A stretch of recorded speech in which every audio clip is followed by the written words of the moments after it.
translate as usual in his very fluent manner. I tried. Okay. So, yes, sir. Saygıdeğer Müsteşarımız Hasan, Erhan, Başkonsolosumuz, rektörler, arkadaşlar. Bugün 6. ve 7. Malatya-Bursa-Giessen tıp programı yapmak üzere, bulunmak üzereyiz. Biliyorsunuz ki Gießen'le bazı üniversitelerin çok ilişkileri var. Mesela İstanbul Üniversitesi, İzmir Üniversitesi'yle beraber. Ve Bursa ile ilişkimiz, Bursa biliyorsunuz ki Hessen eyaletinin kardeş regionu, yani kardeş diye bir özel bir yer olarak görmek gerekiyor. Bu sayede daha evvelden bundan 7-8 sene önce Başbakan Gofi ile beraber Bursa'dayken bir anlaşma imzalandı. Bursa ile Gießen arasında bir kardeş üniversite olarak kuruldu. Bundan dolayı da böyle bir toplantılar devam etmektedir. Bunun dışında Malatya ile 11 sene önce daha çok organ nakli üzerine bir toplantı yapıldı. Bu toplantı devam etmektedir. Bu da görüyorsunuz ki biliyorsunuz Türkiye ile Almanya arasında ilişkiler her zaman bizi etkilemiştir. Yani bizleri, yani yaşayan Türkleri. Çünkü biliyorsunuz iki tane kalbimiz var. Bir tanesi Almanya'dan Türkiye için atıyor. Böyle anne baba gibi yani. Anne baba kavga edince biliyorsunuz insanlar rahatsız olurlar. Şimdi Türkiye ile Almanya dost olursa biz de rahatlıyoruz. Kavga oldu bize rahatsız oluyoruz bu şekilde. Biz de doktor olarak, ilim adamı olarak da elimizden geldiği kadar da bu anne baba ilişkisini şey yapmaya çalışıyoruz. Düzeltmeye çalışıyoruz. Ne kadar iyi olursa bizim için iyi olacaktır. Sehr geehrte Frau Staatssekretärin, sehr geehrter Antragpräsident Herr Hahn, sehr geehrter Generalkonsul, sehr geehrter Herr Präsident aus Marsa und Malatya. Wir haben uns getroffen. Es ist, wir wissen Bescheid, wir haben seit Jahren eine Beziehung, Uni Gießen mit der Universität Istanbul, auch jetzt mit der Bursa, als der Minister von Gofi damals vor einigen Jahren in Uster war. Es gab dann eine Vereinbarung zwischen beiden Universitäten. Deswegen war geplant gewesen, dass wir immer öfter uns treffen sollten. Und Malatya entstand eine Kooperation im Rahmen der Transplantation. Das war der Partprojekt in Cesar Yilmaz. Und das war ein wichtiges Ereignis gewesen. Ich habe gesagt, dass wir als türkische Staatsbürger oder ist eingebürgert in Deutschland leben, wir haben irgendwie zwei Herzen. Ja, eine schlägt für Türkei, eine schlägt für Deutschland. Und wenn das Türkei in Deutschland beziehungsweise Vater und Mutter zum Beispiel immer friedlich läuft, dann wird man im Herz auch sehr radikal, wird auch sehr gut angenehm funktionieren. Wenn das zwischen beiden Elternteilen, wie sagt man, unangenehm gibt, dann gibt es auch Ärger bei Kindern. Ja? Deswegen versuchen als Wissenschaftler, als Ärzte, als Kinder, kann man betrachten, Familie, versuchen wir, dass die Familie die Elternteile nicht krank machen. Ja? Deswegen solche Treffen sind wichtig für uns. Ja? Weil ein friedliches Zusammenleben in Deutschland für alle Beteiligten, nicht für Türken, auch für Deutschen, sind wichtig, wie die Menschen in Deutschland sich wohlfühlen. Ja? Und das hat einen wahnsinnigen Einfluss auch bei unseren Gesundheitsaspekten. Deswegen bedanke ich bei Herrn Staatssekretärin, bei Hahn. Die beiden haben das immer bei Hahn. Sie haben viel beigetragen als Minister für die Integration. Sie haben viel beigetragen, dass der Integrationsprozess in Deutschland sehr erfolgreich wird. Es gibt viele Projekte, die durch Ihren Ministeriumszeit entstanden sind. Deswegen bedanke ich bei Ihnen und bei Ihnen als Staatssekretärin. Sie sind ja eine Vorbildhaft für die Integration als türkische Staatsbürgerin. Sie hat hingeschafft, ein Ministerium und neue Position zu bekommen. Das ist auch Vorbild für unsere Kinder, unsere Enkelkinder. Ich habe bis jetzt keine, aber ich werde bald eine kriegen. Deswegen danke, dass Sie gekommen sind. Und der Generalkonsul, Sie waren immer bei uns, immer Beitrag geleistet. Nochmal wünsche ich Ihnen heutigen Tag für alle Beteiligten ein angenehmer, friedlicher. Es geht nicht nur um den wissenschaftlichen Austausch, es geht auch um menschlichen Austausch. Das ist wichtig für uns. Wissenschaft kannst du immer Bücher lesen, aber Kooperation, Kontakt, Hautkontakt ist sehr wichtig. Deswegen mehr Hautkontakt haben, aber über die Kleider. Das wollen wir uns alle wünschen. Einen schönen Abend, schönen Tag nochmal wünsche ich Ihnen. Das Wort gebe ich dann kurz am Partner.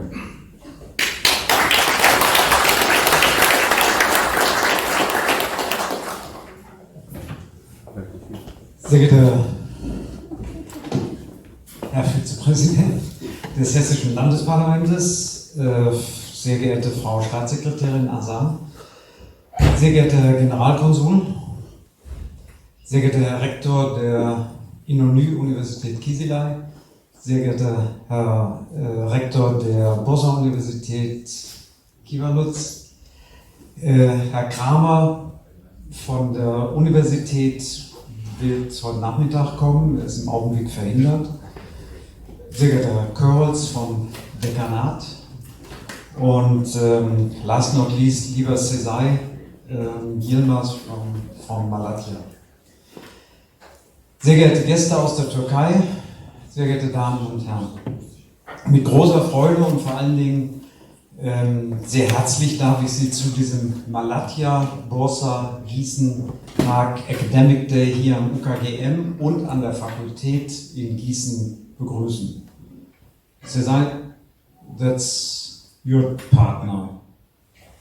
Okay. So it wasn't very important. So, okay. So this Congress, dieser Kongress, du hast es schon gesagt, setzt eine seit 2011 bestehende Tradition fort. Und zwar ist das 6. Symposium in einer Reihe von Treffen zwischen Gießen, Malatya und auch mal Bursa dazwischen geschaltet. Warte mal. Danke.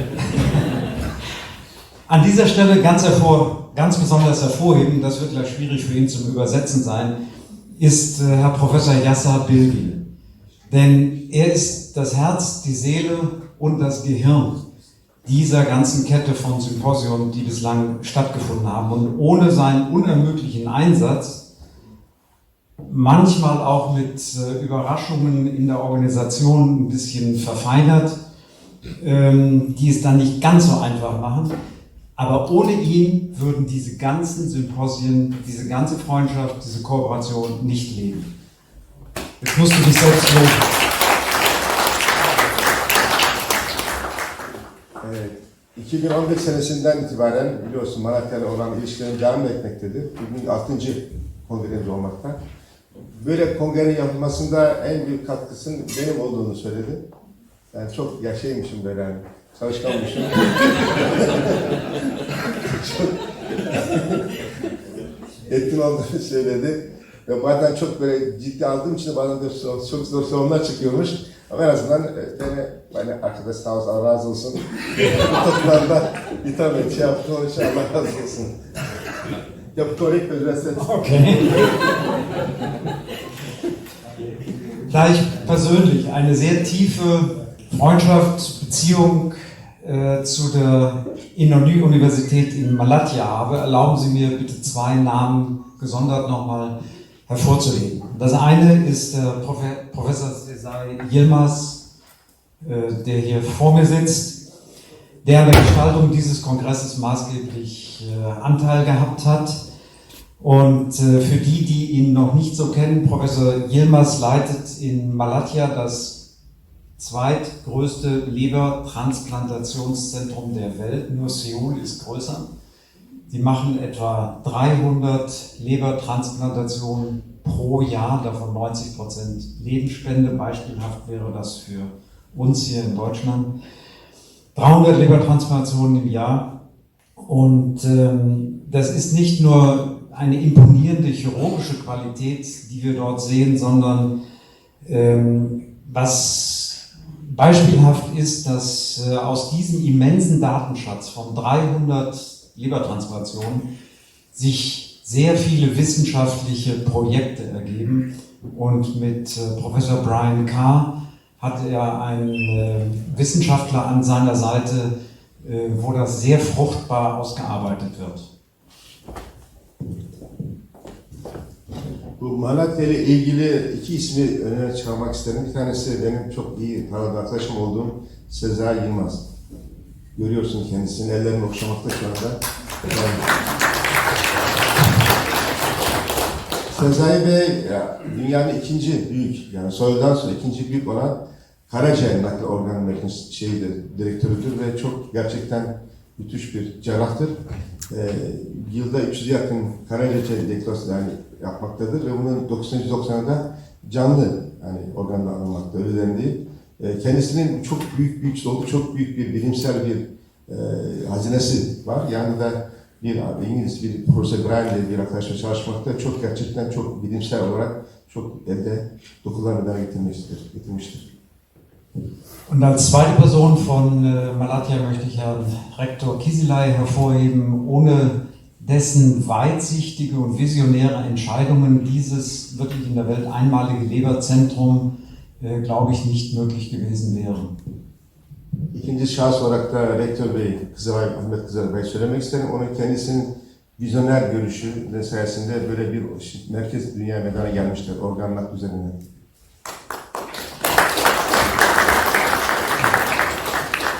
Und ich begrüße sehr in diesen Zeiten von politischen Spannungen, auch politischen Disharmonien zwischen der Türkei und Deutschland, dass wir die Unterstützung durch das Land Hessen, vertreten durch zwei prominente Mitglieder des hessischen Parlaments, Herrn Dr. Hahn, und der hessischen Landesregierung, Frau Asa, dass wir hier ihre Unterstützung erfahren.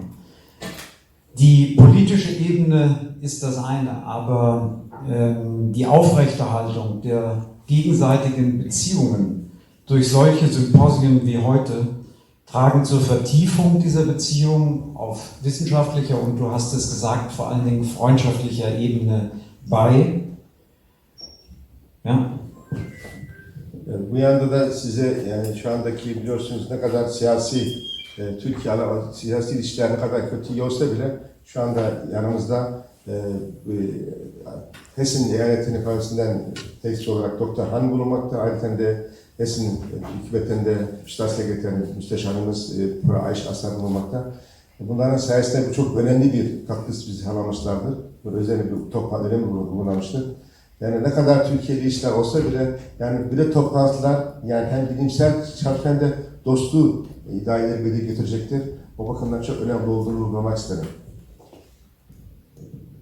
Und abschließend möchte ich nochmal als Beispiel für diese freundschaftlichen Beziehungen zwischen Türkei und Deutschland und wie wichtig die sind, daran erinnern, dass Professor Felix Leonhardt, der ehemalige Staatssekretär in der hessischen Landesregierung, uns vor 3-4 Monaten in Bursa einen sehr berührenden, emotionalen Vortrag gehalten hat. Er hat daran erinnert, dass die Türkei aufgrund dieser freundschaftlichen Verbindungen, die wir ja schon immer hatten,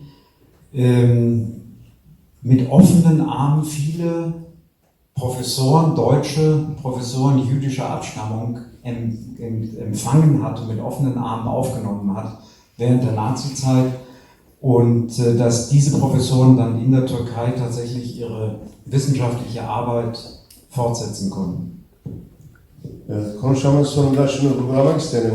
Bursa'daki toplantımızda eski müsteşarımız Felix Leonhardt yaptığı konuşmada bir olayı çok açık olarak bize anlatmıştır. Biliyorsunuz bu Hitler zamanındaki bazı Yahudi kökenli profesörleri Türkiye'ye çok açık bir dost olarak evladlarını kabul etti ve onların orada Türkiye'deki bilim çalışmaları ettiğini de onları desteklemiştir. Çok önemli bir olaydır bu yani. Türkiye'nin yapmış olduğu bu hareket çok örnek bir harekettir. Ja, abschließend gilt mein Dank den ganzen Organisatoren, Herrn Professor Hecker, Frau Liese und den vielen anderen, Frau Gedis, die dieses Symposium möglich gemacht haben. Vielen herzlichen Dank und ich übergebe an Herrn Dr. Hahn, Vizepräsident des Landesparlaments. Sonra da toplantı destekleyenlerden Profesör Liza, Frau Gedis'e teşekkür etmek isterim ve sözü de şu andaki Dr. Han'a vermek istiyorum.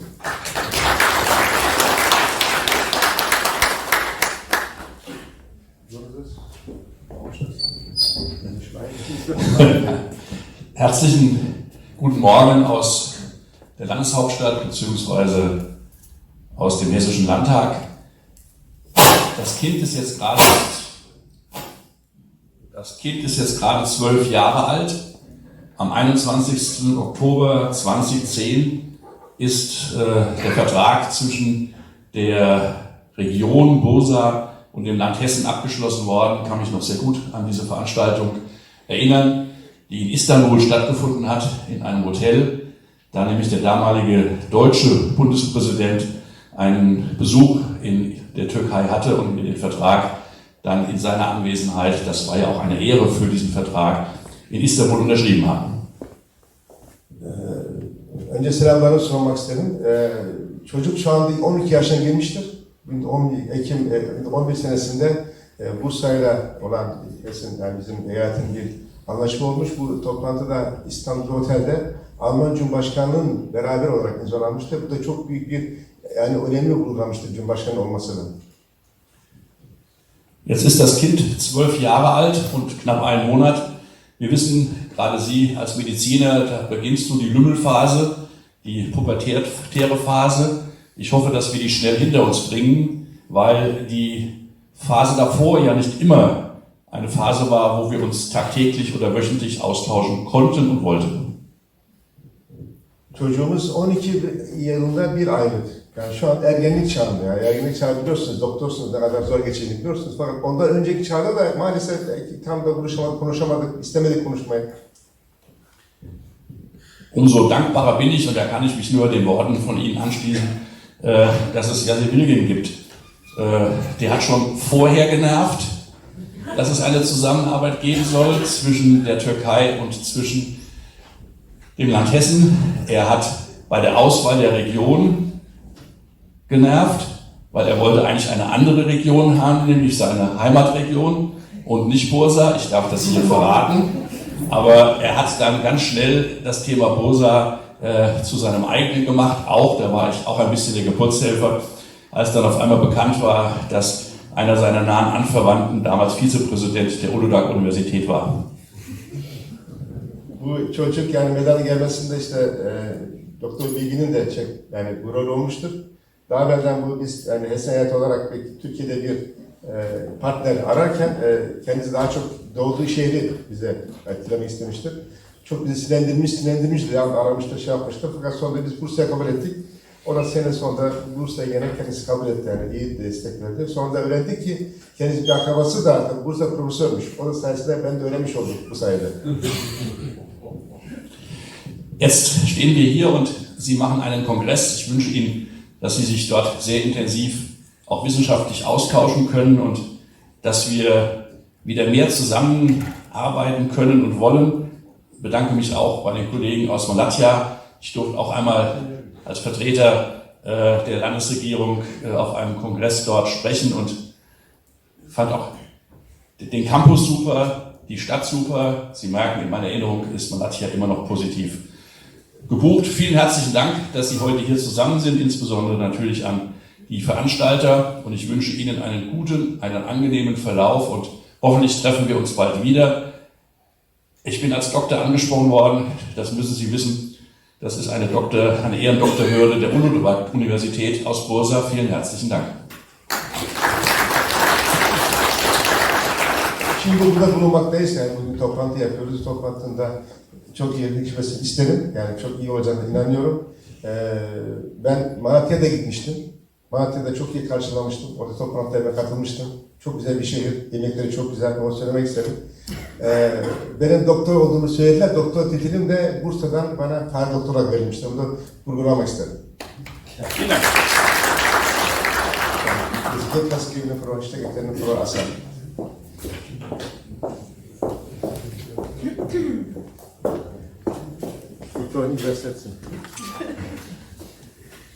Ja, einen wunderschönen guten Morgen auch von meiner Seite.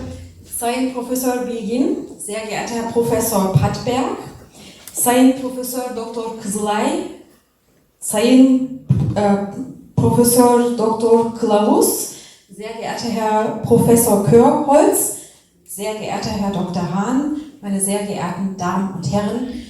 Auch ich möchte mich ganz herzlich im Namen der hessischen Landesregierung hier zum einen für die Einladung bedanken und begrüße Sie ganz herzlich. Es ist viel schon gesagt worden über die türkisch-deutsche Partnerschaft und wir haben schwierige Zeiten hinter uns gehabt und sind nach wie vor in schwierigen Zeiten. Ich bin fest davon überzeugt, dass gerade auch die Zusammenarbeit in Wissenschaft, in Kunst und Kultur, und dafür stehen wir als Hessisches Ministerium für Wissenschaft und Kunst, letztendlich auch der Schlüssel sind für auch Völkerverständigung, um auch Gesellschaften weiterzubringen. Değerli misafirler, sizleri en kalbi duygularımla selamlıyorum. Eyalet hükümeti adına sizleri Gießen Üniversitesi'nde ağırlamaktan büyük memnuniyet duyuyorum. Hepinize hoş geldiniz.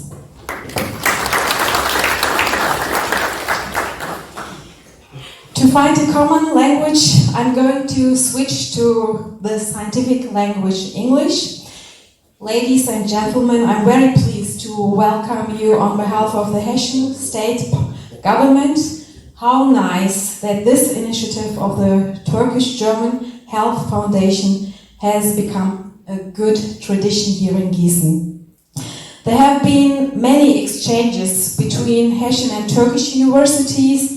There are currently around 170 cooperative arrangements. The main focus is, of course, on student exchanges, but there are also exchanges of teachers and research cooperations. Uludağ University in Bursa and Justus Liebig University in Gießen have been cooperating for many years to intensify exchanges in research and teaching.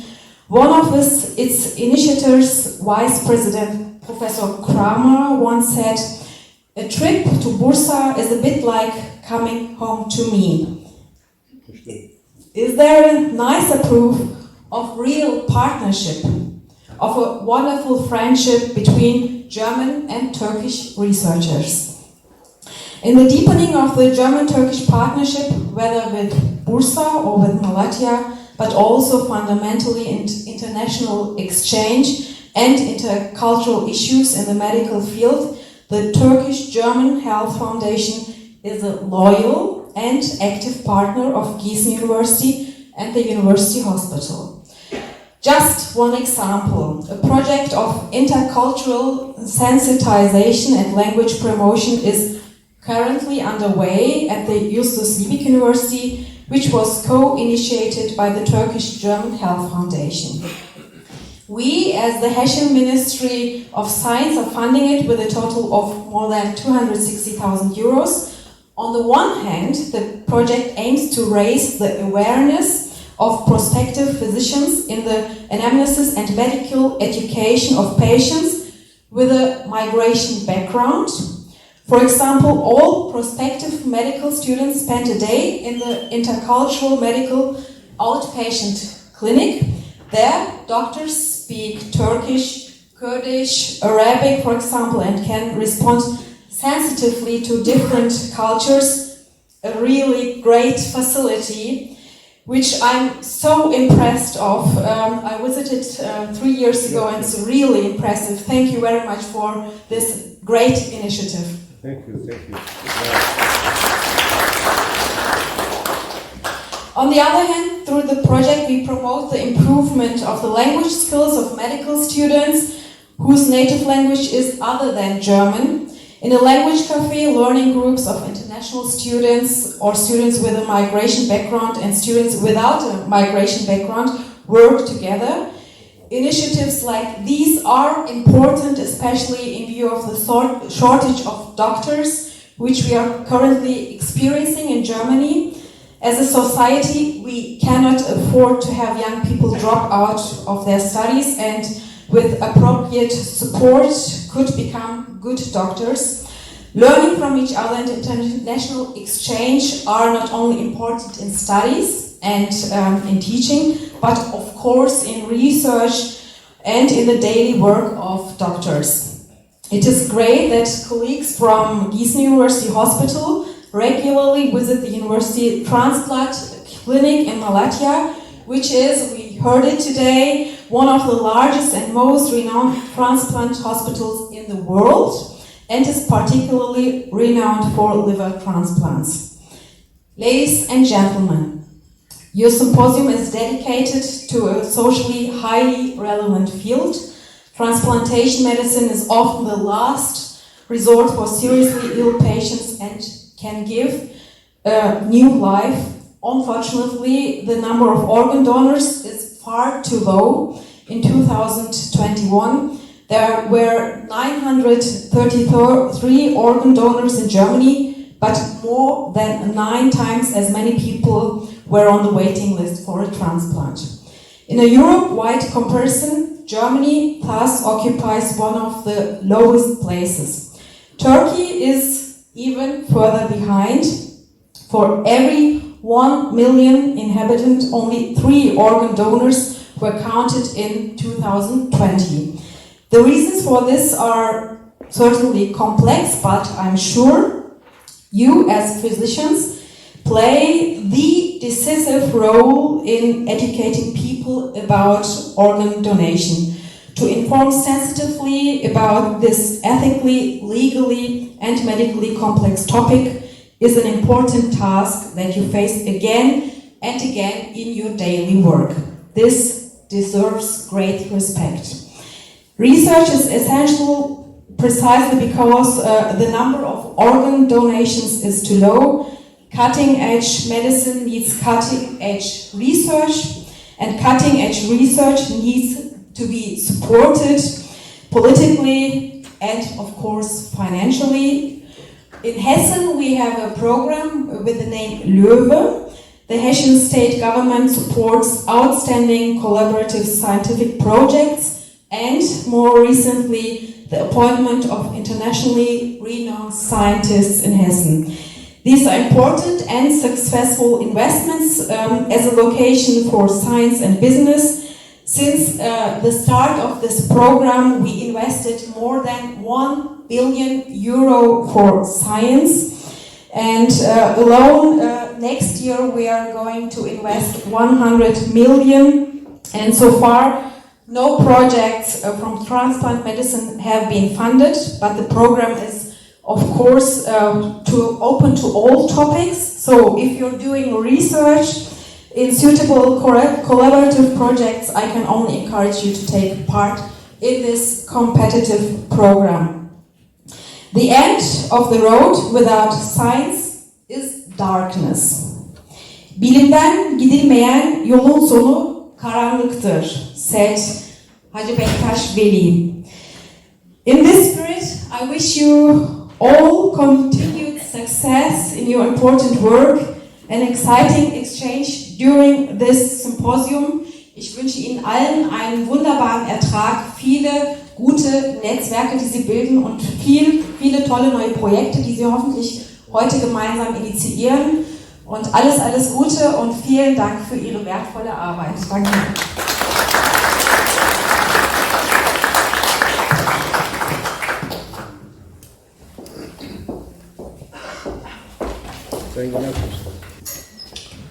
Herr Jörg-Buchheim, Vizepräsident des Hessischen Landtags, Frau Ayşe Asar, Staatssekretärin, Herr Rektor Kızılay, Herr Rektor Klaus, Professor Padberg, Professor Bilgin,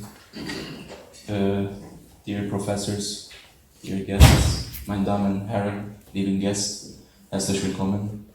I welcome you all. Actually, I didn't want to have a speech, but when you are the Turkish Consul General, you always have to say something. I find myself always in speaking to the audiences. But this time, I said yes, I should really talk because we have a wonderful guy here, Professor Bilgin, who was really doing a tremendous job. I'm telling this from the very bottom of my heart. Gerçekten kalpten söylüyorum. Und wir haben ein wunderbar übersetzen. At the same time. Gerçekten bunu kalpten söylüyorum. Yaşar hocamızın şahsi çabaları olmasaydı, hani bugün şu kitle kesinlikle burada olmazdı.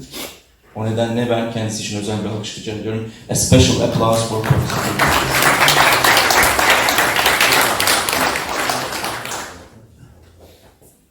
Well, let me continue in English so that it is the working language of this meeting. Well, in the beginning, Professor Padberg also mentioned about the scientific cooperation tradition that we have with Germany, which dates really back to the Ottoman era, and which we continue in this manner here in Gießen. So we would like to thank also University of Gießen for hosting this important meeting. Last night we were in Kloster for the reunion with the Partnerschafts of Hessen, which includes Bursa as well. So I think it is also a contribution to our partnerschaft relations with Bursa.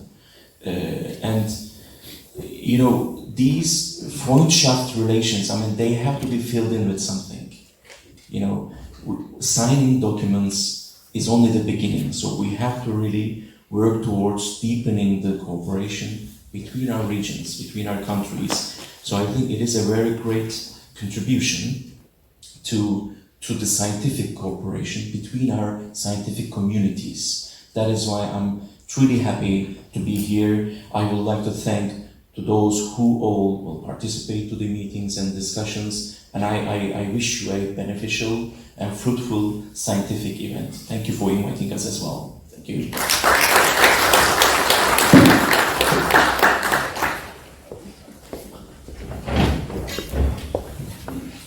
Großer Körper.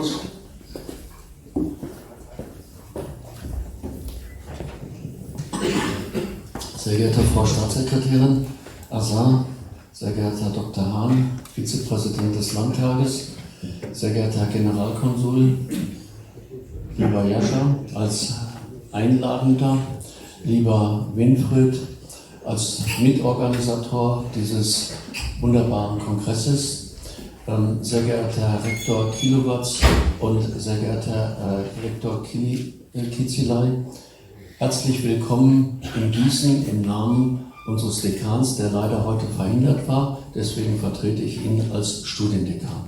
Ich habe jetzt allerdings in meiner Rede auch ein großes Problem, weil Frau Azar schon alles gesagt hat, was ich sagen wollte. Deswegen muss ich meine Rede etwas umstellen und vielleicht übersetze das noch mal ganz kurz rein. Jascha, ich hatte auch eine Rede in Englisch vorbereitet, ging aber jetzt nicht mehr, weil so schnell kann ich das nicht auf Englisch umstellen. Tabii işte Sayın Müsteşar, Sayın Han, Sayın Rektör, Sayın işte Bölge Ölçü Konsolidasyon sonra yani toplantı yapacak konuşmayı maalesef de artık değiştirmem gerekiyor. Çünkü Müsteşar'ın çok konuştu, yani anlattığı şeylerdir. Beni söylemem gerekmiyordu. O şu anda maalesef diyor, yani konuşmayı değiştireceğim. Fakat Türkçe'deki Almanca konuşmamı söyledi diyor. Wir haben heute sehr viel gehört über Freundschaft, über wissenschaftlichen Austausch zwischen Gießen, zwischen Bursa, Malatya und vielleicht auch darüber hinaus Istanbul, andere Städte in der Türkei. Wir haben sehr viel darüber gehört, was die hessische Landesregierung für diesen Austausch macht, und es ist sicherlich sehr beeindruckend und auch sehr lobenswert. Wir haben auch darüber gehört, und dafür sind wir Ihnen, Frau Azar, sehr dankbar, dass wir ein Programm in Gießen aufsetzen konnten, um unsere Medizinstudierenden mit den Altersproblemen zu konfrontieren, denen Patienten, Patientinnen mit einem Migrationshintergrund ausgesetzt sind. Und wir erleben im... okay. Ich kann das behaupten. Auch wir werden älter. Das gehen aber nicht. Das wächst noch. Ja. Şimdi kendisi dedi ki bugün çok şeyler konuşuldu. Yani Türkiye ile Gießen, Türkiye ile Almanya ilişkilerimizi Gießen ile konuşuldu. İşte Malatya, Bursa, İstanbul'da konuştuk diyor. Gerçekten çok önemli olduğunu ben de vurgulamak istiyorum. Sayın diyorum Müsteşarımız da demin söylemişti. Kendi bakanlığın desteğiyle biz Gießen'de bir de eğitim veren tıp talebelerinin mesleklerinde göçmen hastalarını anlamaları için proje yapıyoruz. Yani şimdi biliyorsun tıbbiyede yani doktorla hasta arası ilişkide mutlaka anlaşma önemli olduğu biliniyor. Bu sırf dilleri değil, yani kültür önemli olduğu için biz elimizden geldiği kadar burada tıp eğitim veren talebelere Almanya'da tek bir başka yok. Yani örnek bir proje bu. Onun için sizin sayenizde olmaktadır. Bunu uygulamak istediğini söyledi. Und in diesem Zusammenhang möchte ich zwei Dinge hervorheben.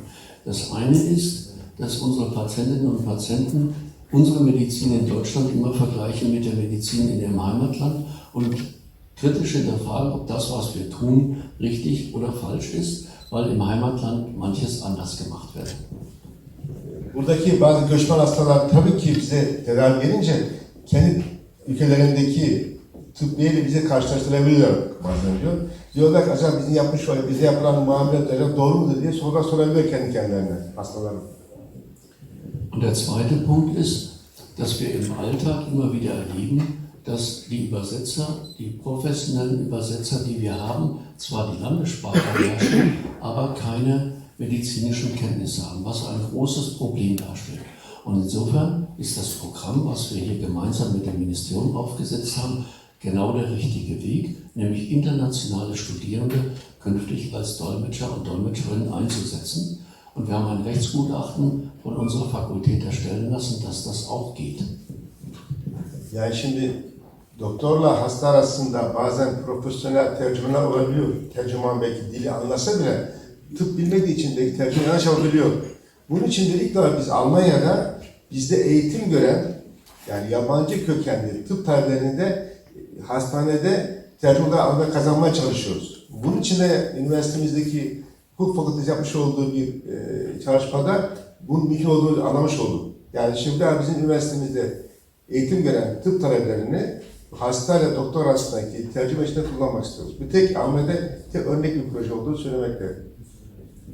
Und als Uniklinikum haben wir die Aufgabe, alle unsere Patienten und Patientinnen bestmöglich zu behandeln, unabhängig von ihrem kulturellen Background. Und als medizinische Fakultät haben wir die Aufgabe, unsere Studierenden bestmöglich auszubilden, sodass vielleicht eines Tages auch in Deutschland alle Patientinnen und Patienten ihren verfassungsmäßigen Anspruch, dass alle Menschen gleich sind, das steht ja im Grundgesetz, auch tatsächlich Verfassungswirklichkeit wird. Und deswegen ganz herzlichen Dank. Aber die Verfassung, aber wir sind ein bisschen short of physicians, deswegen musste ich mal Pieper mitnehmen. Aber wir werden das nur umsetzen durch solche Symposien, durch den interkulturellen Austausch auf der wissenschaftlichen Ebene. Und deswegen möchte ich mich in diesem Sinne nochmal ganz, ganz herzlich bei dir, Winfried, und bei dir, Jascha, bedanken, dass ihr das möglich gemacht habt, dass diese Freundschaft und dieser wissenschaftliche Austausch über eine große Kontinuität jetzt schon über mehrere Jahre funktioniert. Denn das ist die Basis dessen, dass wir wirklich in unserem Ausbildungssystem, in unserem universitären Ausbildungssystem und auch in unserer medizinischen Versorgung endlich dazu kommen, dass alle Menschen gleich sind. Und davon sind wir noch leider ganz weit entfernt. Evet, şimdi biz hastane olarak bize gelen hastaları çok eşit muamele yapmamız gerekmektedir. Yani her hastanın hakkı vardır iyi tedavi görmeye. Üniversite olarak da eğitimi gören talebelerimize de gerekli bilgi verilmesi gerekir. Çünkü Almanya biliyorsunuz göçmenlerin olduğu bir ülkedir. Bu çünkü anayasal bir haktır. Yani her insanın, Almanya'da her insanın aynı şekilde eşit şekillerde Almanya'da sağlık sistemi kullanması gerekmektedir. Bizim vazifemizdir bu. Yapmamız gerekmektedir. Bundan dolayı bizim projenin yapılması, destek vermenizin çok örnek bir şey, projedir. Çok yani önemli bir olduğunu söylemek, vurgulamak istedim diyor. Bu eşit muamele görmesi gerekli olduğunu, şarttır, anayasal hakkımızdır. Fakat şu anda biz çok gerilerdeyiz buna erişmek için. In diesem Sinne, ganz herzlichen Dank allen Beteiligten und ich wünsche dem Symposium viel Erfolg.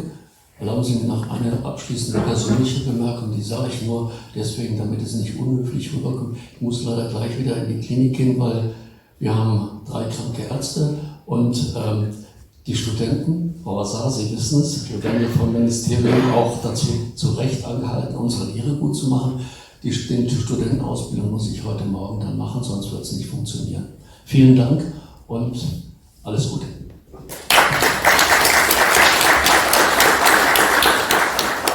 Ben de tabii gene vurgulamak istiyorum toplam önemini. Bir şey söylemek istedim, bana kızmazsınız diyor. Ben şu anda doktor olarak biliyorum ama şu anda hastanede çok doktor eksik olduğu için beni hastalar bekliyor, talebe bekliyor, gitmem gerekiyor diyor. O bakımdan yani size gene bugün gelişmesini diliyorum.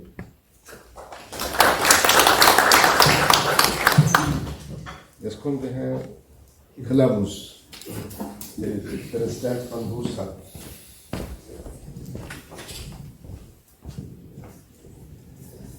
Sayın Hessen Parlamentosu Başkan Vekili Doktor Han, yerel federal yönetim, eğitim ve kültürden sorumlu Ayşe Hanım, konsolosumuz, başkonsolosumuz, Sayın Körlot Dekanımız, Rektörüm Ahmet Hocam ve Yaşar Bilgin ağabeyim, abi diyeceğim artık, yani Türkiye'den gelen herkesin burada hamisi, ağabeysi Türk-Alman ilişkilerinin gelişmesi noktasında önemli katkıları var. Kendisine huzurlarınızda teşekkür ediyorum. Hepinizi saygıyla, sevgiyle selamlıyorum. Tabii Türk-Alman ilişkileri tarihin derinliklerine kadar uzanıyor. Son zamanlarda her ne kadar başta Avrupa Birliği üyeliği vesaire konusunda zaman zaman görüş ayrılıkları yaşansa da bir kere Almanya'da yaşayan Türk kökenli insanlarımızın, burada vatandaş olmuş insanlarımızın artık ikinci vatanı olarak değerlendirmek durumundayız. Ve Türk-Alman işbirliği ve dostluğu çalışmalarında bunların her birinin katkı sunduğunu da özellikle ifade etmek isterim. Tabii ülkeler arasında zaman zaman uluslararası ilişkilerde sıkıntılar yaşanabiliyor. Bu gayet tabii olan bir şey. Ama özellikle toplumlar arası ilişkiler ve bilhassa bilimsel diplomasi adını vereceğimiz yöntemle bilim adamları arasındaki bu ortak görüşmeler, anlaşmalar ve bilimin yol göstericiliğinde ilerlemeler iki ülke arasında ve genelde de ülkeler arasında dostluğun, kardeşliğin ve dayanışmanın önemli unsurlarından birisini teşkil ediyor. Bu toplantımızın da buna vesile olacağına inanıyorum. İlave olarak sadece organ nakli konusunda bir iki şey daha ifade etmek isterim ve sözlerimi bitirmek isterim. Biz Türkler ve Türkiye vatandaşları kutsal kitabında bir insanı yaşatanın tüm insanlığı yaşatmış olacağı vurgusunu yapan bir gelenekten geliyoruz. Bir insanı yaşatan tüm insanlığı yaşatmış olur. Dolayısıyla organ nakli konusunda geçmiş yıllara dayanan Türkiye'deki direnç özellikle son 10 yıl, 15 yıl içerisinde eğitimle ve bilhassa Diyanet İşleri Başkanlığı'nın ve ilahiyat fakültelerinin katkılarıyla ciddi anlamda kırıldı. Mesela Bursa, Türkiye şehirleri içerisinde gönüllü organ bağışı sıralamasında Türkiye şehirleri arasında birinciliği elde etti. Bu çok ciddi bir çalışmanın sonunda gerçekleşti. Çünkü biliyoruz ki bir organ nakli ile hayata tutunan çocuklarımızın, insanlarımızın ve büyüklerimizin insan olarak dualarını almak ve onların hayata tutulmaları konusunda gayret göstermek hem insani hem vicdani hem de milli bir görev olarak değerlendiriyoruz.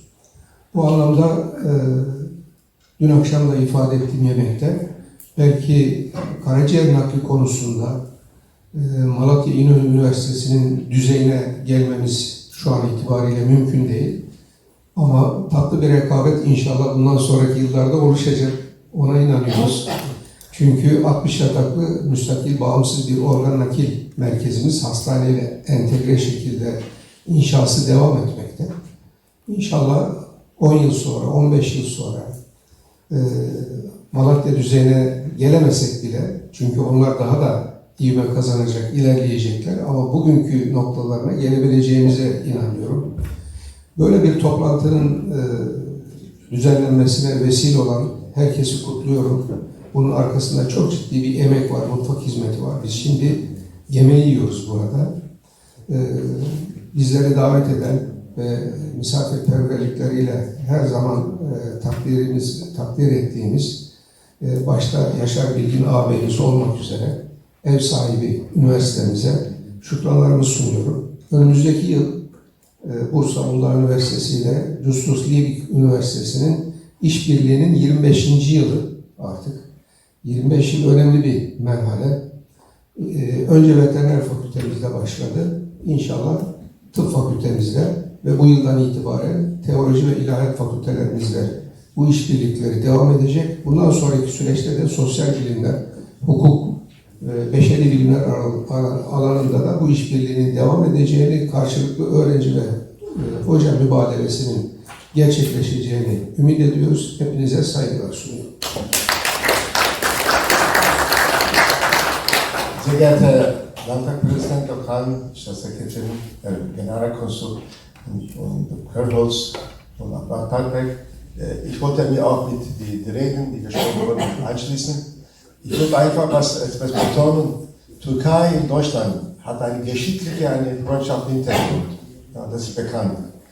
Es mag sein, dass das bei dem europäischen Kandidatstatus damals, es gab immer Konfrontationen, Diskussionen zwischen Türkei und Deutschland. Aber es gibt eine gesellschaftliche Zusammenarbeit, wissenschaftliche Zusammenarbeit. Ich hoffe, dass diese Konfrontationen, die Beziehung Türkei-Deutschland, können durch solche Ereignisse, wissenschaftliche Kongressen oder Sozialarbeiter entgegengebracht werden. Hier leben viele Menschen, die in die Türkei gekommen, eingebürgert sind. Die leben unter uns. Ja, wir haben Deutschland als zweite Heimat irgendwie akzeptiert. Das muss man einfach betonen, wie wichtig ist solche Toplande. Ich bedanke mich auch bei den Organisationen, dass er ermöglicht hat. Mir hat er auch extra bedankt, aber das wollte ich übersetzen, was er gesagt hat. Aber jedenfalls, das war für mich wichtig, dass das solche Arbeiten vorkommen. Er sagte, zwischen Bursa und Gießen besteht seit 25 Jahren Kooperation, das wird nächstes Jahr wiederholt. Und das angefangen mit der Veterinärfakultät, ja, und er hofft, dass das die Sache mit Medizin anderen übertragen wird. Er sagte, wir haben nicht die ähnliches, sagen wir ähnliches Erfolg wie die Malatya, was die Lebergeschehen passiert, aber wir versuchen das. Das kann man bestimmt nicht. Wir versuchen mit einem süßen Wettbewerb, vor allem das Tafel-Rekabet, süßen Wettbewerb, wollen wir das auch Ähnliches erreichen, was die Malatya erreicht hat. Das wäre auch sein Wunsch. Und sagte, in der Türkei, in unserer Tradition als Türken, in unserem heiligen Buch Koran, ist betont, wenn ein Mensch das Leben gerettet wird, das bedeutet, dass man ganze Menschheit rettet. Das steht im Koran, Bakara-Sure, nehme ich an, das steht auch in Israel, das steht ein Artikel an Sure, das weiß er auch, das betont ist, wie wichtig ist, das Leben zu retten. In der Türkei, sagte er, gab es immer so bis 10 Jahre so Resistenz gegen die Organtransplantation. Durch die Zusammenarbeit im Beat Diyanet, das heißt religiöse Anstalt und auch gleiche solche Fakultäten, ist es gelungen, diese Resistenz irgendwie abzuschwächen, abzubrechen. Zum Beispiel, das Bursa ist die wichtigste Stadt in der Türkei, die Nummer 1, wo man freiwillige Organspende zum Beispiel bereit zu machen. Das war das Wichtigste für seine Anliegen, dass das betonen würde, dass dieses Organtransplantation ein wichtiges Ereignis ist. Und deswegen solche Zusammentreffen, solche Organisationen sollte Ausdruck bringen, dass das Zusammenarbeit wichtig sind. Und er ist von Beruf aus Theologe und hat gestern Abend auch das bei dem Mittagessen betont, dass eine Person in Bursa ein 60 Betten Krankenhaus jetzt zurzeit gerade Bau ist, die Rohbau ist, dass es fertiggestellt wird, dass auch die ähnliche Transplantation in Bursa gefördert wird. Und bedanke Sie nochmal für heutigen Tag und wünsche alle die Organisationen, bedanke Sie für das erfolgreichen, für schönen Tag.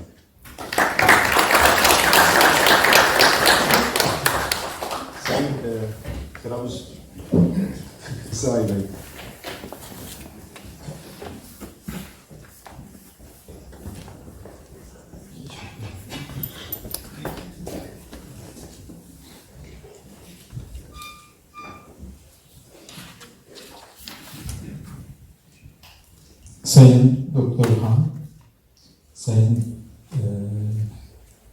Müsteşar Asar hanımefendi,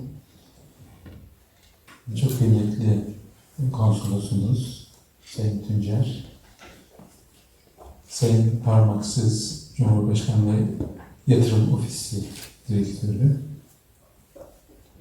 Sayın Bilgin, çok kıymetli hocam, Sayın Padberg,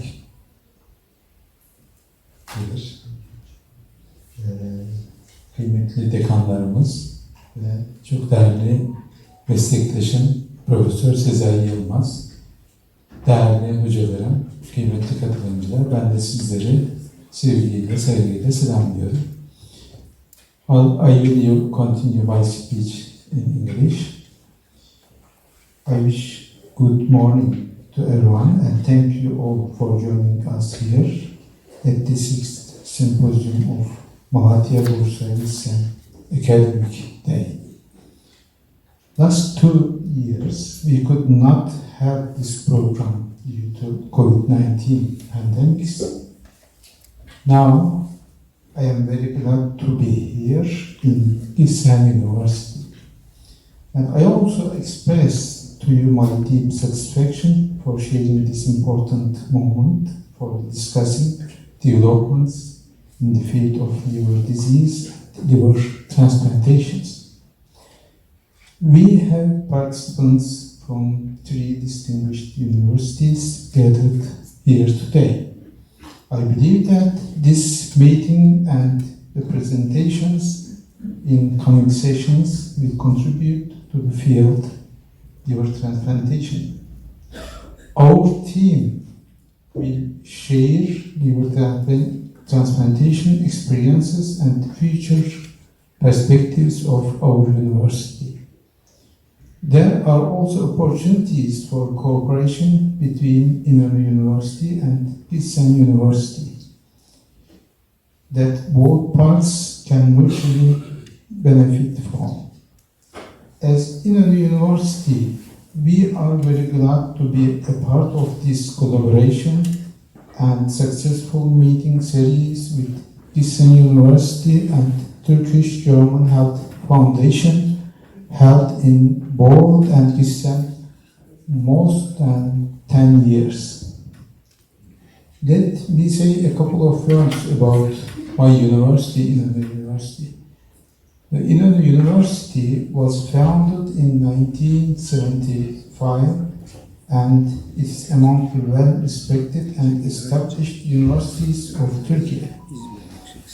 We provide education to approximately 40,000 students, over 5,000 of them are postgraduated.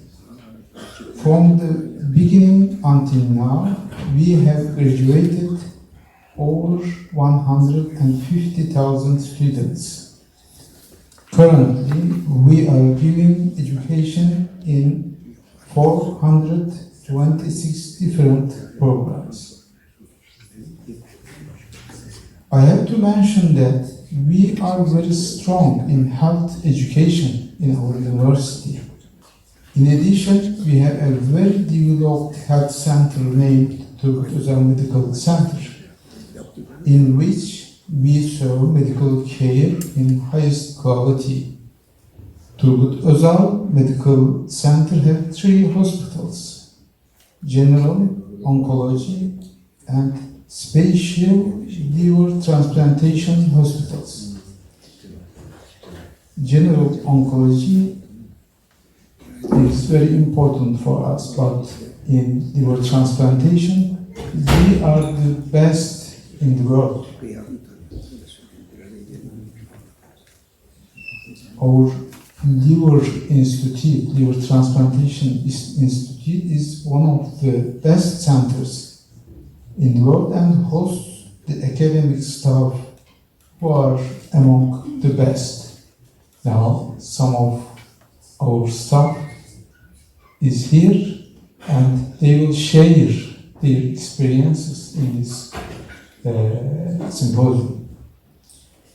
We have a huge campus in which our students and staff have a chance to participate, cultural, arts and sports facilities. I have to mention that our university campus has been ranked by Green Metric in the categories of Green Campus as 310th in the world. With these words, I hope this symposium provides you with a forum to exchange scientific ideas, inspire new research and new contexts for closer cooperation so that we can together envisage the future of promising developments of liver transplantation. Finally, it is an honor to be here in this symposium. I would like to thank to all colleagues who organized and participate this meeting. I would like to present special thanks to Professor Dr. Yaşar Bilgin, who is President Turkish-German Health Foundation, to the President Professor Dr. Winfried Padberg, who is head of Department Surgery, and my colleague Professor Dr. Sezer Yılmaz, who is head of our Liver Transplantation Institute.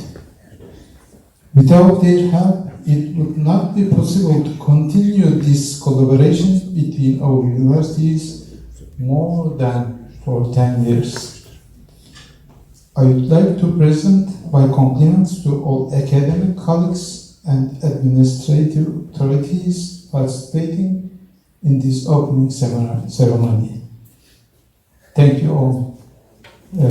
I will give a small present, small gift from Malatya to Professor Dr. Winfried Padberg and to Professor Dr. Yaşar Bilgin from Malatya.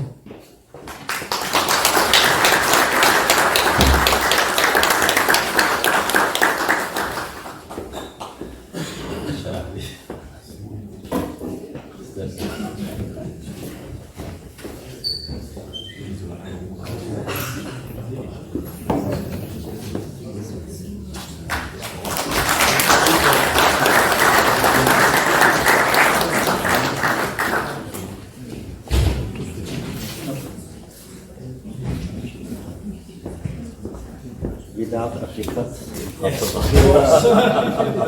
Always.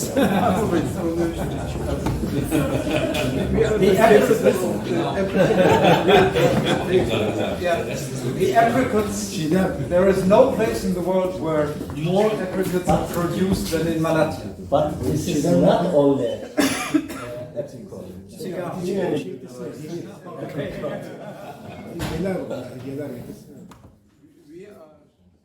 Capital of Africa.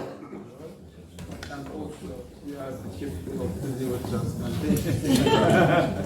World #1.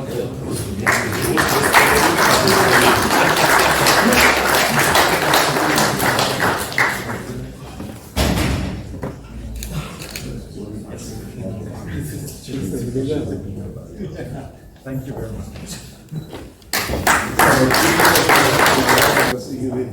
Das ist etwas Kleinigkeit. Das sei einfach, das ist Jetzt Kızılay hocam. Olsun ya böyle. Fark etmez. Ahmet'le birleşiyor zaten. Hocam Türk ilaç sanayinde burada olduğunu ifade etseniz. Tamam söyleyeceğim.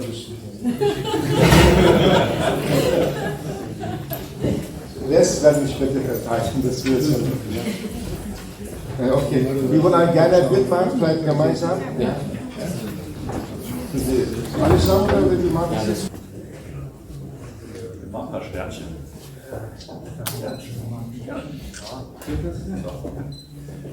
Also Cheese.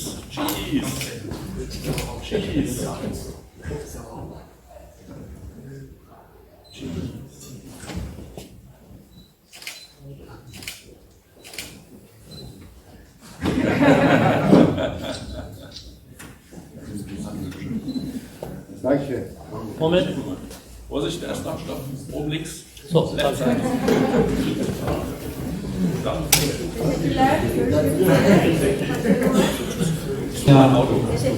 Professor Sezer Yılmaz, who will give us the history and the future of the Liver Transplant Institute at İnönü University in Malatya. Sezer, it's yours.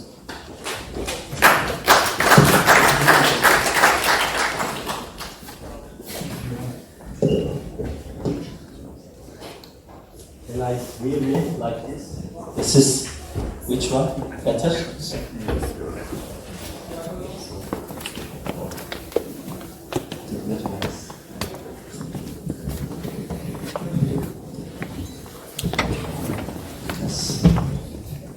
have to use this. Thank you very much. Dear Chairman, Padberg, Professor Işık, dear participants, before I start my speech, I would like to thank my friend Wilfred and Professor Bilgin for organizing this meeting and inviting us today. I would like to the thanks slides from Malatya, the honorary doctorate ceremony. I would like to briefly talk about Malatya, which is in the east of Turkey with a population of approximately 1 million. The highlights of the city are that the first, it's the capital of the world dried apricot production, about 70%. The second, 2 of 12 presidents so far are from Malatya. The İnönü, after Atatürk, gave his name our university, and Turgut Özal gave his name our medical center. The third, homogeneous status, the 8th wonder of the world are in Malatya, İnönü, and a traveler in the Komagene, the name of the Winfred, you see, Patrick. And fourth, Leonville was inhabited from 5000 BC to the 11th century AD. The area was used as a Roman village in the 5th and 6th century AD, and later as a Byzantine necropolis. It was included in the UNESCO World Heritage List in 2021. And you see the line here. At İnönü University Liver Transplantation Institute, you see the campus and our institute, which has highest annual transplant volume in European liver transplant registry. The first liver transplantation in University was performed in 2002. You see the local newspaper and my yacht photography in 2002. In İnönü University Liver Transplantation Institute, between 2002 and 2022, the total 3,100 liver transplantation were performed. In Malatya Liver Transplantation Institute, according to years, performed liver transplants, you are seeing, you are realizing that most of liver transplants, about 80 or 85%, are living on liver transplantation.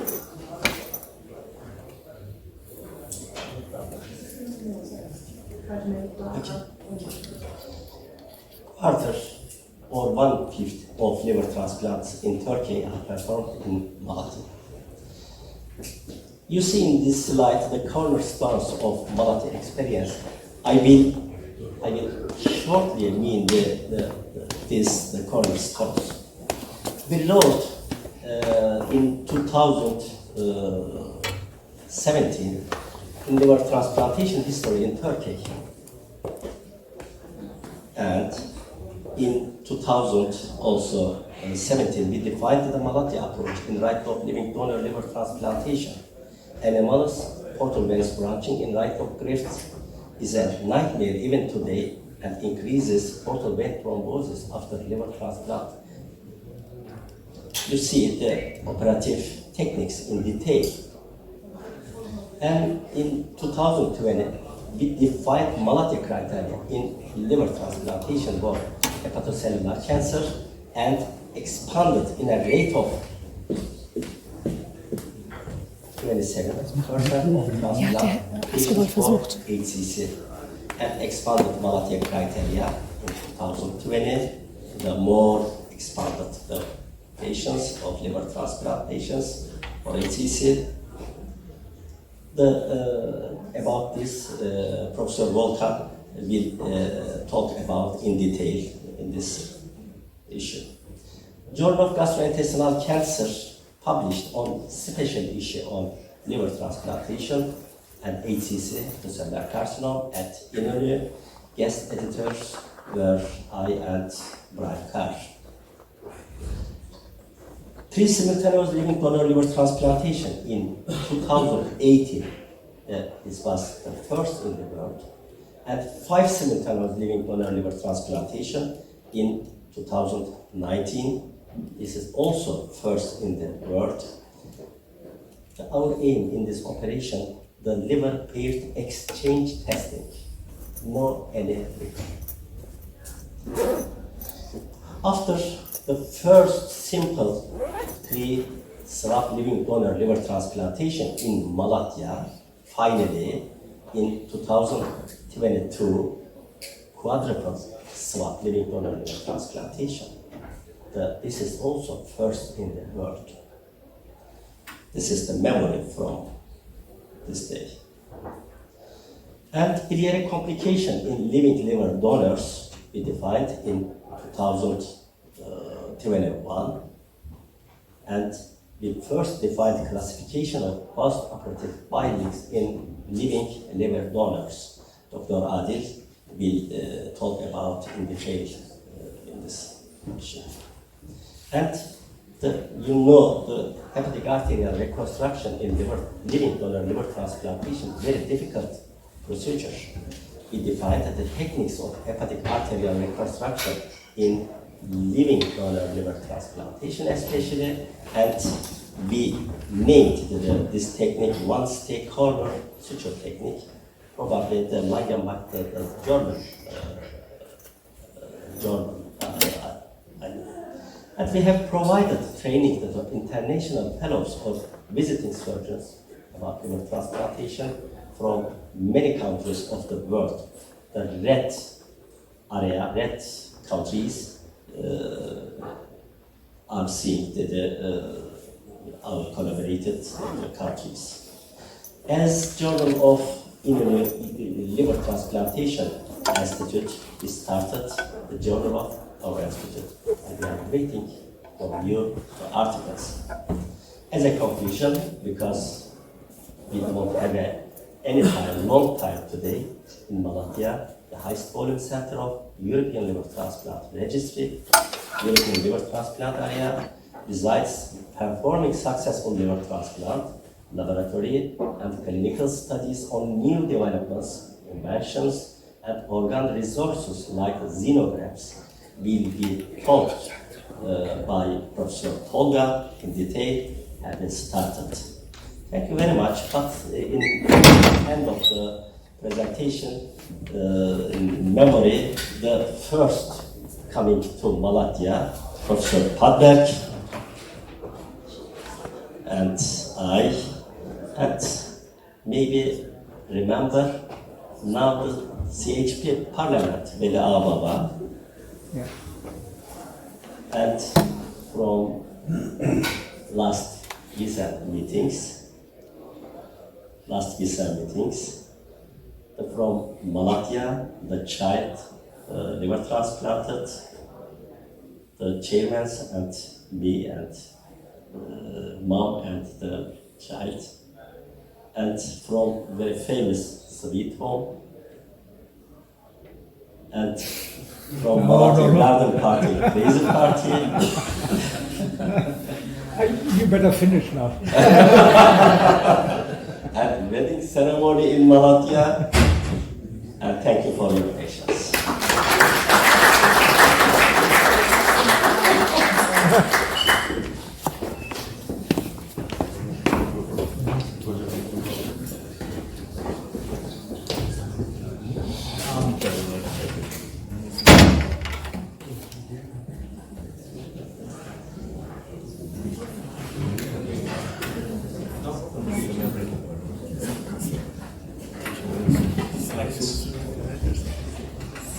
Please, Cesar, don't give these photos to nobody.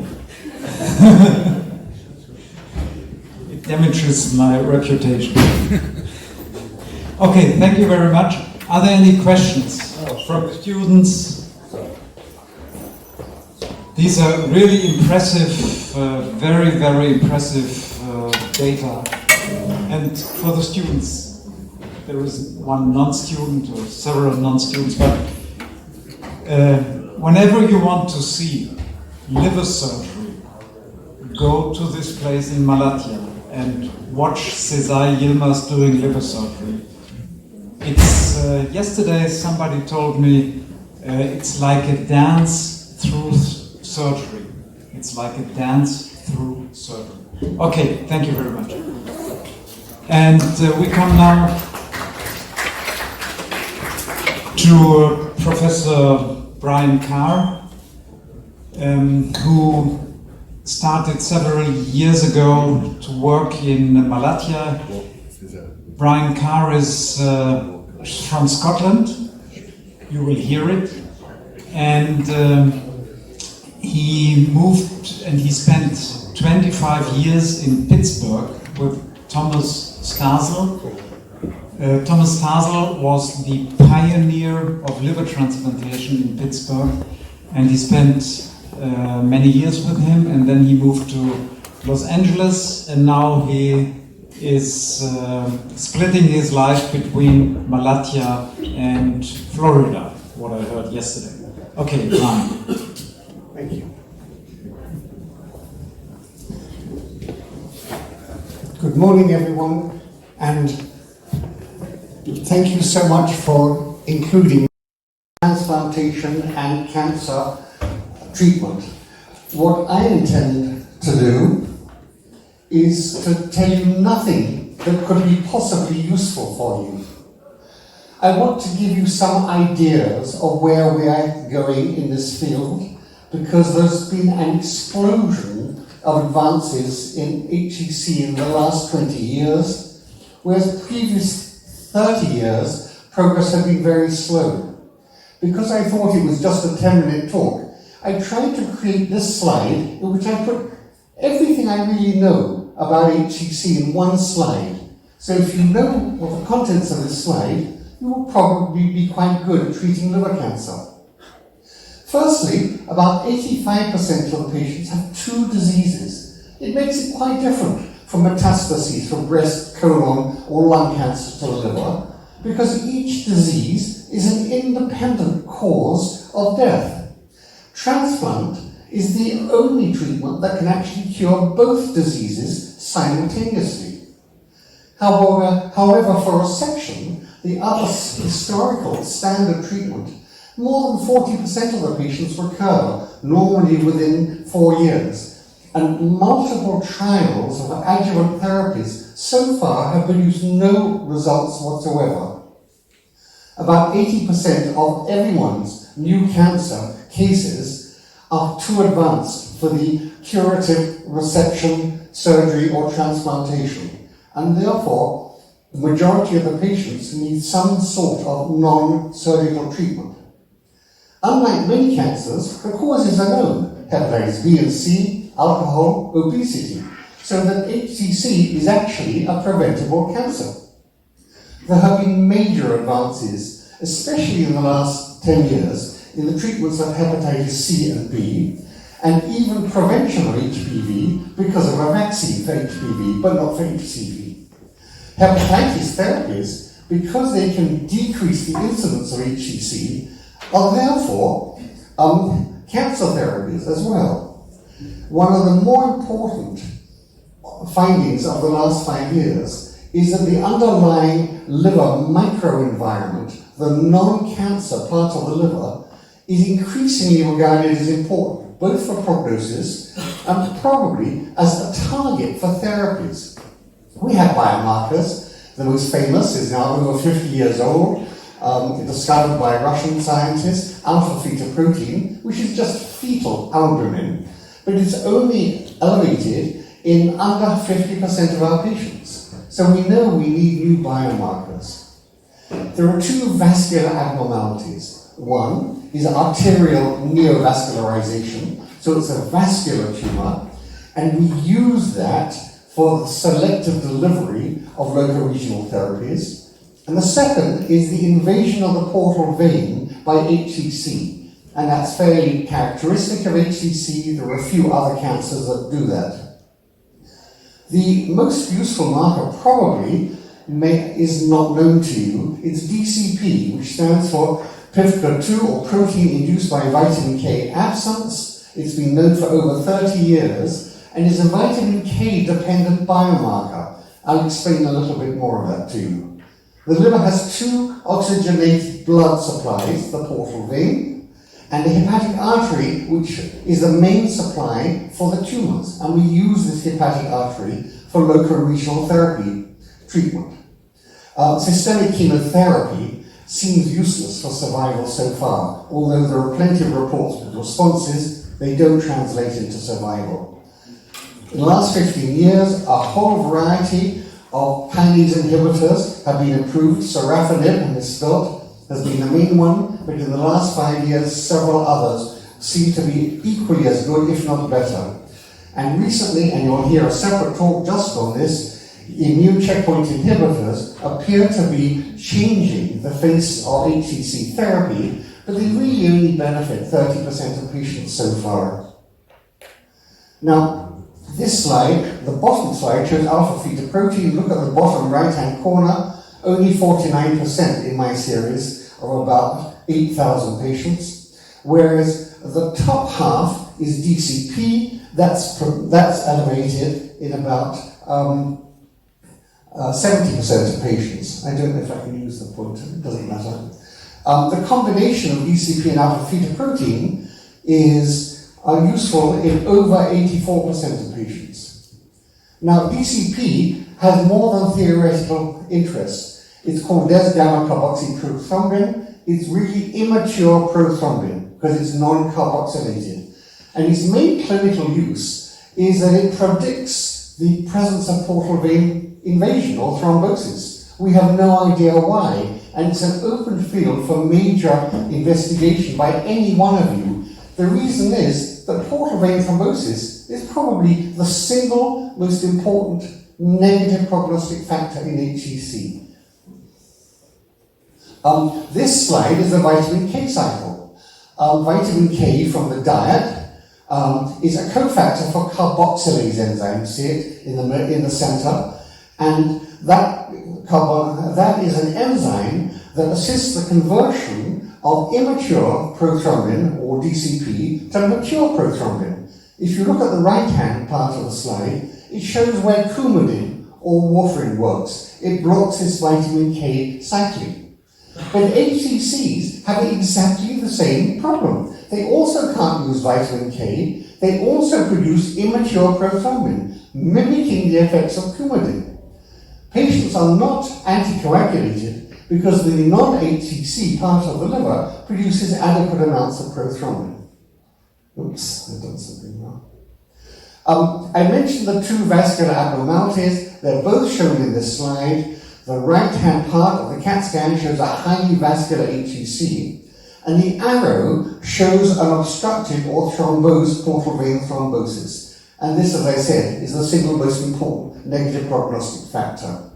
It's not caused by a problem of coagulation. As you can see here, this is the lumen of a portal vein with a bunch of tumor cells growing in there, and you can see that they will soon obstruct the lumen. So that the treatment is not anticoagulation, it's anti-cancer treatment. What were the expectations of liver transplant? The single most important advance in cancer therapy of this disease, it was the elimination of cirrhosis as a limiting factor for resection surgeons. And it's been dazzlingly successful in this regard. However, the second expectation was that it would increase our ability to remove larger and larger tumors, and the results so far are rather mixed. This slide comes from the famous German transplanter from Hanover, Dr. Pichelmeier, who is now deceased. The same year, 1991, the Pittsburgh team produced similar results. They show in the right-hand box of transplantation that limited tumors have excellent 5-year survival, However, as soon as you go beyond limited results, the survival drops dramatically. What is the reason? Why are there recurrences? Probably because just like breast cancer, there are pre-existing circulating macrometastases. If only we could identify them, detect them, and treat them with systemic therapies. I showed, actually 30 years ago now, that if you can detect circulating blood cells that contain albumin messenger RNA, then by definition, if it contains the albumin RNA, it must be produced by the liver. Therefore, it's liver-derived, therefore it's likely to be a circulating HCC cell. This shows the quantitation that we can detect about 5 cells amongst 1 million irrelevant cells. And here are 3 patients. This was published in Hepatology in 1995. BAR before transplant, after transplant, and recurrence, showing that the albumin signal disappears after transplantation, and at least in these 3 patients, it reappears long before this CAT scan evidence of recurrence. The Milan criteria has been the gold standard for liver transplantation ever since Mazzaferro first presented it to the world in the New England Journal, and it basically consists of a simple criteria of 1 tumor not more than 5 centimeters, or 3 or more tumors not more than 3 centimeters each. So I call this the magic 5 centimeters. Why? Because beyond 5 centimeters, the recurrence rate increases greatly. So the question that nobody has ever asked is, why is this? Why, if you go from 5 to 10 centimeters, is the dramatic increase in recurrence and decreased survival? I will try to answer this in the next couple of slides. The left-hand slide, which I published last year, shows serum alpha-fetoprotein levels in about 3,000 HCC patients as HCC increases on the horizontal or x-axis. And what you can see,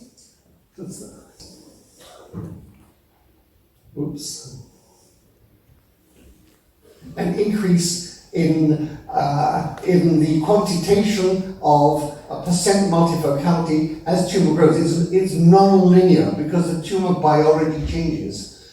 Interestingly, when we plot portal vein thrombosis and the multifocality on the same graph, they never intersect.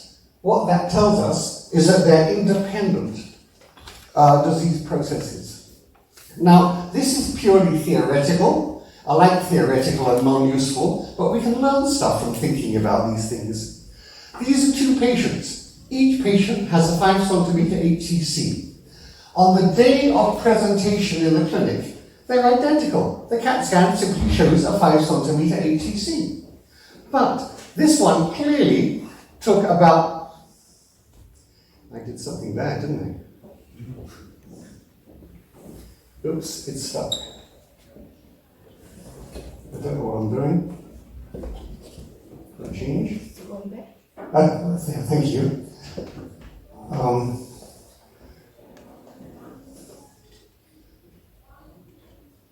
This one clearly is faster growing than this one that might have taken 3 years to get to 5 centimeters.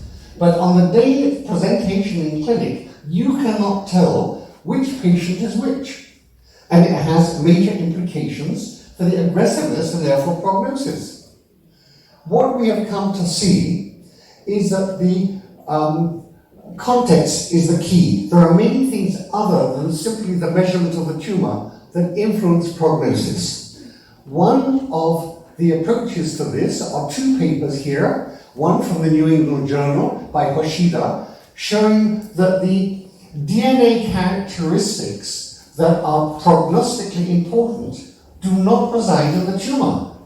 They reside in the non-tumor surrounding liver. This is an amazing philosophical change because it tells us that the prognosis and therefore the biology of the HCC does not only reside in the tumor itself. So we have to start thinking about the non-tumour as a target for our interventions. This is another paper from Utsunomiya showing exactly the same thing. This is from Japan in a completely different patient subset. The non-cancerous liver tissue is what produces the prognostically important information. As we all know, the microenvironment consists basically of two subsets of cells and the non-cellular components, but together they produce the inflammatory microenvironment, which so many studies have shown to be important in HCC prognosis. So what influences the inflammatory microenvironment? Clearly anti-inflammatory drugs like aspirin, COX-2 inhibitors, but also anti-HBV and anti-HCV therapy have been shown to be not only anti-inflammatory, but also influence the recurrence rate so far of HCCs. I'm going to finish with a small study that was published this year in which we're trying to evaluate the influence of inflammation on HCC size. I deliberately chose large HCCs because by definition, if they're large, they're growing HCCs. I examined a variety of liver parameters, AST, ALT, alkaline phosphatase, you can read as well as I can, GGT, albumin, C-reactive protein sedimentation rate. Only one, AST, was significant statistically, both for portal vein thrombosis and for tumor multifocality and for alpha-fetoprotein. So we went with the AST to see where that would lead us. And we examined the effects of AST, the association with survival. This is amazing. This is a 5-fold difference in survival, just based upon AST, the major parameter of inflammation so far in this study. How can we explain this? Well, we looked at the tumor characteristics, tumor size. By definition, we only looked at large tumors. We only selected large tumors. So of course there was no difference in the size of the tumors. However, for alpha-fetoprotein, portal vein thrombosis, and tumor multifocality, all of them were statistically significant by a very large factor. What's really new in HCC? We have had an amazing number of new therapies introduced, and as one of your colleagues is about to teach you, two of them, the combination of atezolizumab and bevacizumab, a kinase inhibitor, have been approved for the first of the first-line therapies. But only 2 weeks ago, a combination of two immune checkpoint inhibitors, tremelimumab and durvalumab, I have to practice pronouncing these words. The combination was also approved in the first line. The old first line, sorafenib and lenvatinib, are now relegated to patients who are intolerant of immune checkpoint inhibitors. We have second-line therapies, all kinase inhibitors, regorafenib, cabozantinib, and ramucirumab.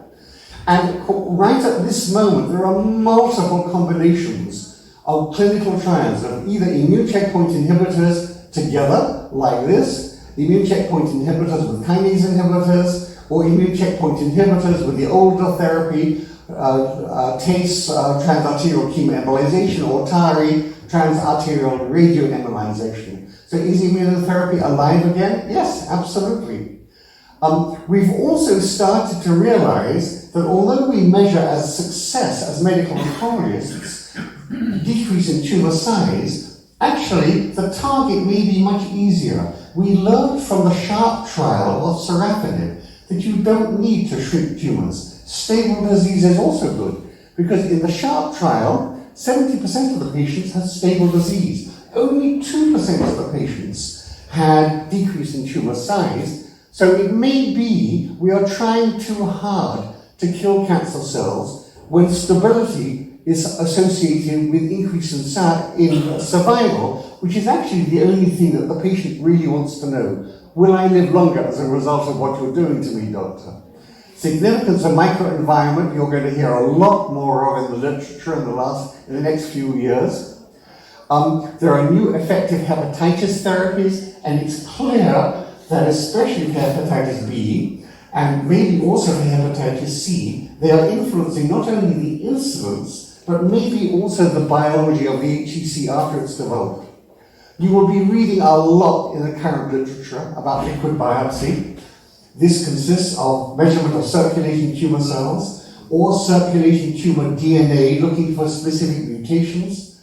So far, the advances are much better for colon cancer, melanoma and lung cancer, but we're starting to see progress being made in HCC, and this will hugely help us with interventions and with being able to make practical decisions. And lastly, as I showed you with the study of large HCCs, we're starting to break down HCC into distinct phenotypes, just like all breast cancer is not the same. You have EGF, you have estrogen receptor positive and negative, progesterone receptor positive and negative, triple negative, which you have neither of those nor HER2. So we are starting to learn that HCC may be a series of identifiable diseases with distinct biology and therefore distinct treatments. Thank you.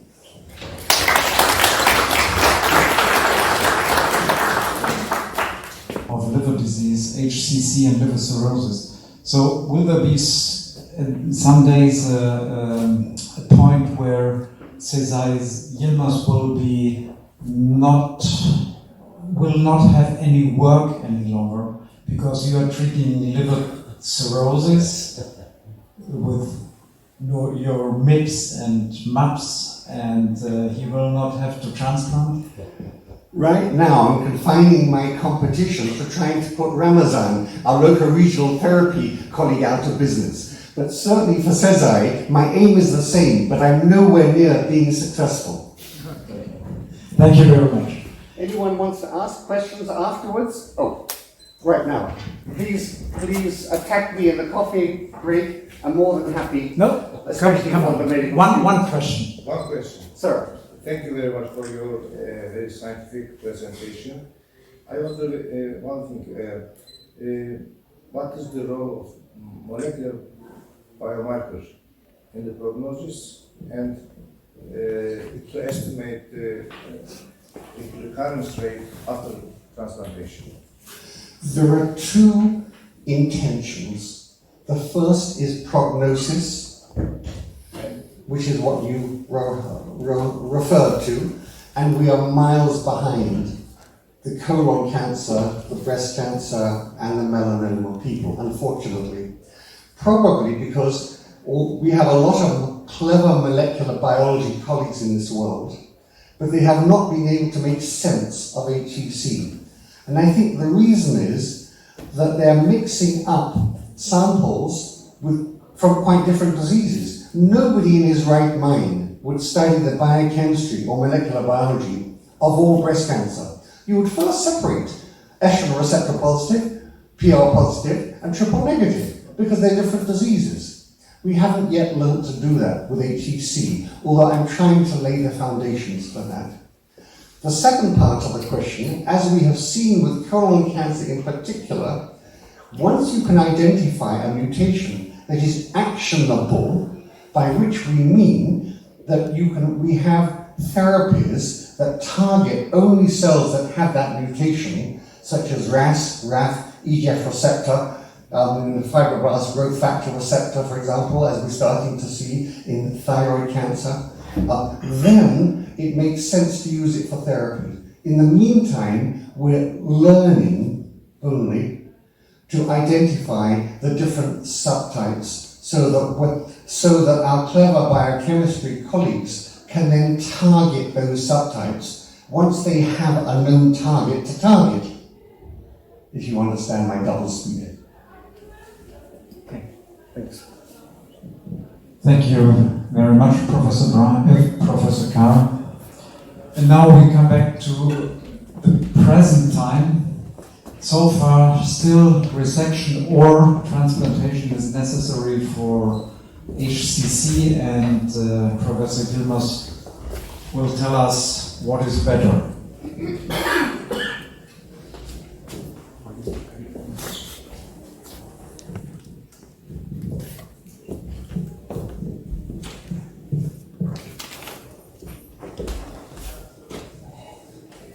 Dear Chairman, dear participants, dear friends, dear colleagues, Professor Bright talked a lot about hepatocellular cancer. Probably I will talk very shortly. I will talk about is resection or transplantation, the ideal treatment in patients with HCC in cirrhosis if both are possible. In a patient which has small solitary hepatocellular cancer within Milan criteria, if the patient has no cirrhosis and has child A cirrhosis, no portal hypertension, bilirubin less than 2 milligram, indocyanine retention test in 15 minutes less than 15%, platelet count more than 1,000 or 150,000, future remnant liver volume more than 35 or 40%, and MET score equal or less than 9. The first line treatment modality resection.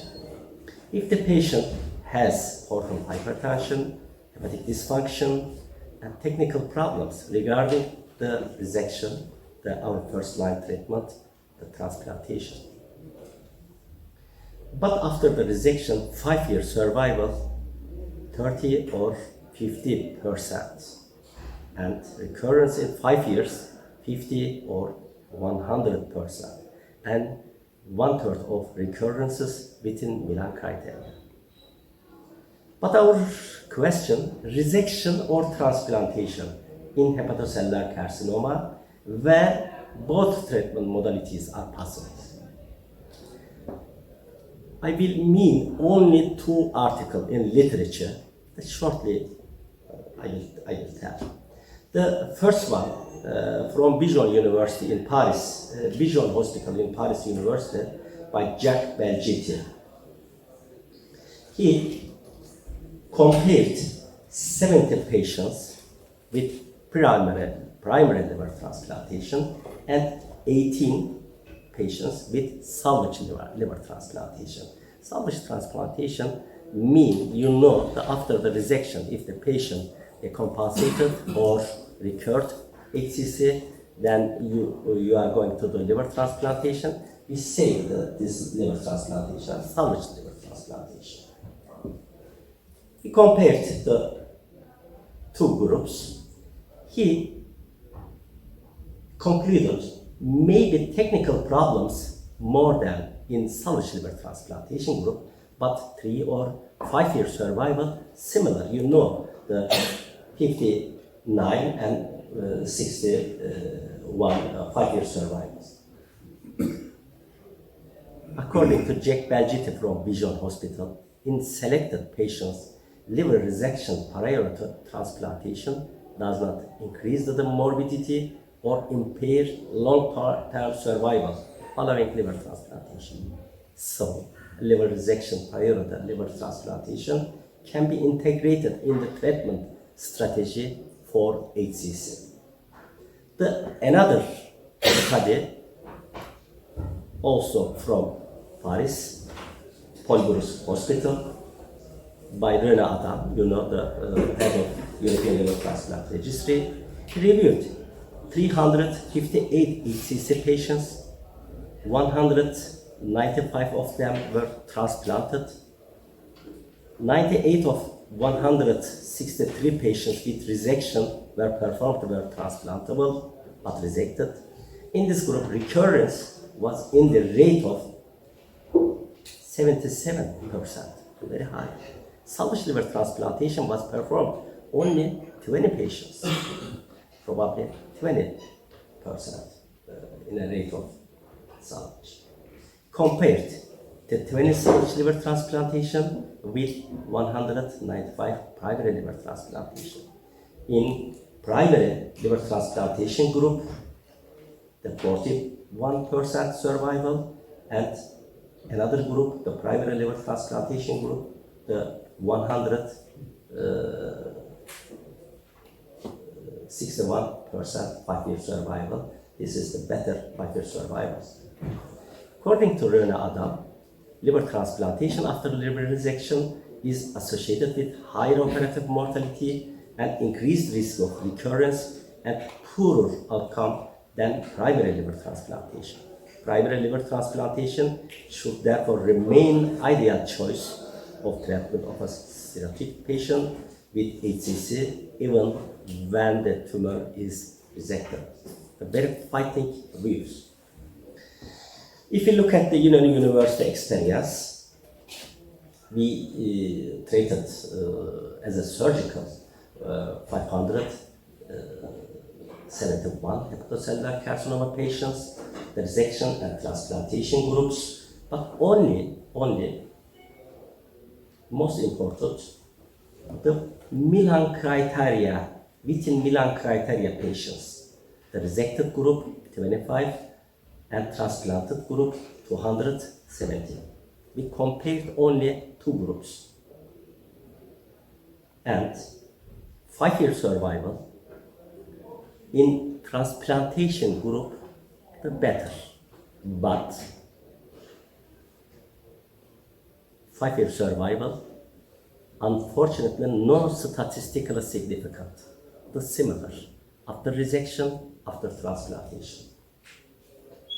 Of course, survival in Milan group was better than beyond Milan after resection. We are waiting this result. But in resected group, the recurrence 53%. The recurrence in transplant group, the very low rate. At salvage liver transplantation, we did only 13 patients. At 5-year survival, we obtained the 54%. This is acceptable, I think. Why resection is preferred as a first-line treatment? Since organ donation is already insufficient in the waiting list. Prevents increasing of patients with HCC, prevents dropouts due to HCC progression. The mortality of resection is negligible, less than 5%. Allows selection of patients who will benefit or suffer from transplantation, histopathology performance, etc. A salvage liver transplantation can be done if recurrence develops. However, liver transplantation can be performed in maximum 1/3 of this patient. Some of resected patients can live 5 or even 10 years without the need for transplantation. Salvage liver transplantation results are similar, maybe acceptable to primary liver transplantation. As a conclusion, resection can be considered as the primary approach from the point of view of cadaveric organ donation limitation and living donor safety. We must take into account the restriction of organ donation in our geography. From an oncologic point of view, liver transplantation is the ideal approach. By surgical margin resection of HCC, removing the cirrhotic background, which is a risk for de novo hepatocellular carcinoma development. Thank you very much. No photography.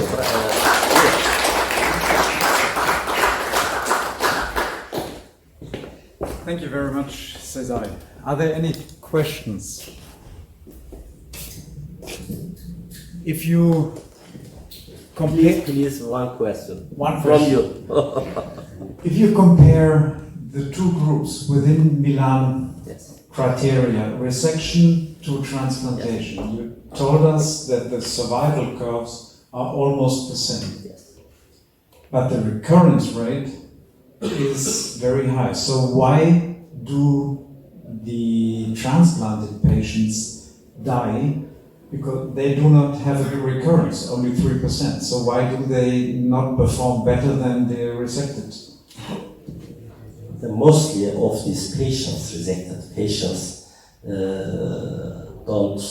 did not have the suitable living donor. Any patients with HCC cannot find the living donor. So you have to do any other treatment modalities. One of them, the resection. Yeah, but they are not. Okay, again, the resected and the transplant. Yes. Within Milan criteria. Yes. They have comparable survival Yes, curves. comparable, but recurrence high. Recurrence high. Yes. But they both die sometime. But they transplanted, they don't die of recurrence because it's very low. They die why? Because they have distant metastases or because of immunosuppression? Probably I don't have any results from that, but after liver transplantation, the deaths of the causes maybe from the HCC, out of HCC causes, maybe similar, but probably the response of your question, probably in the old data, in next 5 years, maybe we give the very correct response. In 5 years, similar. Maybe 10 years, maybe 10 years, the difference will be very significant. Because you always have your the sick liver. So two liver diseases and you keep one. That's right. In the resected liver. So you already have the answer, of course. I support Cesar's point, not just because he's the boss, because I'm happy to argue with him, but rather because this is his experience over many years. But only in the last 5 years have we had available to us much more effective anti-hepatitis therapies. And therefore, the recurrences from de novo HCC in the resected liver, which has residual diseased liver, we would expect to decrease. So I support his idea that over the next 5 years, we would expect those recurrences to decrease. Okay. Thank you very much. There is another question, yes? The question is, if you have unlimited graft pool, would you transplant these patients? Sorry. If you have unlimited graft pool. Unlimited graft. If you have as many transplant organs as you want. We have no graft. We have not enough donors. Yeah. So, if you have enough donors, would you transplant rather than resection within Milan patients? In normal, the Padberg asked the similar question. The recurrence very, very low in the transplant group. So if we have enough educate the living donation, especially the in deceased donor donation, I prefer always the liver transplantation. But we are using the living donor. Living donor safety is very important. That's a good point, yeah, sure. It's always a risk, small risk, but it's a risk, yes. Okay, thank you very much. We move on. Question now. Professor Volkan Ince? Okay, he will give us the results of living liver transplantation in HCC.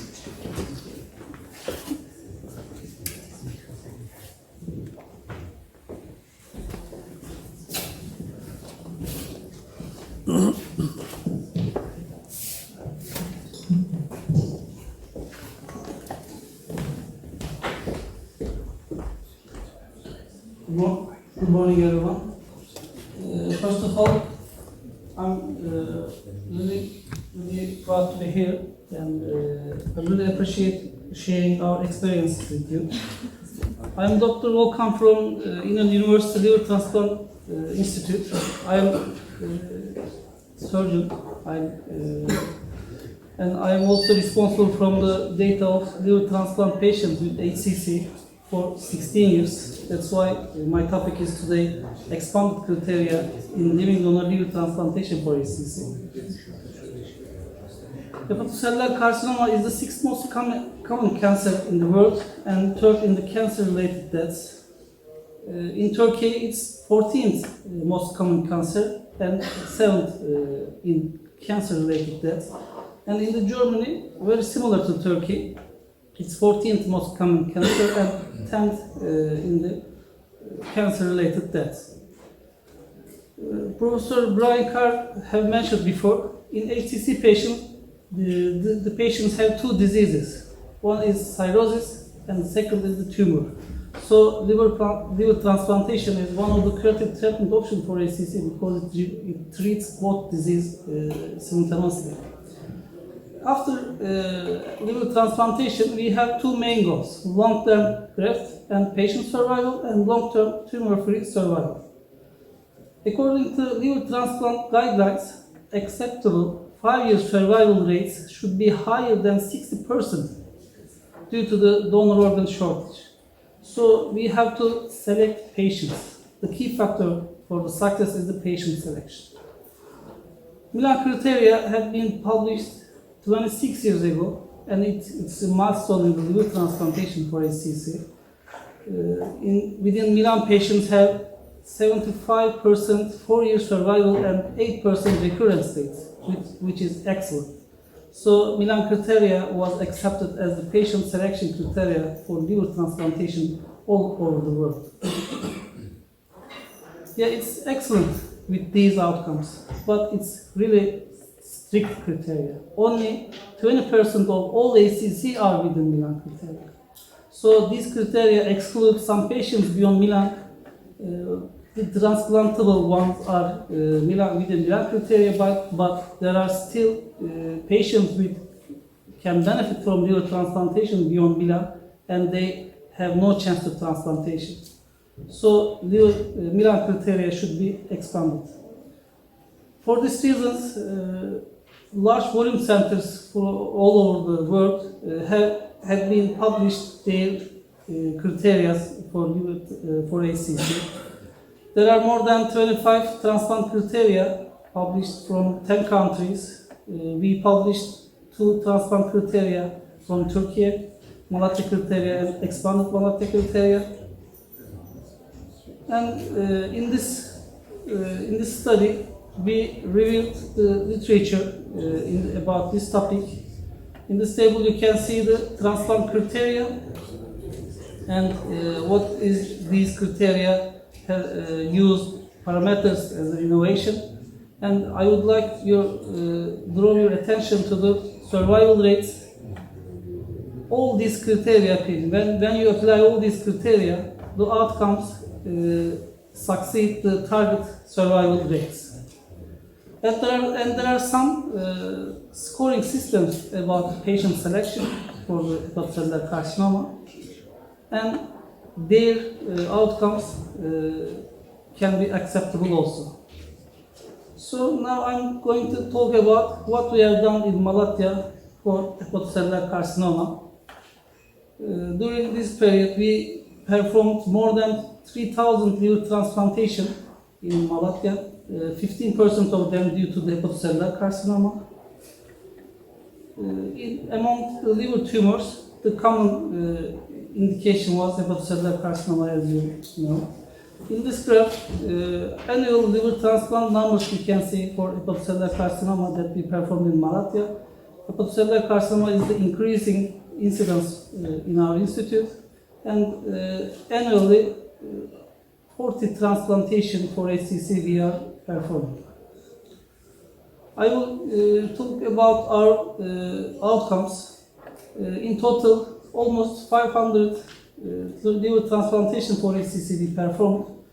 We excluded the patients follow-up period less than 90 days due to focus on the oncological outcomes. So we analyzed 420 patients, and 50 of them within Milan, 50 of them beyond Milan. When we look at the survivals according to Milan criteria, the outcomes is perfect.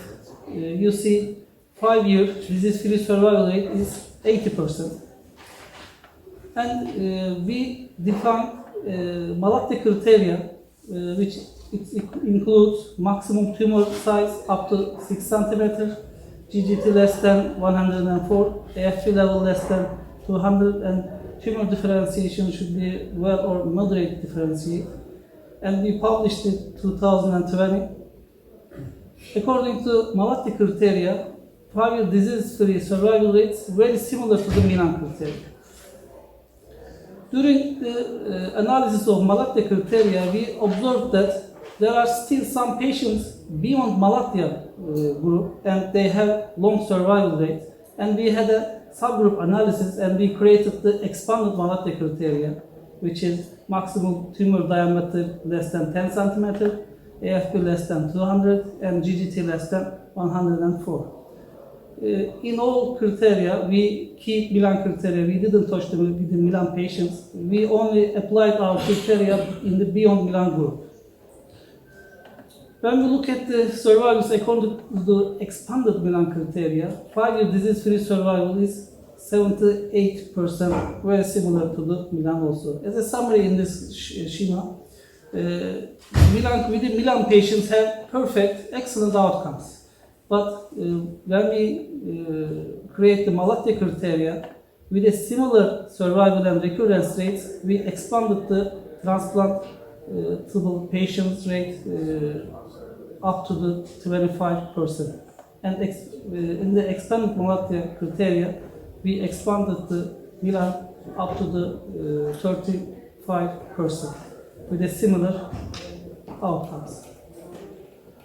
In the last part of my topic, I'm going to talk about our last study. We applied all these criteria to our Malatya cohort, and you can see here the criteria here within patient numbers. In the first column, 5-year disease-free survival outcomes and recurrence rates and expansion rate of the Milan.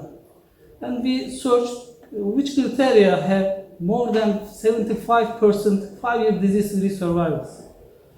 And we found 17 transplant criteria with a 5-year disease-free survival more than 75%. And we added second question, which criteria have more than 75% 5-year disease-free survival and less than 5% recurrence rate. The transplant criteria numbers decreased to the 13. And we add the third question, which one has the more than 35% expansion rate of Milan. Only expanded Milan criteria have met these three conditions, more than 75% 5-year disease-free survival, less than 5% recurrence rate, and expansion rate more than 35%. As a conclusion, how much we expand the criteria, that much cause decrease in overall and disease-free survivals and increase in recurrence. But among these criteria, only expanded Malatya criteria meet the following three conditions: more than 75% 5-year disease-free survival, less than 5% post-transplant tumor recurrence, and more than 35% expansion rate of Milan. 75 additional patients beyond Milan had liver transplant chance by expanded Malatya criteria. I'm finishing after two announcements. We have multidisciplinary tumor board every Mondays on 4 o'clock p.m. In Turkish time. So you can also join us and online via this link and discuss patients with us. The second announcement is our new journal, Journal of İnönü Liver Transplantation Institute. We would like your scientific contributions to our journal and hope to meet you in Malatya İnönü University again. Thank you.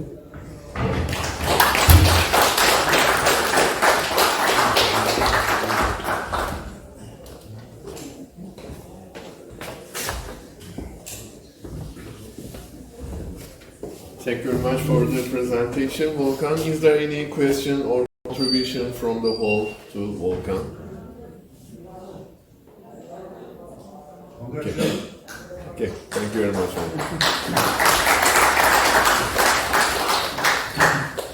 Anybody is free to join the Monday tumor conference. If you email Volkan or myself or Professor Sezai, we'll put you on our weekly email list, so anyone is welcome to join. Okay.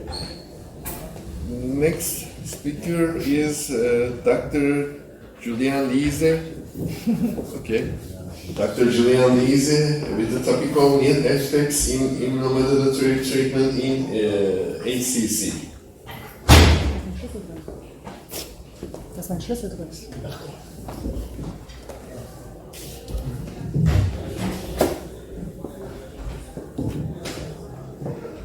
So hello, also a warm welcome from my side. And after interesting talks about liver transplantation, liver resection and current aspect to HCC, I focus on systemic therapy, especially on immunotherapy. So you all know HCC is the most frequent primary liver cancer and is an important medical problem we have because it's the fourth leading cancer-related deaths worldwide, and the incidence is increasing and also the mortality is increasing, especially in Asian countries, but also in Europe and the United States.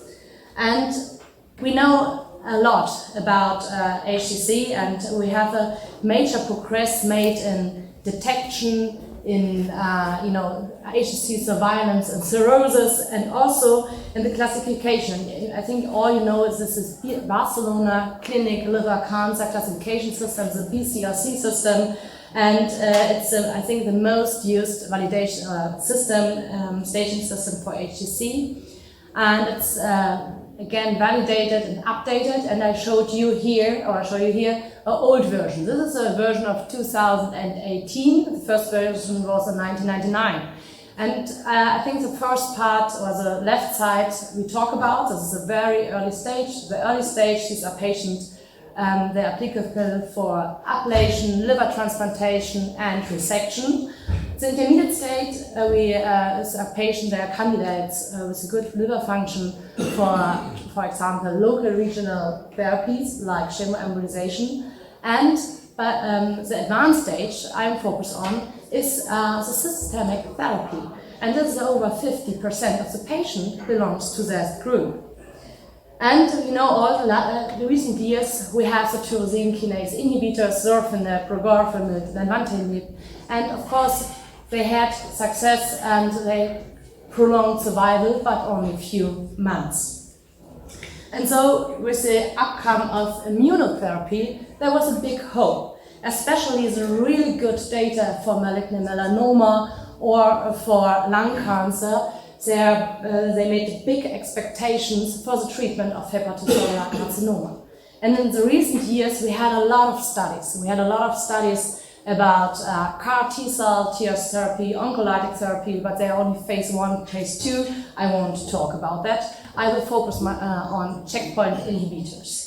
So what are checkpoint inhibitors and why they are important? We all know that HCC has a really inflamed microenvironment, and in this microenvironment, HCC cells are able to release cytokines, and these cytokines can polarize macrophages, and they can also affect T cells, and they change the microenvironment of the tumor to a pro-tumor microenvironment. And when you're addressing the microenvironment, you have two options. The first option is the interaction with the immune cell communication. That means you inhibit the communication between antigen-presenting cells and the T cells. And here you have to keep in mind one molecule, that's a cytotoxic T lymphocyte antigen 4, so CTLA4, and this is elevated in cancer cells and suppresses the T cell function. What does it mean? That means that the cancer cell could not detect it by the immune system. The other possibility you have is to disturb the interaction between the tumor and the immune cell communication.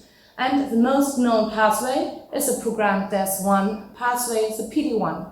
So there's a legend expressed on the tumor cells, on the HCC cells, it's communicated with the PD-1 on the T cells and reduces again the T cell function, and that's to prevent again the immune system from attacking the tumor cells. And when you inhibit the CTL4 or the PD-1 pathway, then you can prevent the cancer to evading the immune system. So that sounds good in theory, but the problem is all the efforts we had, unfortunately, we don't have in HCC. There are an amount of studies trying to find a therapy, checkpoint inhibitors, but they are frustrating, they are disappointing.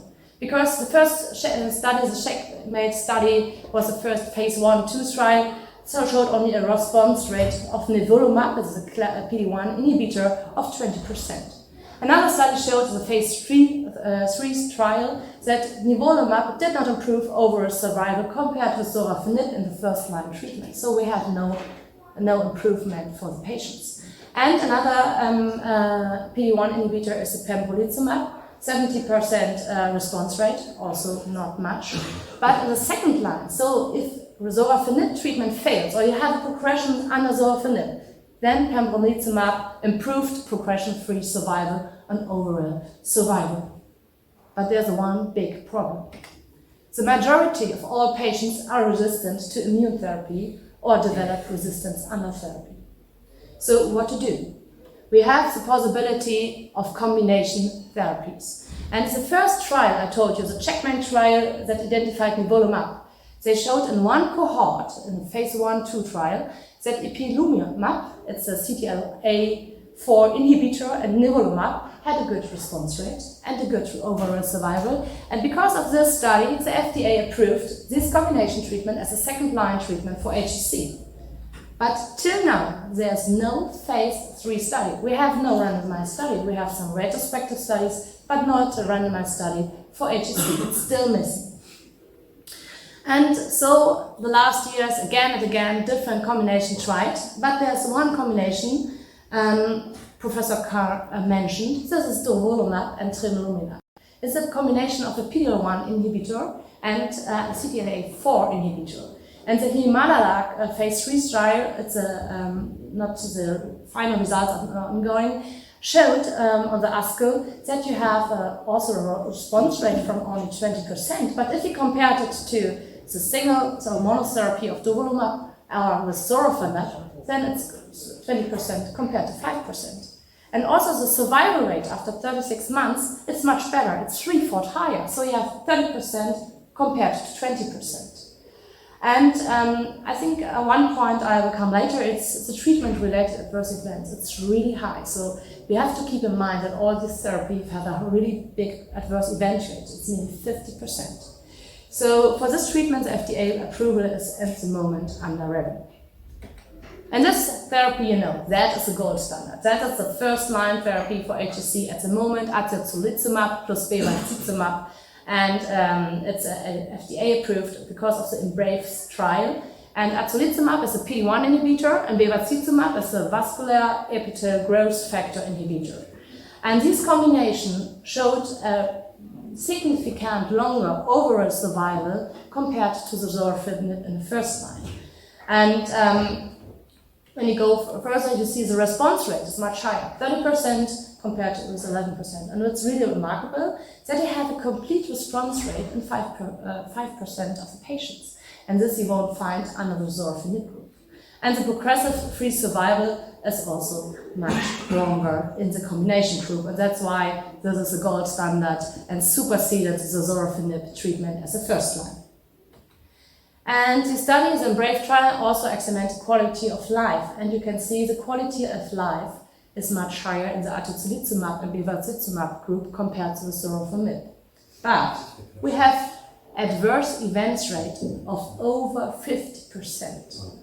So what is the main adverse events or the we have. So we have in the atezolizumab and bevacizumab group more hypertension, more proteinuria, more worsening of the liver function, and gastrointestinal bleeding. You have to be careful with your patient with portal hypertension because they have a big problem when it's untreated. You have a varicosis, then you have a high rate of bleeding, and this is compared to sorafenib. So these are promising results, but what about neoadjuvant and adjuvant therapy? So I can't give you an answer now. There, for the neoadjuvant setting, before liver resection or ablation, we have a lot of trials still ongoing, no data available. What about the adjuvant? Again, a lot of trials. There's one phase 2 trial, that's an EVOLVE trial. They gave checkpoint inhibitors, nivolumab, after liver resection or ablation, and they showed in the first data set a prolonged survival, but more data are missing. And few of you working, or some of you working in a liver transplant center, what to do with HSC patients after liver transplantation that suffer from a recurrence. And I checked the literature, and there are only few cases or series, and it's published less than 100%, 100 patients published with treated with immunotherapy with checkpoint inhibitors after liver transplantation. And you can see there are only a small group, different checkpoint inhibitors, only one patient with atezolizumab and bevacizumab. And in all these studies, there are different cancers included. That means only 1/3 of this published data is HCC, the rest is malignant melanoma and lung cancer. And if you see this, it's really, really impressive. Do you work in your university with circulating tumor cells? Yeah, we are trying now to establish that for the microenvironment and going for single-cell sequencing of these tumors and to find out those program is starting now. Because to address this question. Just starting. Thank you very much. Thank the organizing committee for inviting me for this lovely Gießen again for the third time. And I'm very happy to be here with you again. And Guten Mittag. That is the only German word to salute you, although I have spent lots of hours watching the Babylon Berlin just before coming here. Although I have completed the 4 seasons, but that is the only word that can I use for the solution. Sorry for that. If you invite me for the 4th time, maybe I can speak German a little better then. But I strongly suggest that Babylon Berlin is very good. Not although for the learning the German, but it's a good series. Anyway, I will try to talk about the biliary complications after liver transplantation, which is a very common problem that we face if you are working in a liver transplant institute. So, liver transplantation is basically an art of anastomosis. You make anastomosis, lots of anastomosis, vascular anastomosis and biliary anastomosis. So the problems arise with this anastomosis. And I will talk about the biliary anastomosis causes or related with this facts. Biliary complications are the most common complications after liver transplantation, and the most frequent morbidity and mortality cause of after liver transplantation. The incidence varies, but it is reported to be 20 and 40%, and mortality is about 2 and 7% in the literature. So there are many ways to treat all these problems. Mostly ARCP is recommended, but it is center dependent and experience dependent. So everybody has its own way, but there is no true way or the absolute true way. So it all depends on the experience of the center and the persons who are performing that. Well, this is the famous paper of the Thomas Stans, and many years ago, about 50 years ago, he talked about the biliary problems as the Achilles heels of the transplantation. I'm sorry. And this is the Achilles heels, you know. So we will be seeing these problems, although there are many procedures, anastomosis procedures, and multiple ducts are anastomosed. So when you increase the number of the anastomosis, the problems will be multiplied also. So there are lots of risks, like the biliary reconstruction technique or the procedure type. But the main problem, this is a very important slide of mine. If you understand this point, while you are anastomosing a bile duct, you cut the blood supply of the native bile duct. Although you anastomose the hepatic artery, which is the sole artery supplying the biliary tree, there will be problems. At least there will be strictures, and depending on the severity of the problem, there will be other problems like the biliary leaks and etc. So disruption of the peribiliary plexus is the main problem. So these are the classification of biliary complication after liver transplantation. Believe me, we have seen all of the problems that is listed here. So I will be giving some of the most common ones. Well, I'm an interventional radiologist, and it's not a brain surgery. We either block arteries, or we either open the arteries, or structures, or biliary tree. So if there is a stricture, we dilate and we try to solve them permanently. If there is a leak, we would like to seize the cause of that biliary leak. So one of the most problem is strictures. Well, a good imaging before any intervention is mandatory, and we have lots of facilities to show all those strictures. Like in advanced cases, we can show with hepatocyte-specific contrast agents using Primo is the only one available. So we can show all those strictures and anatomical structures and be ready for the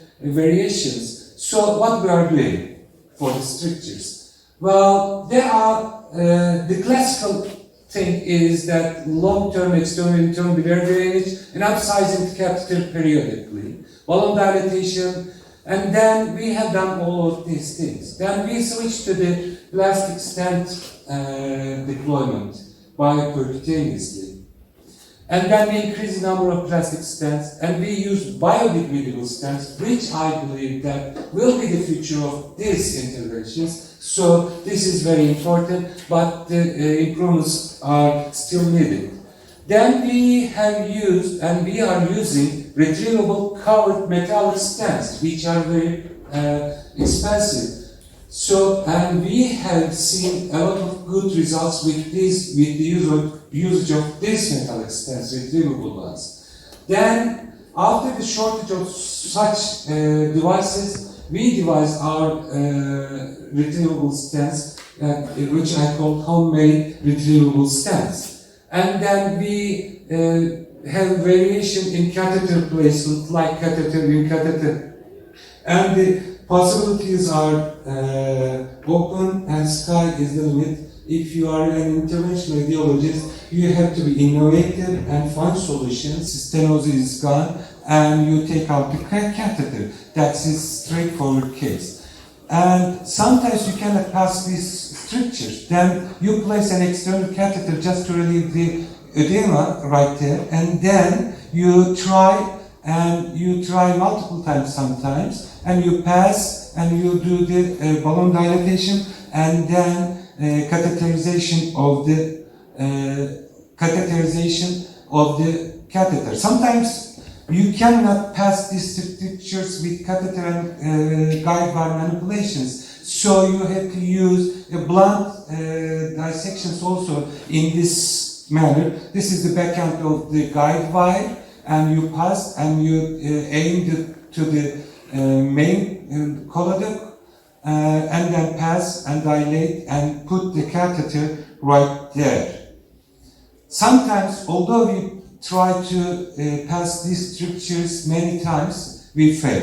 And that time, we do a rendezvous, a surgical rendezvous with our surgical colleagues during the operation room, and they open the abdomen. We try to pass during the operation, and they perform hepaticojejunostomy or other diversion techniques, and we place the catheter through that combination treatment. This is a surgical rendezvous. Well, this is a very good example for the tight stricture. This is a very young lady who would like, she doesn't want to have a catheter hanging out there, because we, as an interventional radiologist, with the help of our surgical colleagues, created a group of people with catheters, longing catheters, for many years sometimes. So this is very difficult, and for that reason, we have to devise other things, like biodegradable stents. For example, for this lady, we placed a biodegradable stent, as you can see here, without any catheter, and the structure is improved. And this is what, from another case, in order to show the stent. Well, the problem with these biodegradable stent is they lack the needed radial force in order to open the stricture. So they are improving that. And we have been using other type of stents also. Well, many years later, about 5 years later, the same lady came to our hospital with another stricture right there, and then we placed another biliary drainage catheter for this lady. And since she doesn't want a catheter, we placed plastic stents percutaneous rather than ERCP. And then we began to use such plastic stents, percutaneous application of those stents. And then we have also used some biodegradable stents, like this spiral-shaped biodegradable stents, for our patients also. This is recently got FDA approval from, and also CE mark for, and this is from Germany. This is from Germany, and the laboratories are from Germany. And this is the future, biodegradable ones with covered or bare stents, biodegradable stents. And while we are using those plastic stents percutaneously, sometimes we have some problems, like perforations, right after the implantation of those biliary stents, as is this one. As you can see, I perfectly punctured the duodenal valve, and this is the plastic stent hanging out from the duodenum, and my surgical colleagues just fixed with this one. So this type of complications by interventional radiologists during these procedures could be seen. So what was the reason for that? Because the plastic stents that is used by the ERCP guys were stiff ones. So we changed accustomable stents, which are made from regular drainage catheters. And these are one of the examples for that. For example, this is plastic stents which are made from the biliary drainage catheter, and we can place multiple ones, 1, 2, 3, 4, whatever you need. So, but after placing such a stent, then you are dependent on the ERCP guys, because they have to exchange those stents. So, we have to be independent as an interventional radiologist. What can we do? We can do some suturing of the sutures to the proximal end of those biliary catheter in order to retrieve when it is needed or exchanged. So So we devised such a custom-made biliary stents like this one for this very tight structure. We place this one, and when it is needed, when the time has come, we just extract it percutaneously, very easily. And sometimes we have two problems, two strictures, but we don't want to have two punctures from each side. So with using only one puncture, we just solve such a problem like this one, hepatocogenostomy, anastomosis stenosis, like here, and the second one is the anastomosis stenosis. So we just volunteer, and we just belong to the other side, and we place an internal external catheter, an additional retrievable custom-made stent, and also a second additional retrievable custom stent for the other side. And when it is healed, when the time is come, we were able to retrieve all those catheters, biliary stents, custom-made stents very easily. So one of the problems is solved. Well, these sometimes, rather than accessing two sectors separately, we access it from one side and go outside using a catheter inside that catheter. Catheter in catheter side. This is one of the examples for that. And this is hepatocogenostomy, anastomosis stenosis. We use with regular internal external catheter, and we just sutured the retrievable catheter around the external catheter. Stenosis is gone, and you take out the catheter. That's a straightforward case. And sometimes you cannot pass these strictures. Then you place an external catheter just to relieve the edema right there, and then you try multiple times sometimes, and you pass and you do the balloon dilatation, and then catheterization of the catheter. Sometimes you cannot pass these strictures with catheter and guide wire manipulations, so you have to use a blunt dissections also in this manner. This is the back end of the guide wire, and you pass and you aim to the main coloduct, and then pass and dilate and put the catheter right there.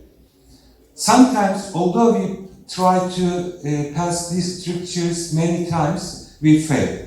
And that time, we do a rendezvous, a surgical rendezvous with our surgical colleagues during the operation room, and they open the abdomen. We try to pass during the operation, and they perform hepatocogenostomy or other diversion techniques, and we place the catheter through that combination treatment. This is a surgical rendezvous.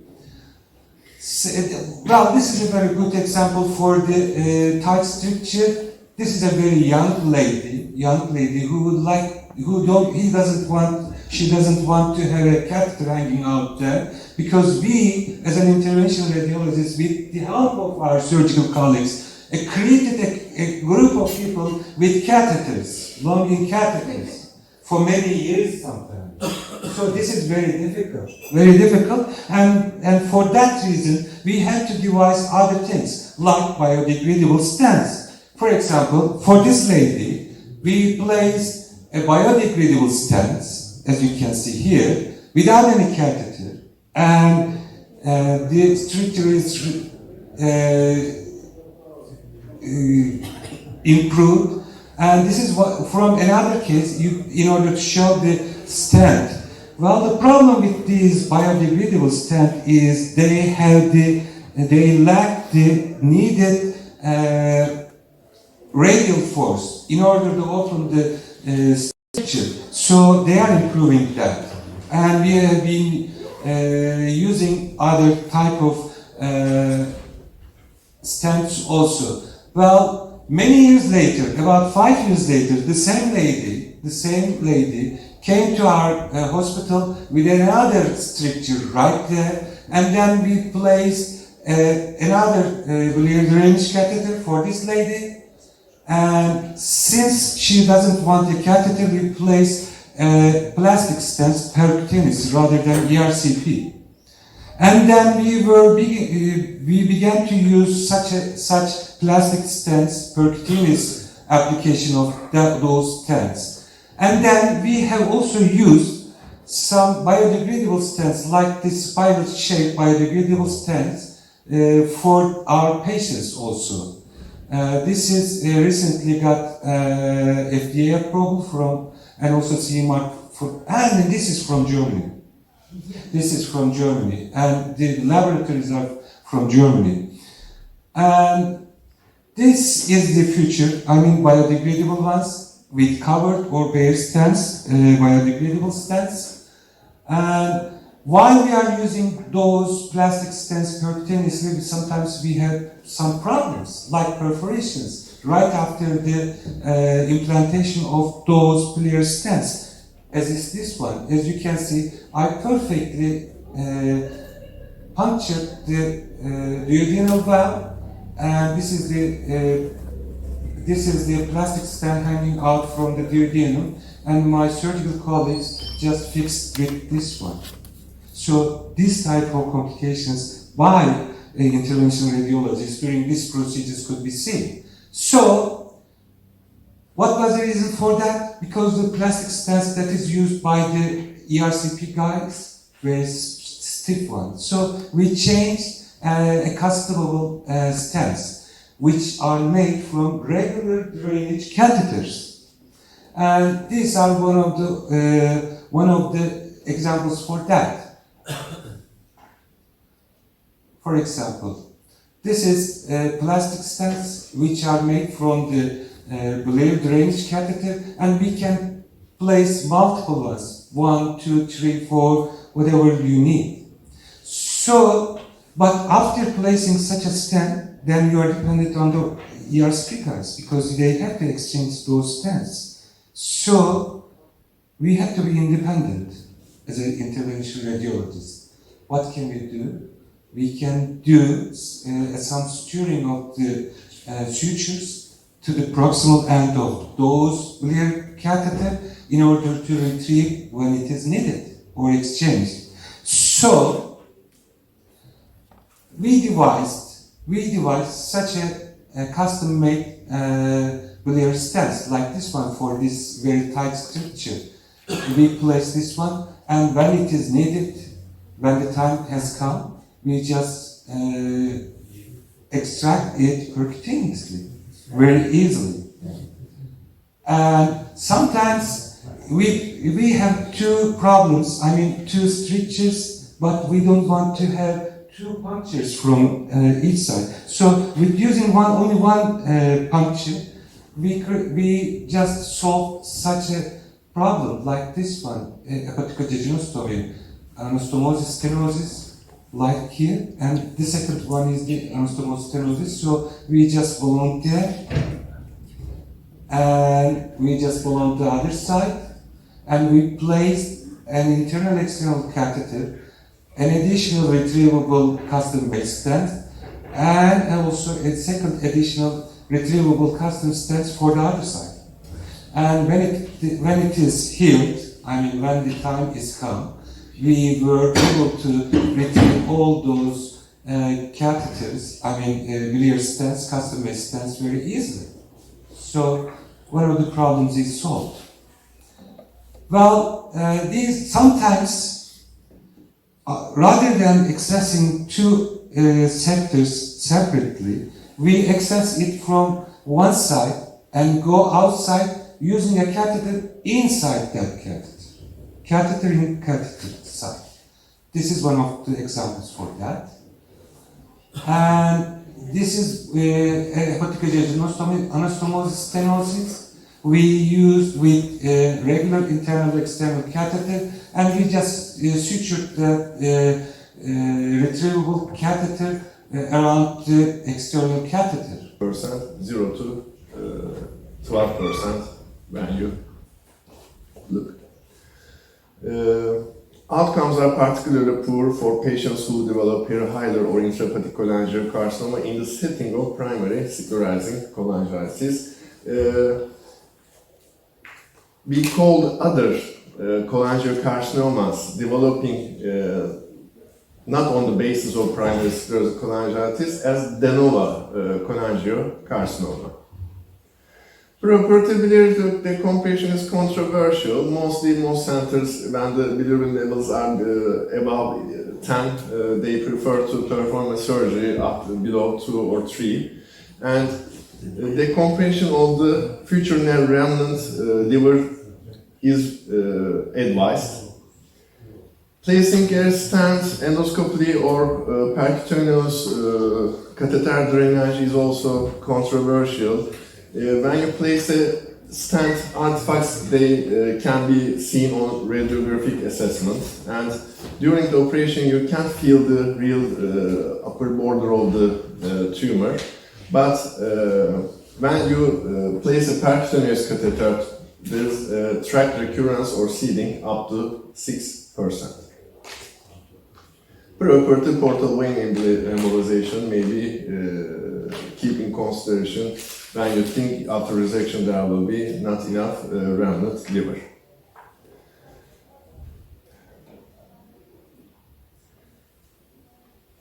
Only extrahepatic biliary duct resection is not enough in many situations. The additional hepatic resection is mandatory and it has improved resectability rates. However, creative resection is possibly in fewer than 1/2 of the patients and the majority do not achieve long-term disease control. According to the types of the perihilar tumors, you can, for type and 2 lesions, the procedure is en-bloc resection of the extrahepatic bile duct and gallbladder with 5 to 10 mm of duct margins, and you perform a Roux-en-Y hepaticojejunostomy. The addition of en-bloc hepatic lobectomy or trisectionectomy is usually required, especially from a report from Japan. For type 2 tumors, you also add caudate lobe resection. But during surgery, it's hard to differentiate type 1 and type 2 tumors. We are talking about millimetric diameters. So usually also for type 1 lesions, we have to perform caudate resection. And also type 2 tumors usually require hepatic lobectomy or trisectionectomy.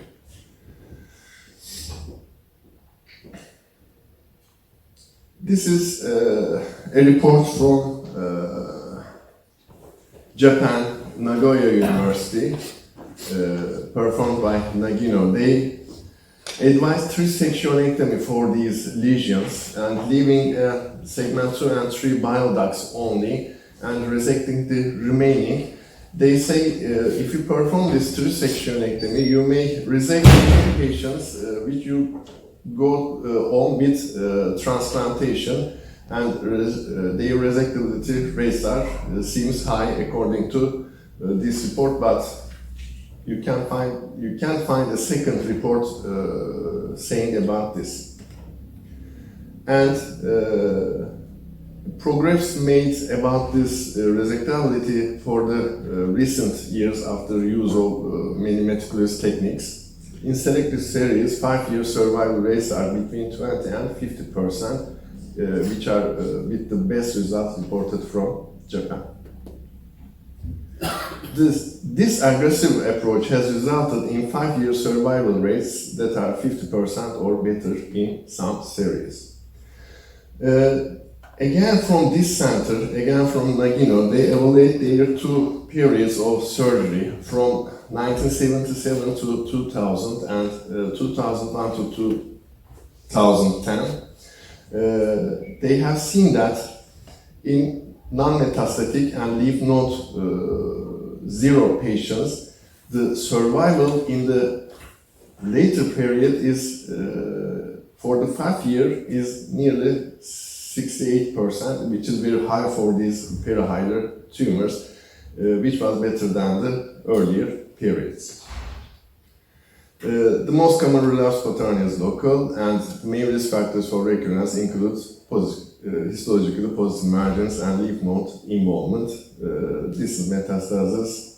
Peritoneal metastasis may be seen in the later course. This report from our center, it includes 35 patients, but 15 of them were performed extrahepatic bile duct resection, 10 with liver resection. The remaining 10 were have seen inoperable during the laparotomy. 1, 2, and 3 years survivors were 80%, 57%, and 42% for the hepatectomy group, but they were lower in only extrahepatic bile duct resection group, and the remaining unresectable inoperable group couldn't see the second year. So this is also with the literature knowledge.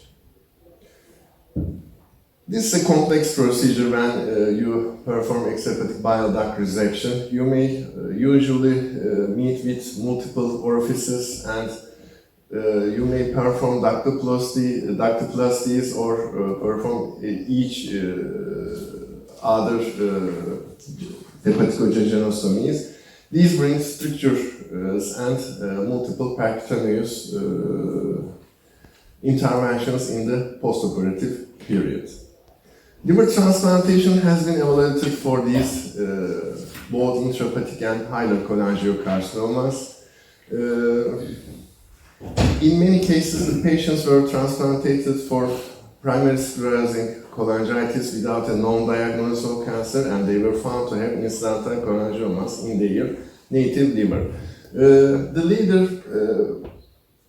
about this is Mayo Clinic, and report of the Mayo experience using an intent to treat analysis. They have included all the patients which enrolled in this protocol, and they have seen 1, 3, and 5 year survival rates of 8 to 63 and 55%. A great result for intention to treat analysis.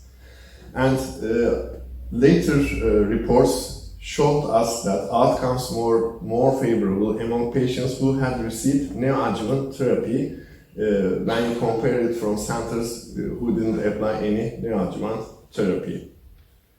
The impact of neoadjuvant therapy also has been seen in a meta-analysis and meta-regression report.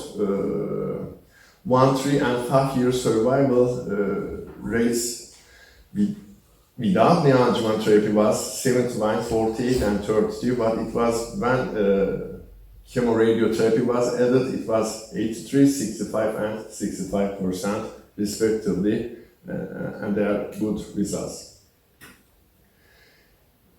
They have also tried liver transplantation in resectable patients also, and retrospective review also showed better results than resection alone in these groups.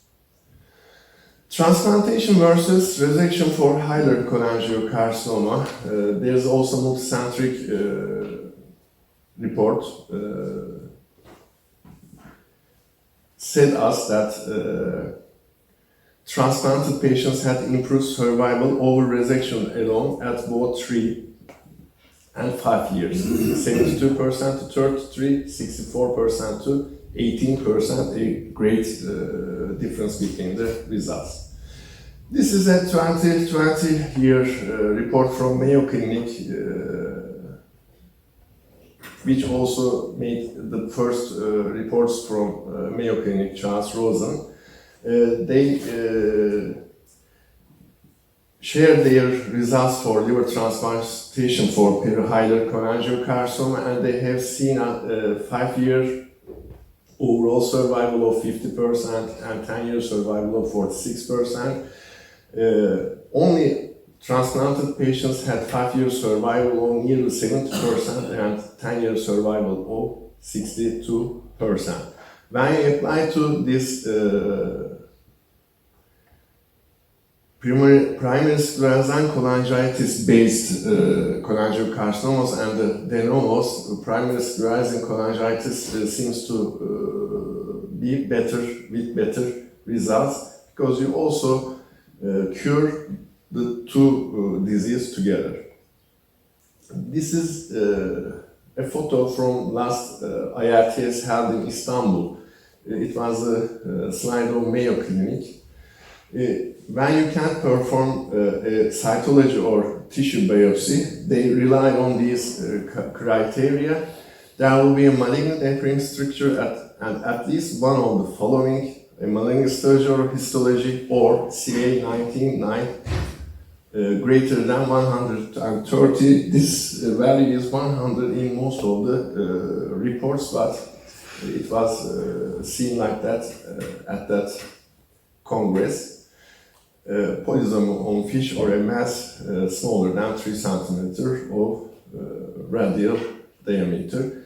They really pick up the patients very meticulously, and they are treated with approved neoadjuvant therapy protocol. They avoid transperitoneal biopsy of the primary tumor initially, and they all perform staging prior to liver transplantation. This is most of their protocol. This is a review from our center. Professor Yılmaz, Professor Karan, Professor Akbulut has performed. It's a really good review about some topics, especially which can be argued,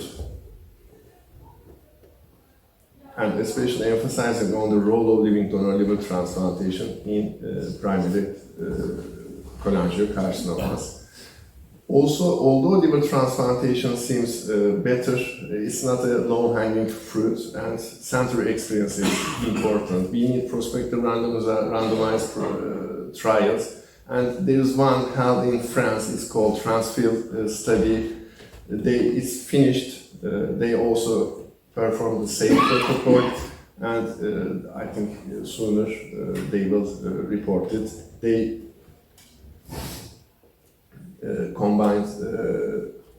compared this protocol with resection and liver transplantation after neoadjuvant therapy. Organ allocation is important. UNOS accepted when you explain your patient, and the MAD exception score 22 is added to their MAD scores. Liver transplantation has proven in the past 2 decades to play a significant role in the treatment of early stage unresectable cholangiocarcinoma. De novo and cholangiocarcinoma are arising in primary sclerosing cholangitis. Excellent outcomes can be achieved by adherence to strict patient selection criteria and administration of high-dose neoadjuvant therapy and operative staging prior to transplantation. The role of neoadjuvant therapy and liver transplantation for patients with potentially resectable cholangiocarcinoma arising de novo, however, is highly controversial. In the report by Mayo Clinic at 2020, they still advise to resect the resectable patients, not to go on with liver transplantation. The consensus statement released by the American Hepatopancreatic Biliary Association in 2015 thus recommended that resection should be standard therapy for patients with resectable de novo cholangiocarcinoma. Thank you very much.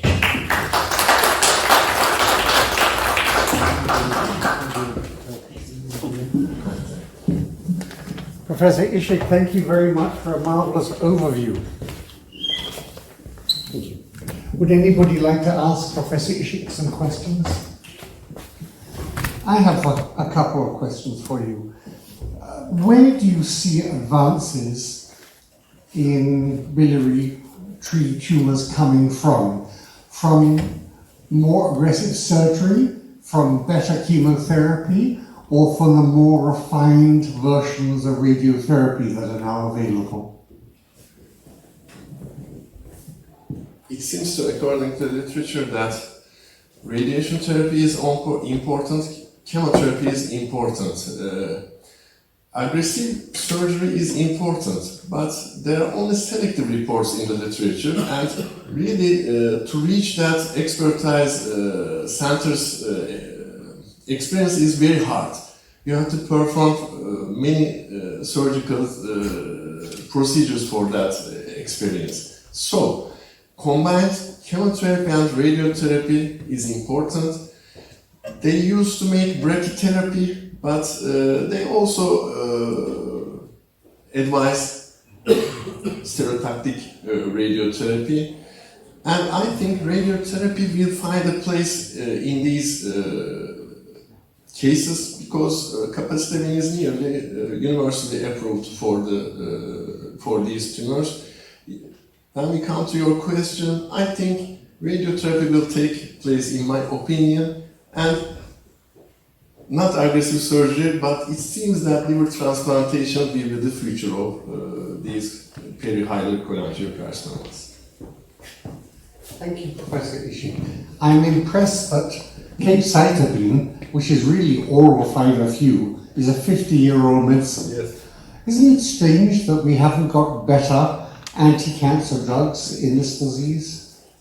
I think it seems that it's a known drug for 50 years, and people may feel safe about this medicine. So because of that, I think that Pro Bruce performed this study, and they use capecitabine again. Known but minor. Yes. Professor Yilmaz. Only I want to talk about the aggressive surgical therapy, especially from Japan. Yamura and other colleagues did allow the aggressive surgical treatment in Klatskin tumor, including the vascular resections. But if you read the series of the articles, the very, very low number of patients, maybe 5 or 10%. And probably after the aggressive surgical treatment, you cannot come across to the long time survival. So, as a aggressive surgeon, I don't agree with aggressive surgical treatment in Klatskin tumor. We should go to I agree with you, the aggressive, maybe new modalities, the neoadjuvant chemotherapy and radiation therapy, maybe no need liver transplantation, maybe. Thank you, sir. Professor Kwon. Brian, Sir. please. Thank you. Thank you very much, Professor Ishii. And now may I invite Professor Ramazan Kudlu to give his second talk on vascular complications in liver transplantation. So the hepatic artery stenosis could be classified based on the locations and or tenderness with other ones. And the hepatic artery thrombosis is one of the feared complications of liver transplantation because it could lead to the fulminant hepatic graft insufficiency with a high mortality rate, or relapsing bacteremia, which leads to the morbidity and mortality, and also leading to the ischemic biliary complications that are very sometimes very difficult to solve. And what we do for the treatment of hepatic artery cases interventionally, as you can see, this is a total occlusion of the hepatic artery, just beginning from the hepatic artery anastomosis. We try to pass with the guide microcatheter and microwire manipulations. We pass that just to see if there is an inflow for the intrahepatic branches of the hepatic artery. And then confirming that these are the patent, as you can see, we gave a TPA for the resolution of clots. As you can see, restore blood flow, and as you can see, underlying disease, the hepatic artery stenosis right there, and we balloon dilated, and this is the result after infusion. So this is another case of hepatic arterial occlusion with microcatheter and microwire manipulations. We passed that occlusion. We volume dilated here, and we began to infuse the TPA. As you can see, there are irregularities at the anastomosis site, maybe a little bit dissection, as you can see here. And then continue on TPA administration. This is the result. As you can see, there are irregularities and dissections. And we placed a cover stent, vascular cover stent, usually the coronary cover stents for this one. And this is the result after implanting such coronary stents. This is a big old known splenic steel syndrome, but another name or another newer name is given, usually non-occlusive hepatic arterial hypoperfusion syndrome for this entity, but this is splenic steel syndrome. As you can see, there is a vicious cycle that leads to the less decreased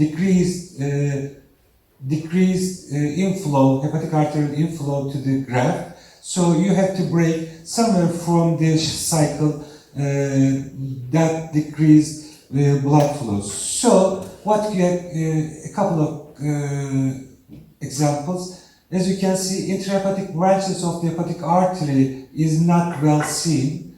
Portal vein is okay, and there's a huge spleen right here.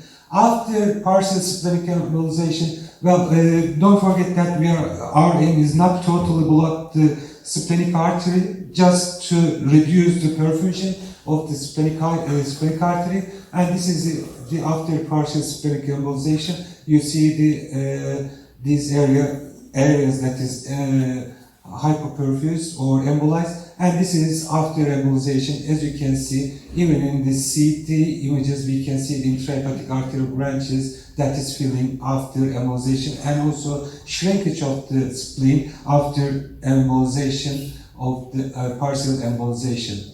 And this is maybe a rather more complicated one. There is a huge dilated splenic artery and less perfused intrahepatic branches. And after splenic artery embolization, partial, as you can see, these are the embolized part.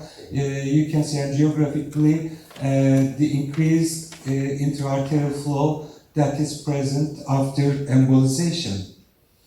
So hepatic artery injuries could be seen after liver transplantation due to various causes like biopsy or biliary intervention or other intervention. I will give some examples about that.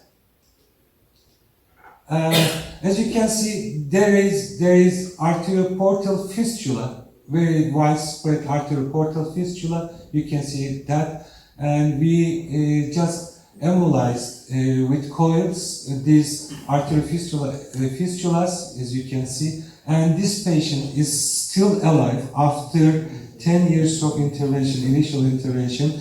So everybody who followed this case will remember if I say the name, but I will not say the name for this time.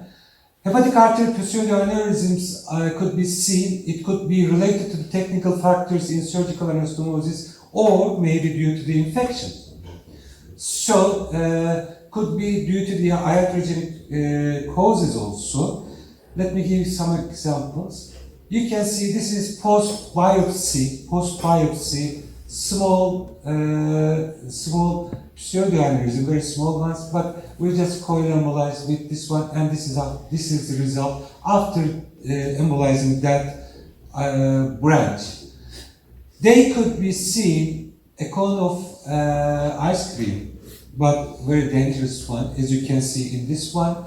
You see during the CT examination, there is a pseudoaneurysm right here and actively bleeding during the angiography. Since at that time we didn't have any cover stent, we just embolized this part, and the next day, a second pseudoaneurysm just below that embolized area is appeared, this one. We just embolized that, and then the problem is solved, seems to be solved, but believe me, just embolizing the pseudoaneurysm inside the pseudoaneurysm doesn't solve this problem. You have to use stent grafts or make a channel of artery with strong walls. So this is a temporary measure for the relief of acute interventions. And this is a very bizarre complication, extrahepatic pseudoaneurysm, very huge one. You can see during the angiography active extravasation into that sac. And we just access the hepatic artery, pass to inside to the intrahepatic branch, and as you can see, we placed a cover stent. But immediately after the placement of cover stent, it is thrombosed. So we just go inside that and balloon dilate it and give some TPA and place a second one just to open with this dissected or area and extended the proximal part, and this is the result. We just solved this one. Also, in addition to solving that, we just created some problems, but thanks to God, we were able to solve that. And the portal vein, stenosis could be seen, which could be solved with balloon dilatations usually, and if it doesn't respond to that intervention, we can place a stent, a self-expanding stent usually, in that area, which solves the problem. But sometimes we can access with our surgical colleagues through the inferior colic vein, which they show us during the operation. We place an introducer right there and take the patient to the angio suite and do our dilatations and place a stent. So this is a surgery and interventional radiology combination through the iliocolic vein here. Sometimes known that brain declaration rate should be at least 1 per ventilator count. Turkey has 15,000 respirator ventilators. So we declarate brain declaration is very low in terms of respiratory count. At the other hand, organ donation after brain declaration is only 25%, but now 17%. The donation rate after brain declaration is Bursa region, our hospital region, our Bursa region is about 60 or 50%, a little bit higher than Turkish average.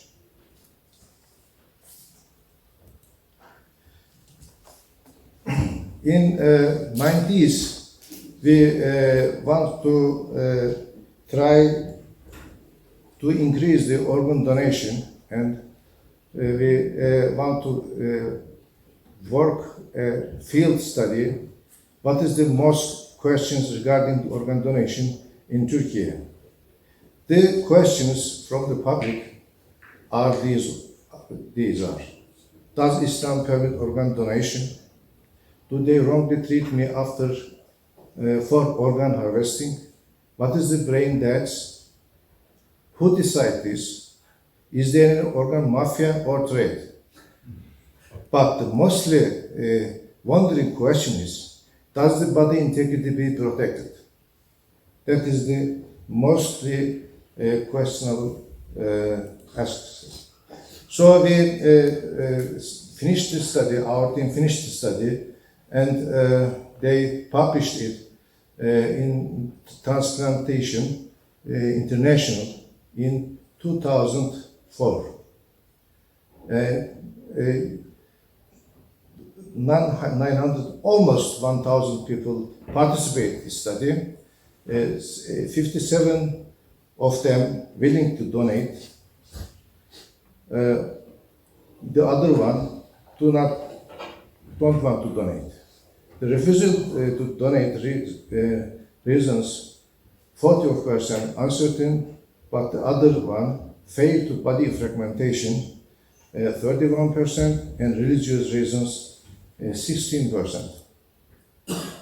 Actually, Islam permits and encourages organ donation. There are a lot of reports has been published, many countries from the many countries. Also, Turkish Department of Religious Affairs also reported their policy in 1980. So we have not any problem about the religious reason. The history of the organ transplantation activities in Turkey started in 1968. First heart transplanted, but it was unsuccessful. In 1975, first living-related kidney transplanted has been done. In 1979, organ transplantation law has been published. This is very important. In that year, this is the unique law has been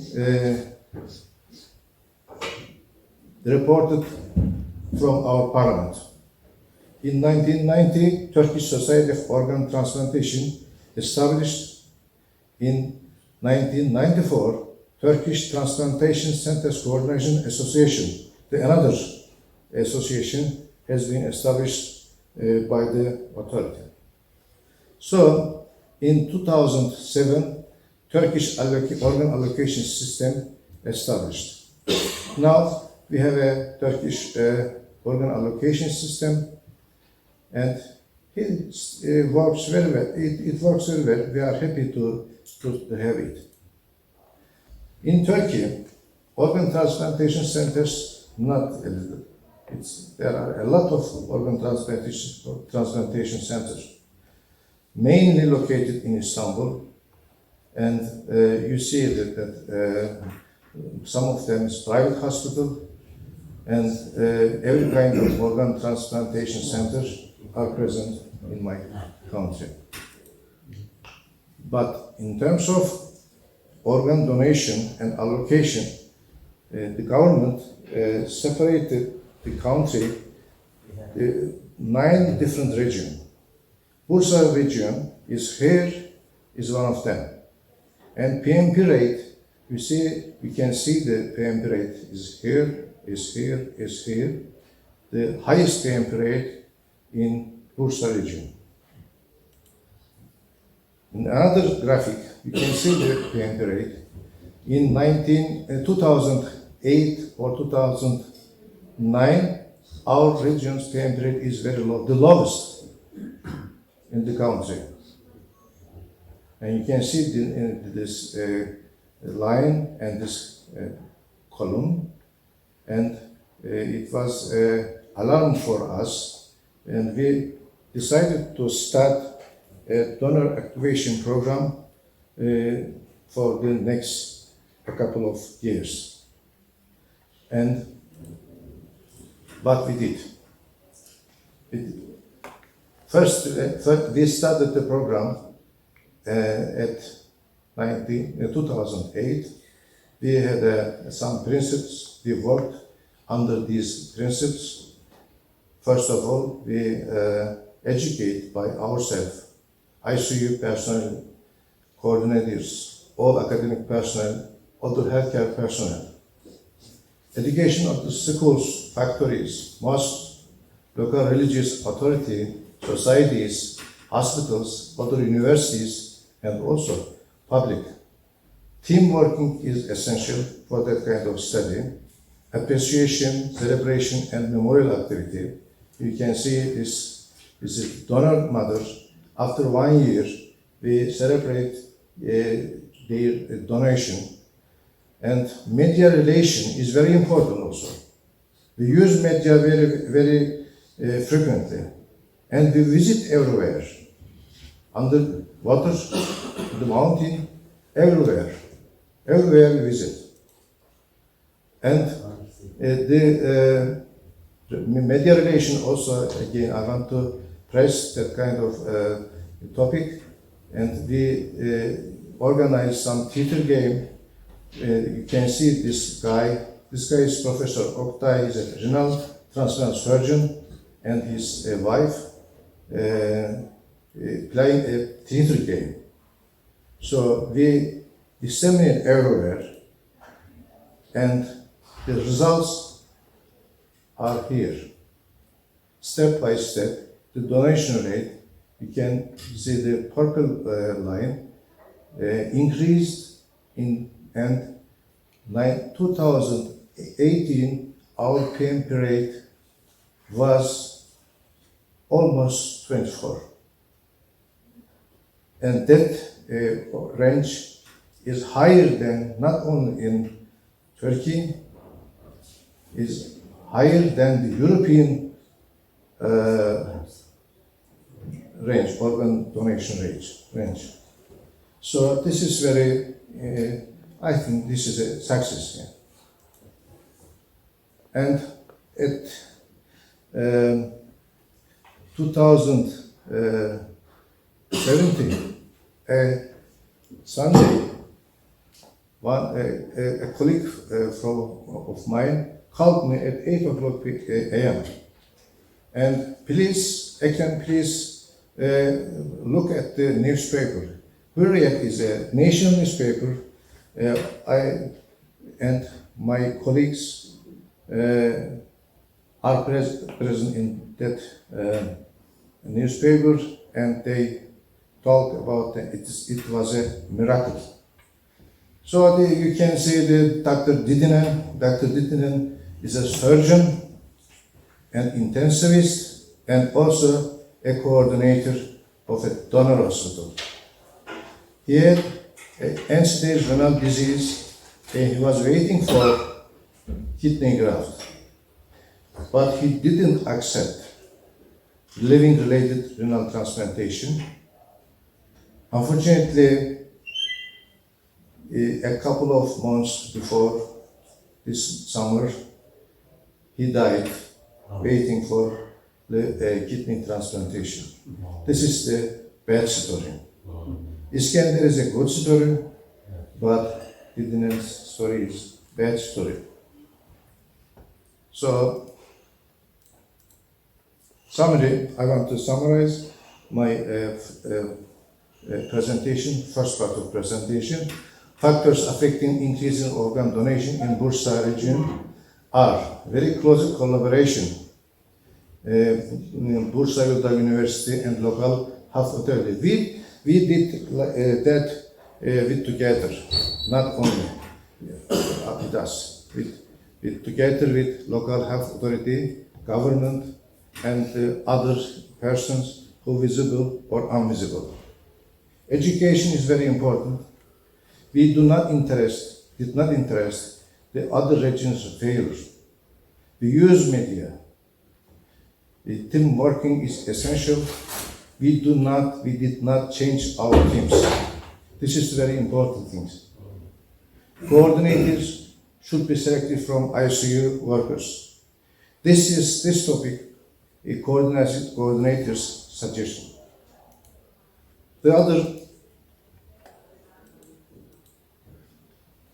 reason for failure of organ donation in the country, insufficient preventive declaration that I mentioned, insufficient field work, frequently changing the teams. This is the very important thing. Frequently change the teams. Most of the solid organ transplantation are done by private hospitals, and they mainly focus on living related. This is another reason for insufficient cadaveric organ donation. As expected, organ donation rate is rapidly decreased during the pandemic. Also it's for my country. The reason, what's the reason? ICU beds are primarily served for COVID-19 patients. ICU workers were dedicated their healthcare workforce mainly to COVID-19 patients. Acceptance of potential donors in ICU as infected. Long duration of the donation process due to the pandemic. This is very important thing. Familiar withdrawal from the donation due to long duration of the donation process. These are the another thing for the pandemic. What about my institute? We have been transplant since 1987. Up to date, we did more than 1,100 kidney transplantation, almost 400 liver transplantation, mostly cadaveric, but in this year and last year, we have to do living related, unfortunately. I don't like living related liver transplantation, but we have to do it. Bone marrow and stem cell transplantation have been done in more than 600. We also did cornea transplantation. In near future, we plan to do lung, pancreas, and multivisceral transplantation. For this issue, for this aim, we constructing a new hospital from here. This is the main university, our hospital, and this one is the organ transplantation hospital connecting with the operating rooms and ICU, and it will be finished like that. I think, I hope in 2024. A businessman support us and donate all things for this hospital. As a conclusion, brain death declaration rate is lower than expected in my country, and furthermore, organ donation rate is more critical level in Turkey. We observed that organ donation can be increased, and we are planning to regain teamwork in our region to catch our past success. Thank you very much for your attention.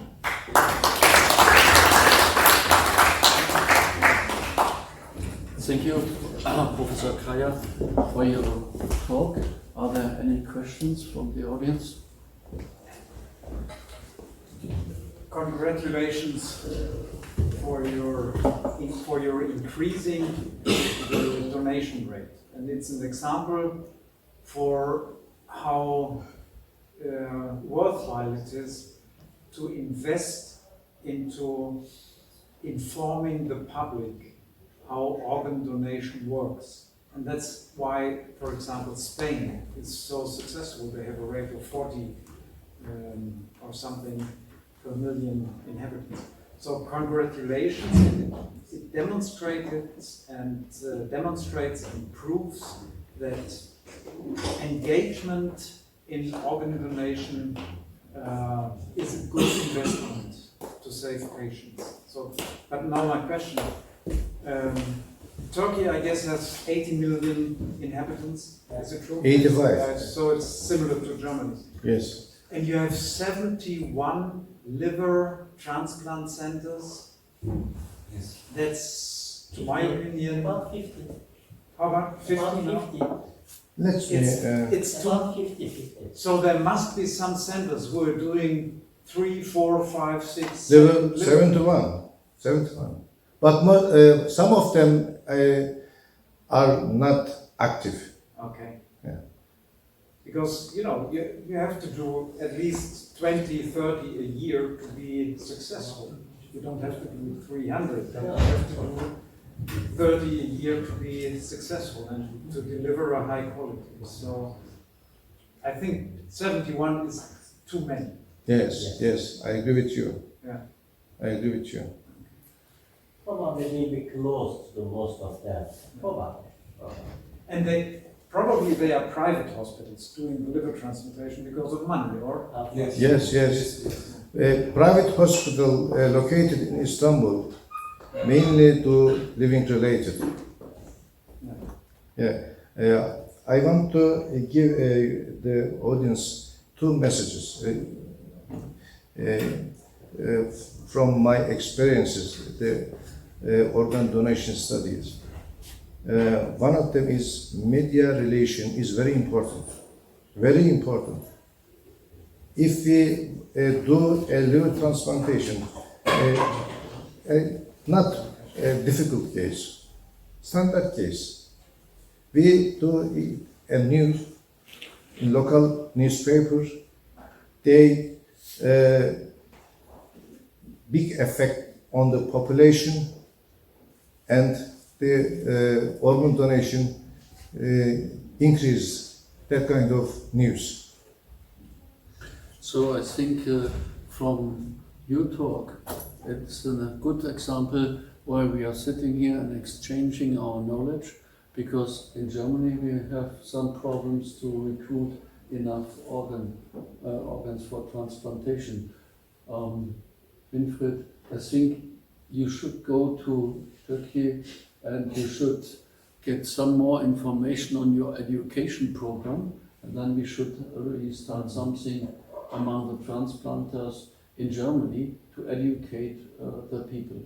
Because I feel also there are so many uninformed people here around and they are not well informed, and that's the reason why we have so low transplant rates in Germany. And I am very surprised when I learned the German PMP rate. It's 10 or 11. It's very low. Terribly low. Yeah, and lower than the European range. To my mind, in Germany, we should have a different regulation. Everybody who is not saying no to organ transplant, the organs could be used in case of death declaration. That would solve the problem. Or otherwise, you could say, if you don't say yes, in case you need an organ, you don't get one. I mean, that's something you could do, because otherwise we cannot solve this problem. Education is one important mean, that's what you showed, but I'm not sure if it solves all the problems. There are countries around, like Austria, where you have to say no, otherwise your organ is taken if you are deceased. Okay. That's the other solution, and I think that would be in Europe the best solution to do. There is one comment. I have a question for Professor Padberg. For the situation in Germany, is there any number limit for a transplant center to be open or to recruit patients, for example, 20 cases per year or something like that, or no limit at all? Yes. In Germany, 15 years ago, we had 37 transplant centers or something like this for liver transplant. Yeah. And exactly what I told him, there were centers doing 2, 3, 4, 5 a year. And now it's proven that you have to perform a certain number, which is around 30, that the quality is okay. And the government tries to close down the small centers by putting limits of numbers which you have to fulfill, otherwise you have to close. And for example, we are not allowed in Gießen. I would like to transplant livers, I would like to, but we are not allowed by government because Frankfurt already is doing liver transplantation in Hessen. So we are not allowed to do it. I need the permission, yes, from our government. Okay. Okay. Thank you very much. We come to our next speaker.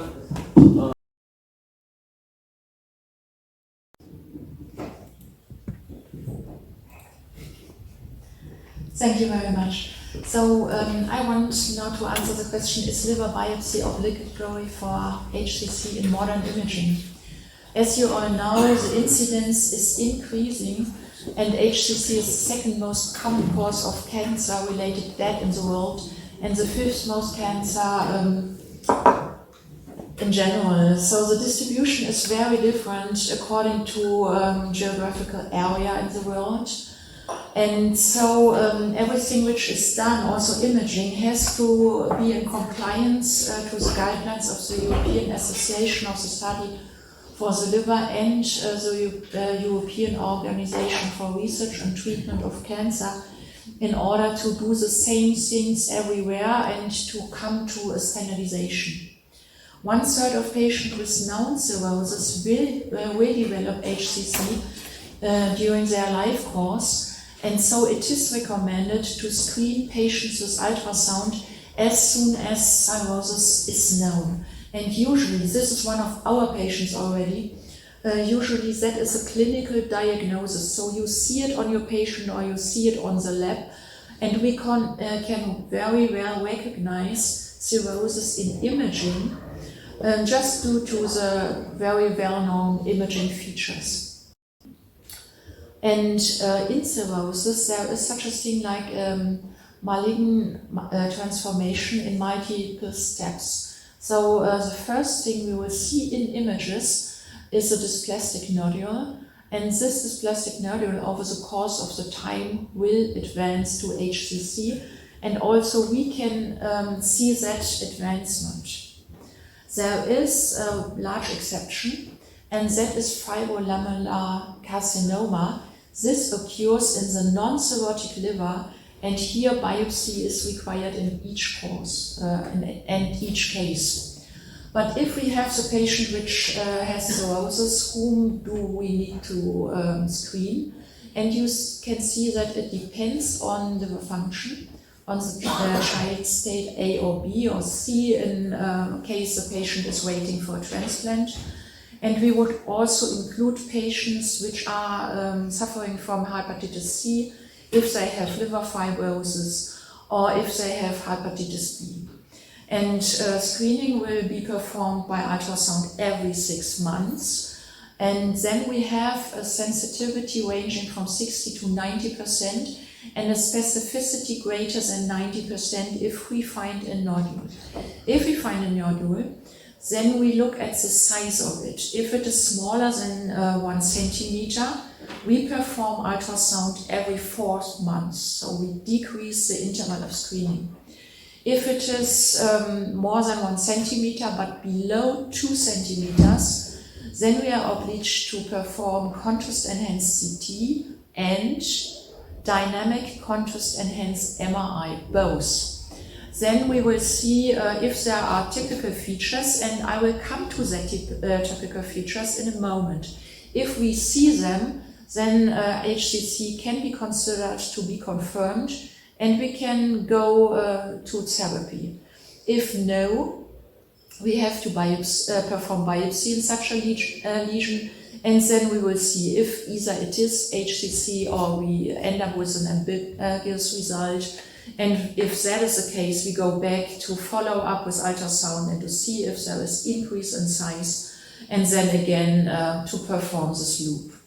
If the lesion is larger than 2 centimeters, we just need to do either CT or MRI and look at the typical features in one of the modalities. And if we can confirm that typical features, then we have confirmed HCC. Again, we don't need biopsy. So how do we look at these typical characteristics in imaging? We need to look at contrast media distribution from contrast media that is injected into a vein. And in the liver, of course, we do have like 25% of the blood which is in a given moment in the liver is coming from the hepatic artery. The remaining 75% are supplied by the portal vein. And in a typical HCC nodule, it changed to almost 100% supplying from the hepatic artery. And the little vessels in the nodule are leaky, and this gives us the opportunity to detect them in either CT or MRI. So the typical finding is that we have a strong enhancement in the arterial phase in the HCC nodule and a fast washout in small nodules. We will not see it in the larger one. But how important is to look at the different phases? This again is a patient of ours, and he has adenoma. Here you see a non-contrast enhanced CT. Let's count the nodules, it's 1. But you will be surprised if you look at the late arterial phase, you see multiple lesions here. And then again, you will be surprised if you look at the portal venous phase, the nodules almost disappeared. You just see it with a very experienced eye if you look at the architecture here. And then in the late phase, in the equilibrium phase, it's almost no chance to see this lesion. So it is very important to really consider the phase.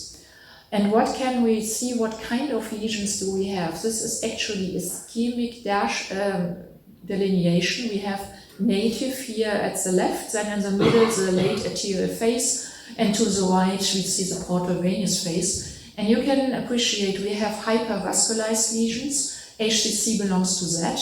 We do have hypovascularized lesions. Many metastases fall into this category. And we do have pathognomonic lesions such as hemangioma, which has a very certain pattern in imaging. And you can also say without histology that this is a hemangioma. And we do have avascularized lesions such as abscesses, cysts belong into this category. This is a case of a patient with a low-grade dysplastic nodule, so not yet in HCC. And we see in the native, like without contrast agent, and also in T2-weighted images, that there is a hypodense lesion. We don't see any contrast enhancement whatsoever, not in arterial and not in portal venous phase. And this is already HCC focus within a dysplastic nodule. So we have a kind of nodule in nodule sign. You have a larger lesion here with a small HCC in that. After contrast injection, you see hyperenhancement, and you do see a washout, and also there is diffusion restriction in the diffusion-weighted images. In the beginning, I said that there will be a difference in large lesions, larger than 2 centimeters, and this is such an example. Here in the middle is a contrast early phase, and you see a strong enhancement in a large lesion and also in a small one. But only the small lesion shows a really very clear washout. The large lesion is not washing out, and so it comes that we do have in guidelines this differentiation between the two. And then we can administer hepatocyte-specific contrast agents. They provide the same characteristics as the extracellular agents I just showed in the beginning, with the addition that if you look at the very late phase, like 20 minutes, 30 minutes, you see take up in the normal hepatocytes, but not in the malignant HCC. And now I go back to something like adenoma. You see a patient of ours here, and we had to perform a biopsy. But I want to stress here that HCC, that adenoma usually does not occur in the cirrhotic liver. So in both cases I demonstrate here, we have had a patient with a non-cirrhotic liver. And here, of course, we do have to perform biopsy to figure out what the lesion is. Another patient, in the beginning, he had a large hepatocellular carcinoma in the left liver lobe. You can see it here on MRI and also on CT. He was operated upon, and we saw after surgery a good result. And then 2 years later, in the follow-up, you see a second lesion developing here. And due to the characteristics of the second lesion, again, we have the proof that this is HCC, and we don't have to perform biopsy on such patients. Now I want to show some differential diagnosis. Focal nodular hyperplasia is one of them, And we have a very distinct imaging appearance of that. We see a non-contrast enhanced image here. We already can guess where the lesion is. Here it's this region, then it is enhancing in the arterial face. You see a very typical scar in the middle of the lesion, and then at the venous face you have enhancement similar to the liver. The same appearance actually is being seen in MRI.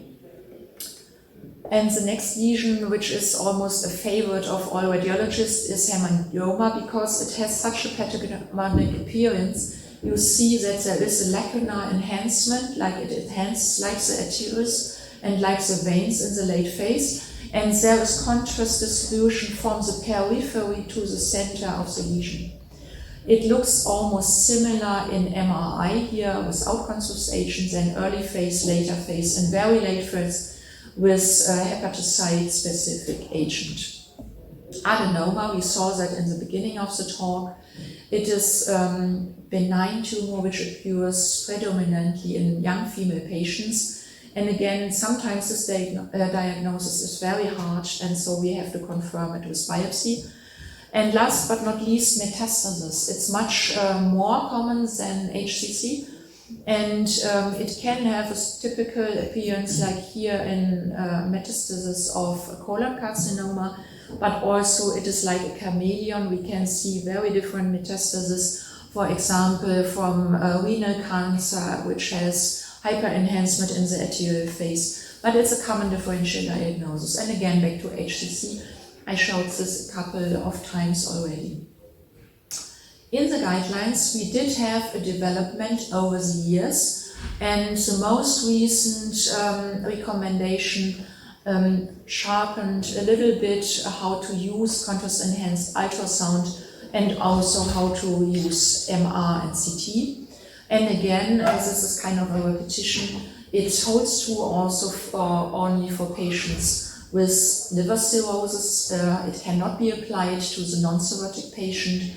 And in patients with liver cirrhosis, for nodules larger than 1 centimeter, we can really make diagnosis if the features are there without making biopsy.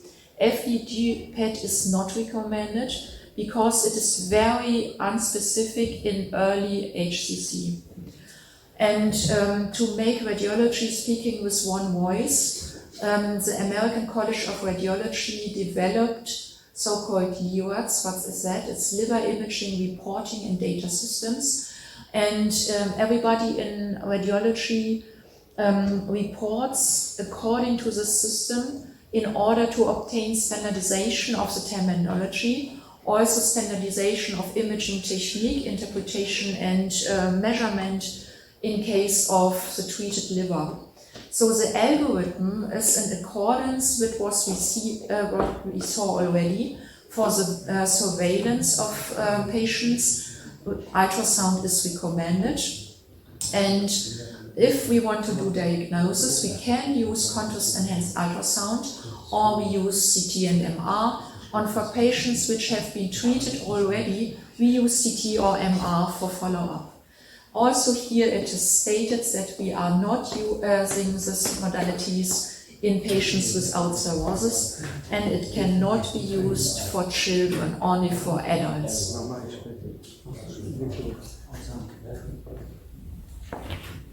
And then we do have an algorithm how the findings are described, and you see some categories here. The green ones are saved for benign lesions, and the yellow and orange and red is reserved for HCC. You see here LIRADS 4 is probability of HCC is very high, and in the red category LIRADS 5 we have definitely 3 patients with HCC. According to this table, each lesion can be classified, and you see here a summary of the findings, which is if you see an enhancing capsule of the lesion, if you see washout, which we already saw together, and also if threshold growth is present. That means you have a comparative scan done in the past and the lesion is increasing in size. So this diagram shows now what will be the probability for a tumor being in HCC. If it is Lewis number 5, then we have almost 100% probability that it really is what it is supposed to be.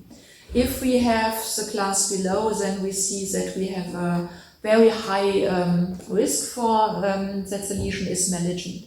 And if we have here the lower grades, we see what it should be, that there is almost a 0% that it is an HCC. This shows just the same. It shows that we don't have to proceed to biopsy if we have all these findings present in the imaging. And I want this to show just for what is to be done if a patient has already been treated, either with surgery or with liver transplantation or with a local liver treatment. And then there are also categories which just give some information if there is still viable tumor or not. Now I come to the last couple of slides. This talk was just about diagnosis, but of course I have to state at this point that in radiology we do have some possibilities to treat, to locally treat lesions, either with ablation or in patients which are not treated for ablation anymore. We can use TACE, which is delivery of chemotherapy by angiography. All of these decisions should be done together with multidisciplinary colleagues in a tumor board, so that guidelines can be respected and evidence-based decision can be performed for each patient. And this is my last slide. I thank you very much for your attention. Teşekkür ederim. And your questions are welcome.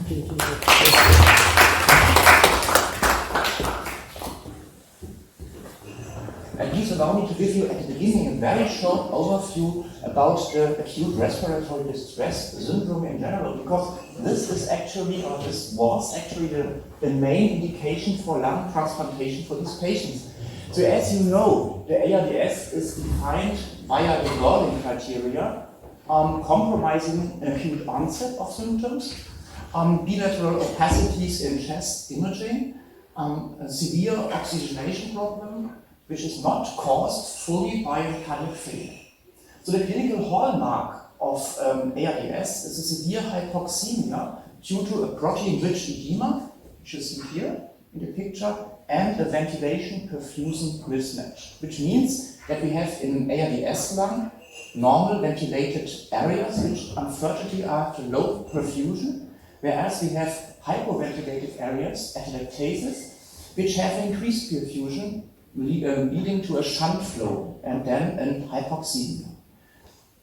So, talking about pathogenesis, as you know, SARS-CoV-2 is an airborne infection which invades the alveoli and leading then to a disruption of the alveolar capillary barrier with an influx of liquid, of fluid, and immune cells and cytokines. And this finally leads to the picture of this white lung as we know it, a protein-rich edema which causes the hypoxemia. So if we talk about therapy of these ARDS patients, we have three methods to discuss. Starting with the oldest one and to my mind most important, it's a mechanical ventilation. And if you look at such a lung, such an injured lung, the question is how would you ventilate it as smooth as possible, like a baby lung. And against this background, the baby lung concept was born. So we would use a low tidal volume ventilation, we would apply PEEP, and we would put a limit for the plateau pressure as well as for the driving pressure. We have a second joker, so to say, and this is a real game changer in my mind, the prone positioning of ARDS patients. What's the rationale to put patients from the back to the belly, so to say? You see it in this graph. We achieve a recruitment of atelectasis, a homogenization of ventilation and perfusion, and thus an improved ventilation-perfusion matching, which then leads to improved oxygenation in total and an increased survival.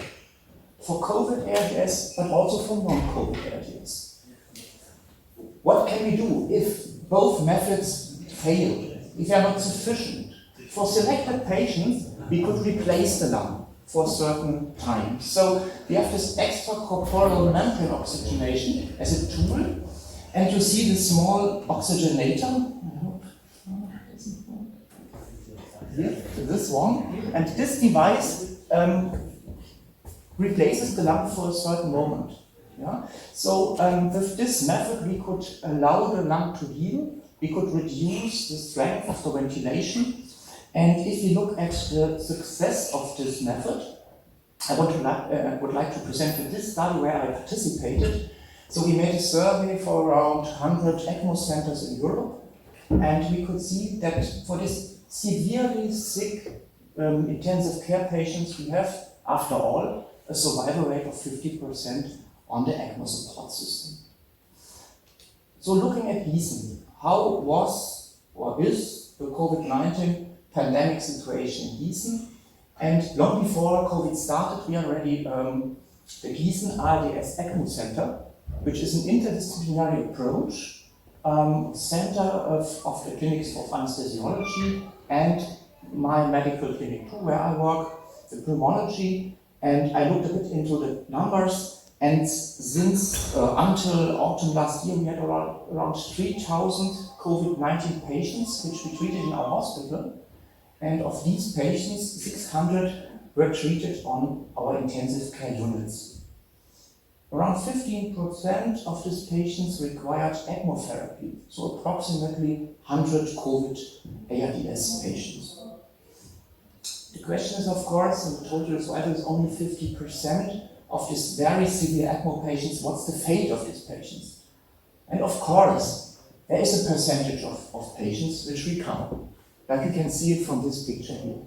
But unfortunately, we have a great number of patients where have a prolonged ARDS, and in the worst case, the formation of a lung fibrosis due to the intensive therapy and especially the mechanical ventilation. So we are wondering, of course, having a high number of these patients, if we could help them as a lung transplant center. And this led us to our first lung transplantation due to COVID ARDS in Gießen. It was the second in Germany. And in the next minute, I would like to present you this case in special. So there was a 59-year-old male, always been healthy, and a never smoker. And as you see in this timeline here, there was an onset of COVID-19 at the end of November 2020.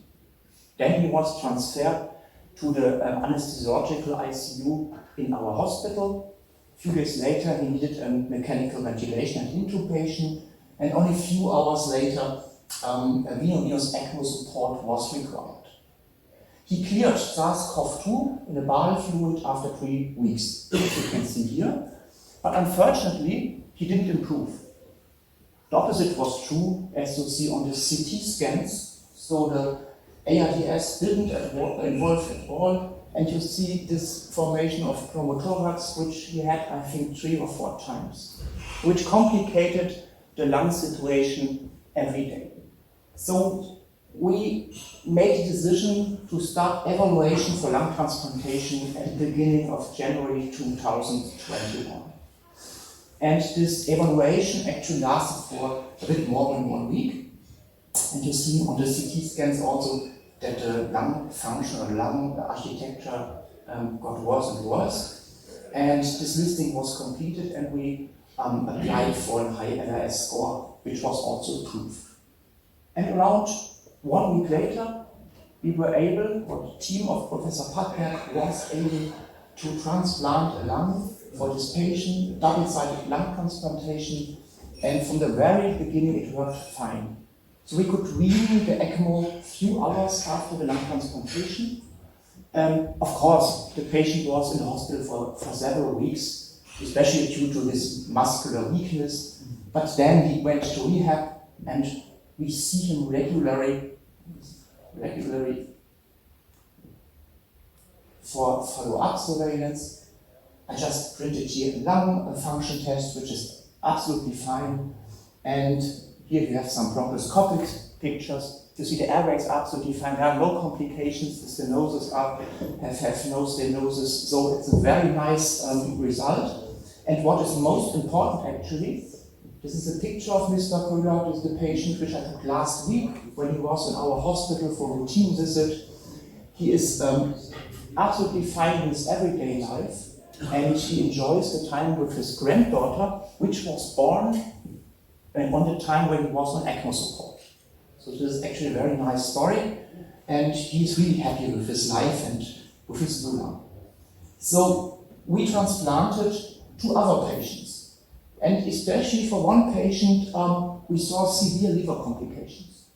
And we were not alone, so we were asking other centers, ET centers, and they observed the same. And that led us all, the ET community, to this study, a retrospective analysis of COVID ALS patients getting a lung transplant in the ET region. And what you see here, the minority of centers dares to start transplantation for COVID. So 8 of 22 lung transplant centers in the Eurotransplant area performed these transplantations. In total, in these 2 years, there were 40 lung transplantations performed on this indication, and 8 of these in Germany. And the question was, is secondary sclerosing cholangitis, which we regularly which we often see critically in the patients and pronounced in COVID ALS patients, is this threatening the success of our lung transplantation? And we must confess the answer is yes, if you look at the survival curves. So the curve above, no SSC, 25 patients, and the down curve SSC, 15 patients with, of course, a poorer survival.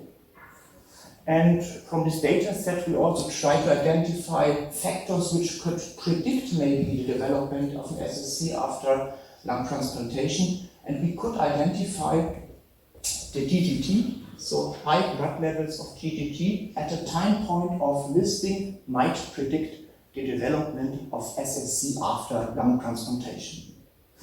So let's have a look at very new data.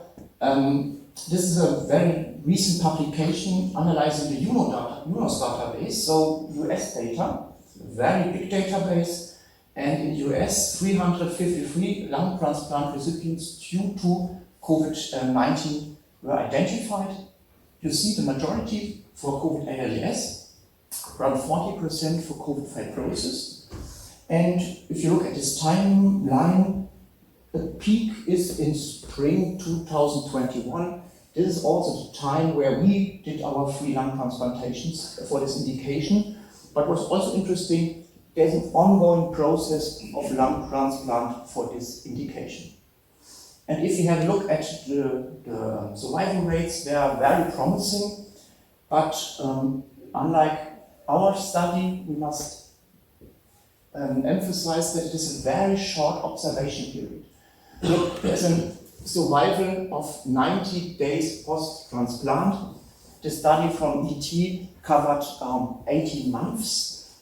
In this very short period, we have a very good survival rate of 94%. So, how could we now detect a patient which is suitable for lung transplantation after COVID-19?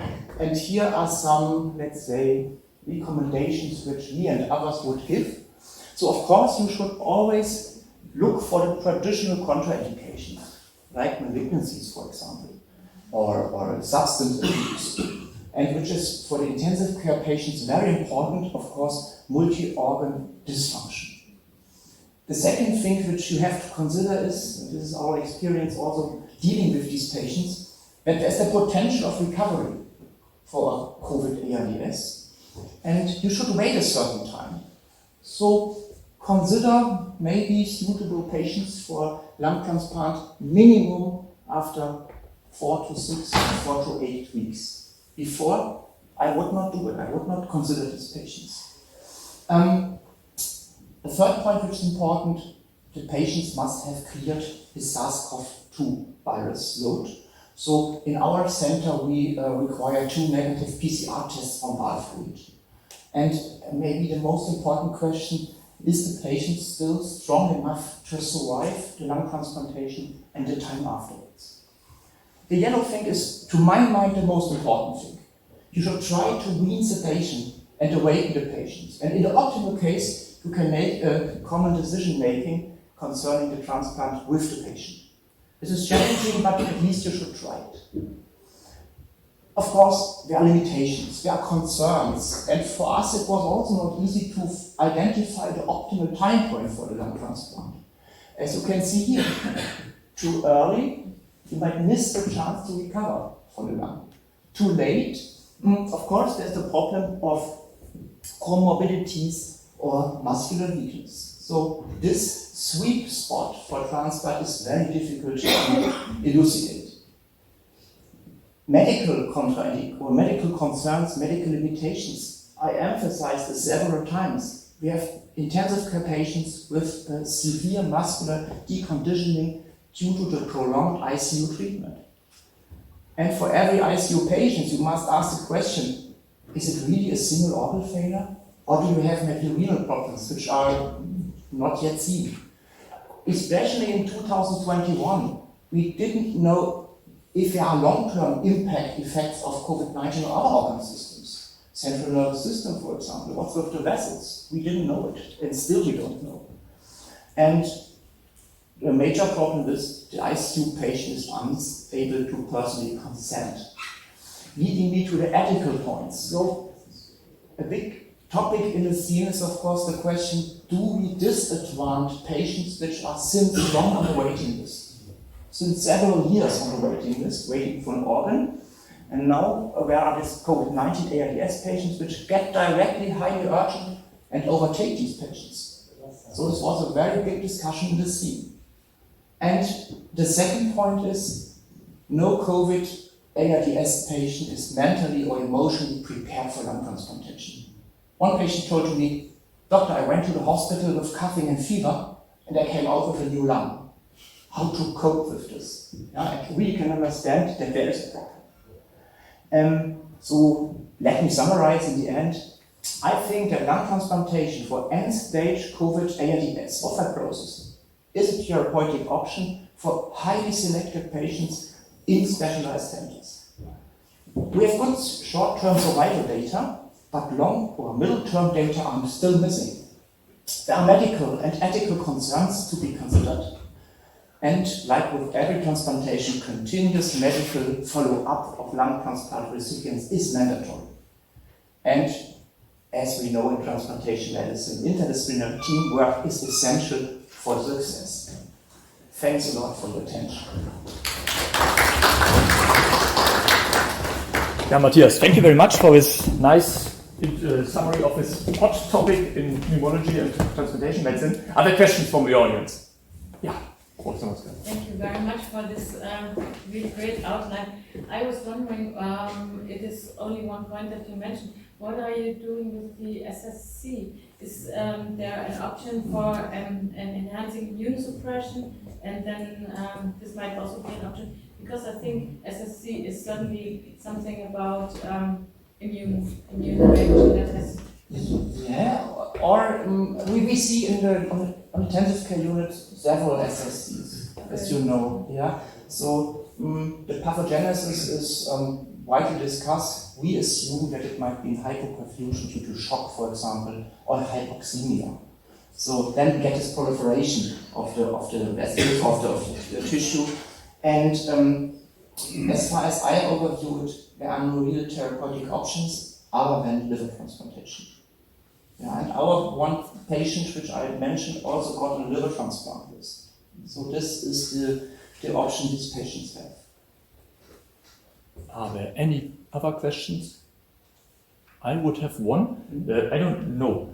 Do you have to change the scheme of immunosuppression? Do you use other medications? Nobody knows and knew. We didn't change it. Okay. And the other centers also not. So we have this triple therapy, like which is recommended for lung transplantation, and we are satisfied with this. Okay. Matthias. One short question. Did you observe a reinfection, COVID-19 reinfection in the transplant? No, not yet. Not yet. Acutely not. And also now looking 2 years or just 2 years back, none of these patients got a SARS-CoV-2 infection. Yes. Regarding liver, my question. Primary sclerosing cholangitis means the sclerosing cholangitis due to autoimmunity. The secondary sclerosing cholangitis mean, for example, after the cyst operation in liver, echinococcal cyst, maybe you are applying the formaldehyde or hypertonic salt solutions, and the contact with the bile ducts and secondary sclerosing cholangitis can be developed. But in that case, no any contact with the bile ducts. Probably due to ischemia, you mean before that. Yeah. But the secondary sclerosing cholangitis term, probably, according to me, is not suitable. Maybe ischemic type biliarilation can be. A good point. So we just oriented our nomenclature due to the phenomenon which we observe in intensive care patients, so regularly actually. And there it is in the intensive care scene at least termed as SSC. Yeah, so this is, and honestly, in this last 2 years, I saw so many intensive care patients I didn't see 20 years before. So of course we have a higher, let's say, likelihood to see these SSCs, which we saw in those days, let's say 10 years ago, from time to time. And now we also really see it regularly in COVID-19 survivors. So this is a thing which, at least in the intensive care scene, called SSC, but of course it's a discussion work. Good. If there are no other questions, thank you very much for coming. Now we leave the lung and we go to the kidney, and it's a pleasure to introduce Dr. Yildiz. He will tell us something about decaying nephropathy after kidney transplantation. Dr. Yildiz, thank you for coming, and the stage is yours. Yes.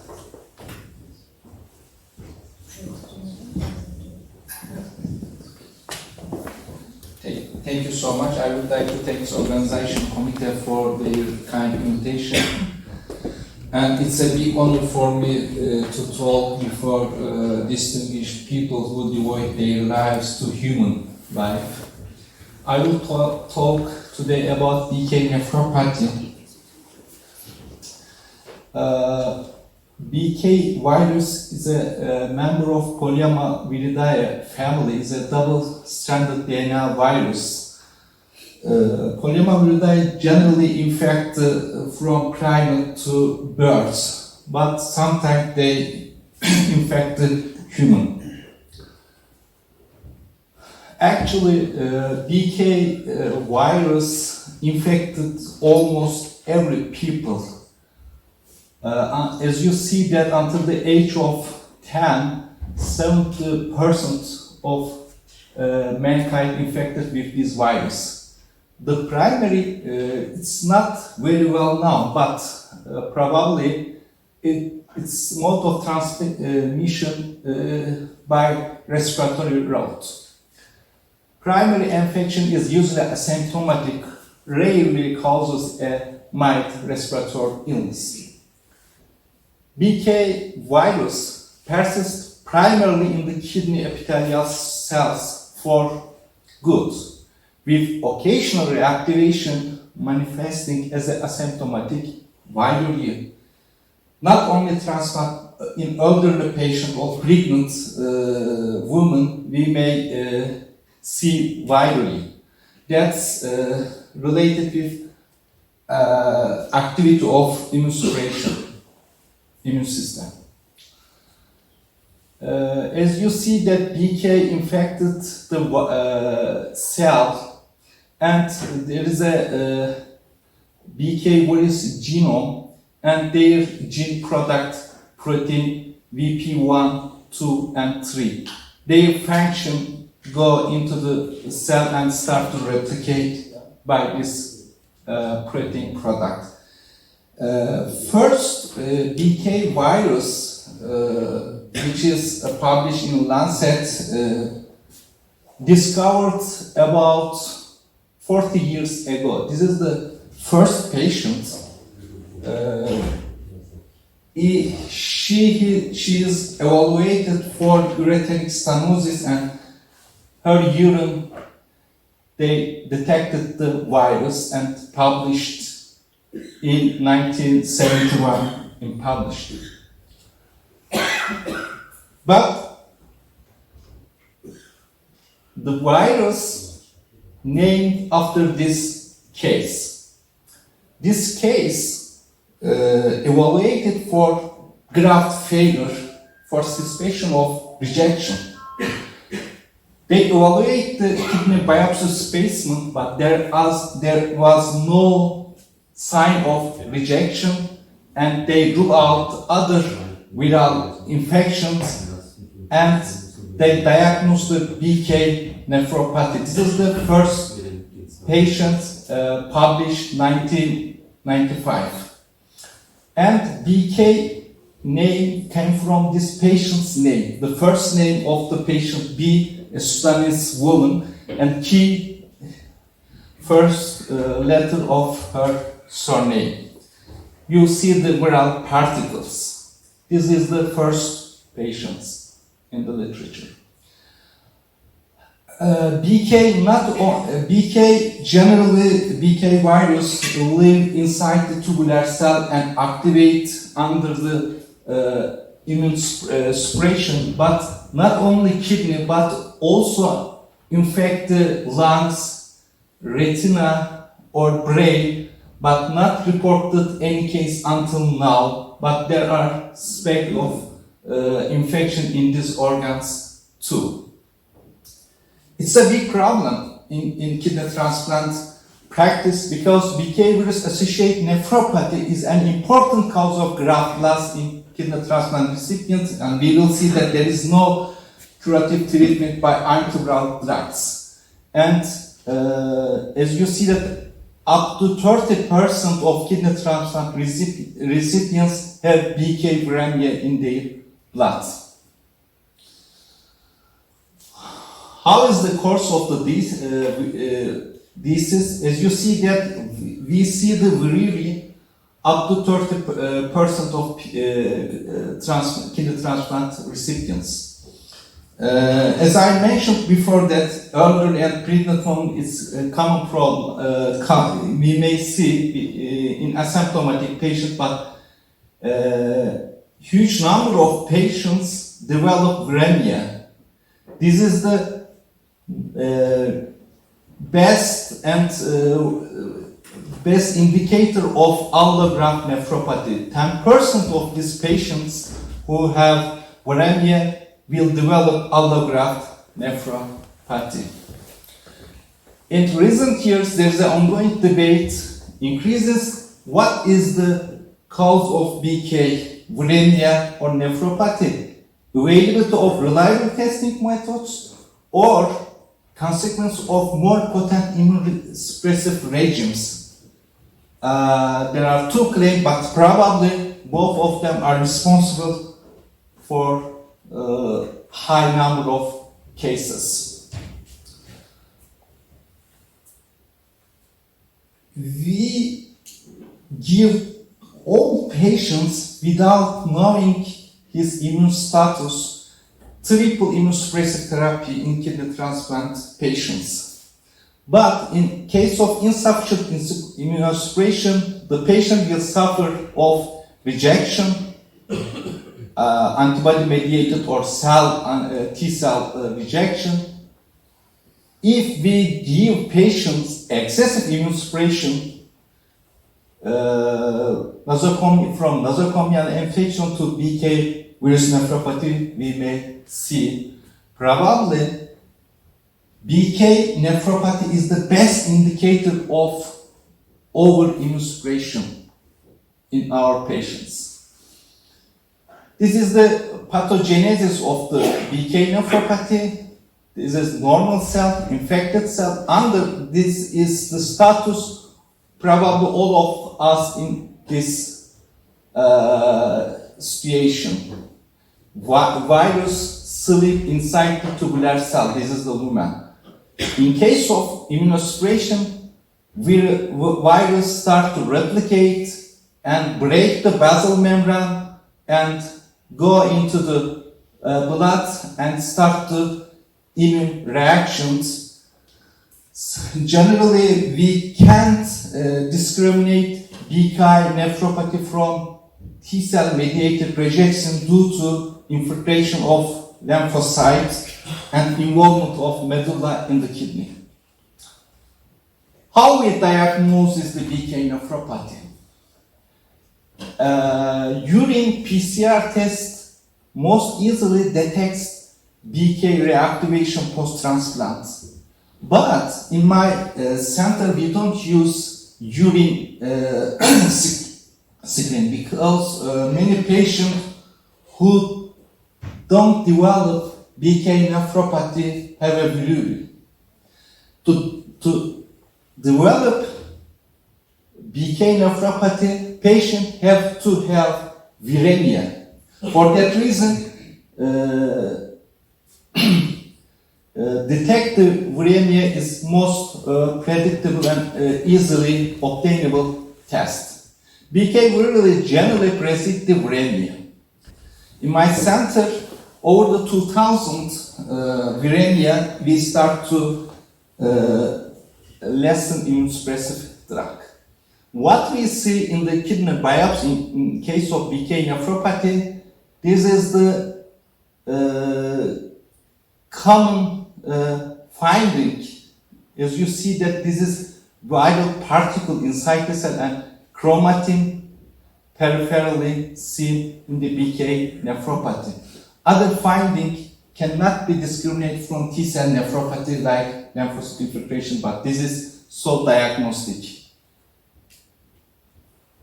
And another finding, decoy cell, you may, some centers, in the absence of PCR tests, they may follow the possible BK nephropathy.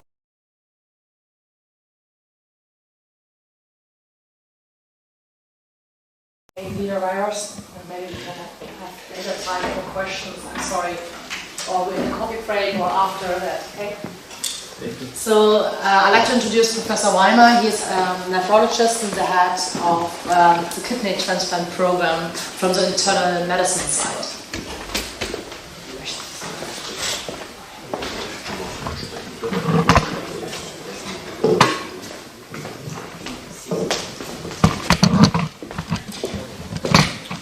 Dear colleagues, ladies and gentlemen, I'll speak on IL-10 as a key player in chronic BK virus infection and will focus also on clinical implications.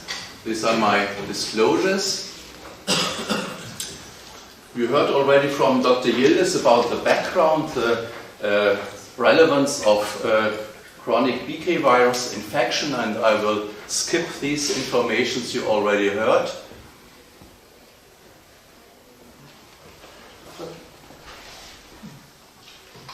Okay, that's already told by Dr. Yildiz,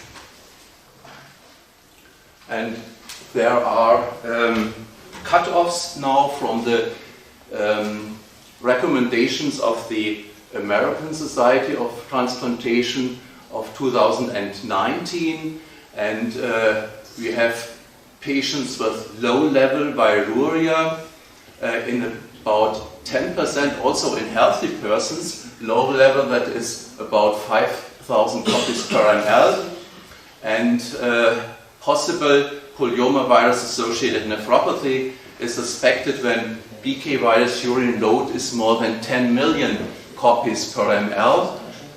We speak of probable BK virus associated nephropathy when BK viremia shows sustained values above 1,000 copies per ml, and presumptive polyomavirus associated nephropathy if there are more than 10,000 copies per ml. The histological pictures you saw already by Dr. Yildiz, and the decoy cells we find in the urine also. And here you see the time course of BK viremia given on the y-axis and on the x-axis months from diagnosis. We see BK viruria in all of our transplant recipients within 3 to 6 months post-transplant, but only a minority develops BK viremia. This may increase, and high-level viremia may persist. Also, low-level viremia may persist. In others, the BK viremia clears, and graft failure may occur from high-level BK viremia and the following BK virus-associated nephropathy, but also in patients who develop rejection as followed by reduction of the immunosuppressive treatment. It would be of great interest and clinical importance to predict whether a person who develops BK viremia has the chance to clear this viral infection or not. And there is a paper from Shainman et al. From Los Angeles who showed that patients who cleared BK viremia had an 11-fold increase of so-called polyfunctional CD8 positive T cells.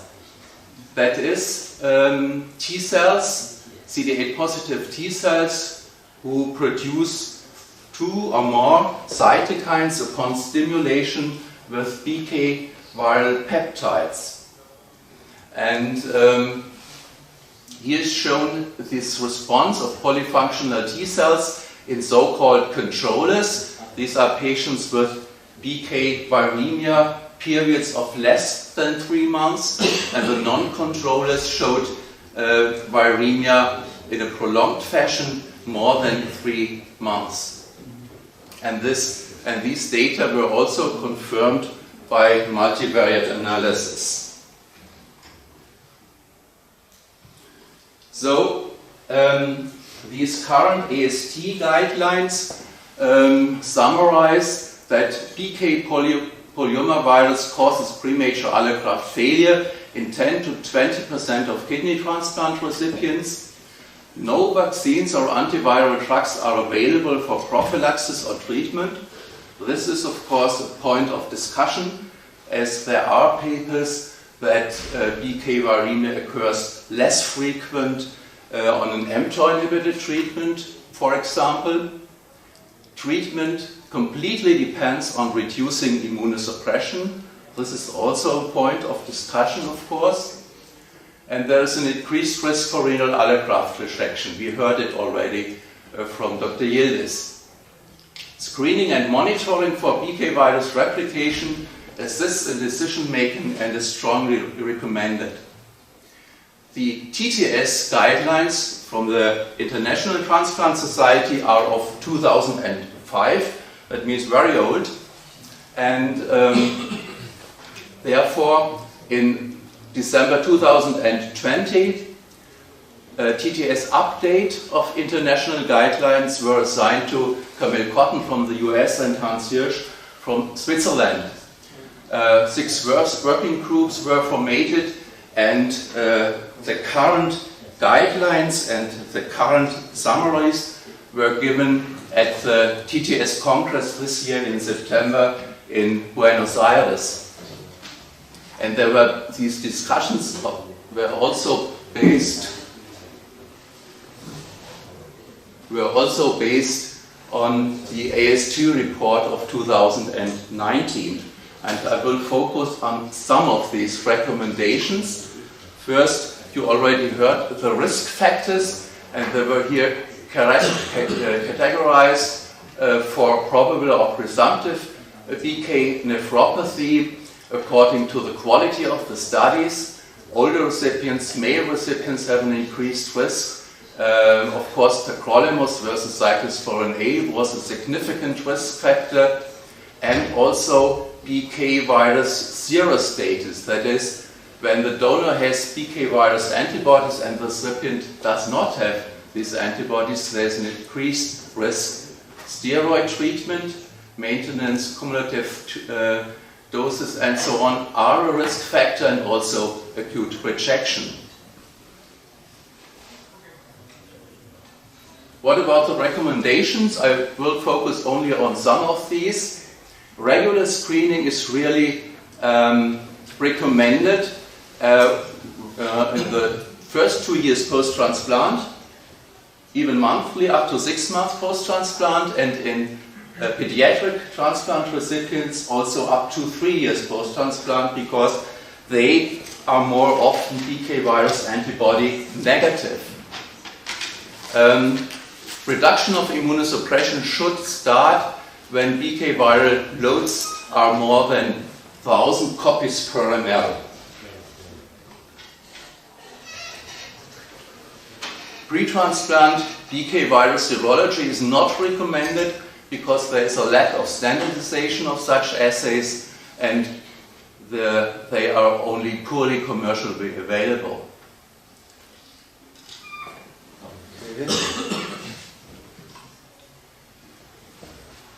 They also recommend the kind of immunosuppression reduction if BK viremia occurs.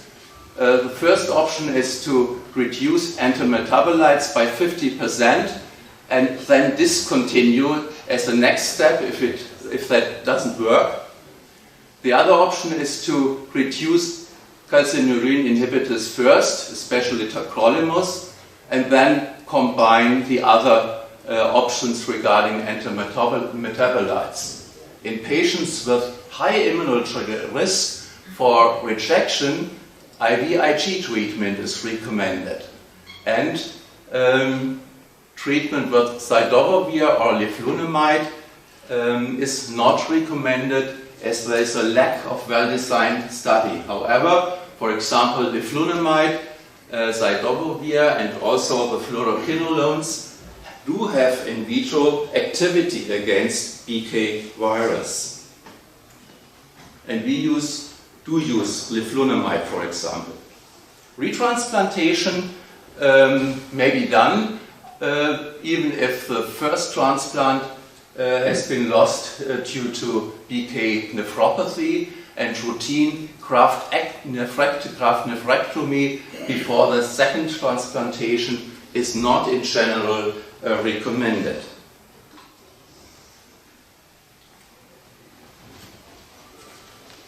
Early detection of patients at risk for BK virus recurrence or BK nephropathy would be of great clinical importance, as we could prevent these patients from BK viremia, BK virus nephropathy, and graft loss by early adjusting immunosuppressive treatment. And this, in short, was the goal of our prospective renal transplant study. And in this respect, there's a very interesting paper of Smith et al. Of 2019. And we do know that sustained IL-10 production does play a role in chronic viral infections, such as in human HIV or in human HCV infection. And this does play a role also in a mouse model of lymphocytic meningitis virus infection. And these data are from such a model. they nicely showed that on the surface that a sustained IL-10 production induces N-glycan branching on the surface of CD8 positive T cells. And this prevents the co-clustering of the T cell receptor with the CD8 molecule. This again leads to reduced antigen sensitivity of the BK virus specific T cells, thereby allowing this BK virus infection to become chronic. So IL-10 in this model is really a significant factor leading to this chronic virus infection. And we wondered in our study and looked for that also if IL-10 might play a role also in chronic BK virus infection in renal transplant recipients. We performed a prospective randomized renal transplant study of altogether 105 consecutive renal transplant patients in our center, and they were randomized to cyclosporin A MMF, tacrolimus MMF, and tacrolimus MMF with early switch to tacrolimus everolimus treatment. 18 dropouts were not included in the analysis due to follow-up of less than 6 months, and in the tacrolimus everolimus group also in some patients as they could not be converted to everolimus.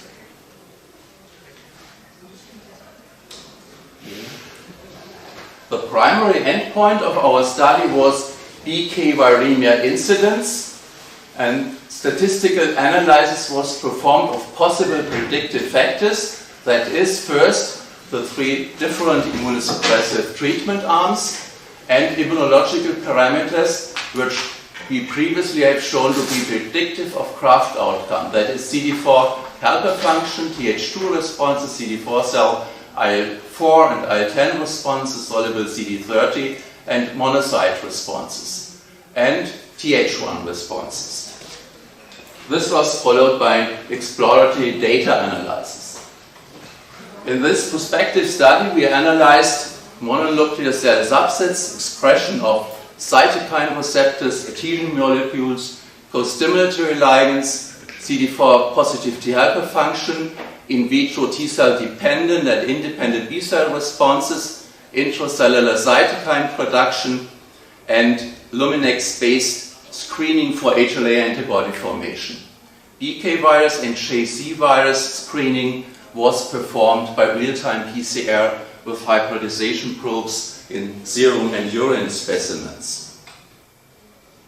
These are the clinical data of the 3 patient groups, cyclosporin A MMF, tacrolimus MMF, tacrolimus everolimus, and there was no significant difference in these clinical parameters between the groups. Table 2 shows the 2-year outcome in these patients, and again we found no significant difference between the 3 groups with regard to acute rejection incidence, post-transplant diabetes, malignancies, patient graft survival, and graft function, proteinuria. Table 3 shows the infectious complications within this 2-year follow-up. And it is really a significant finding that the incidence of CMV disease and the incidence of BK viremia incidence was significantly lower in the tacrolimus everolimus group compared to cyclosporin A MMF or tacrolimus MMF. We had only 1 patient with BK viremia in this group and no patient with CMV disease. And the maximum BK viremia was, and also the maximum BK viruria was highest in the tacrolimus MMF group.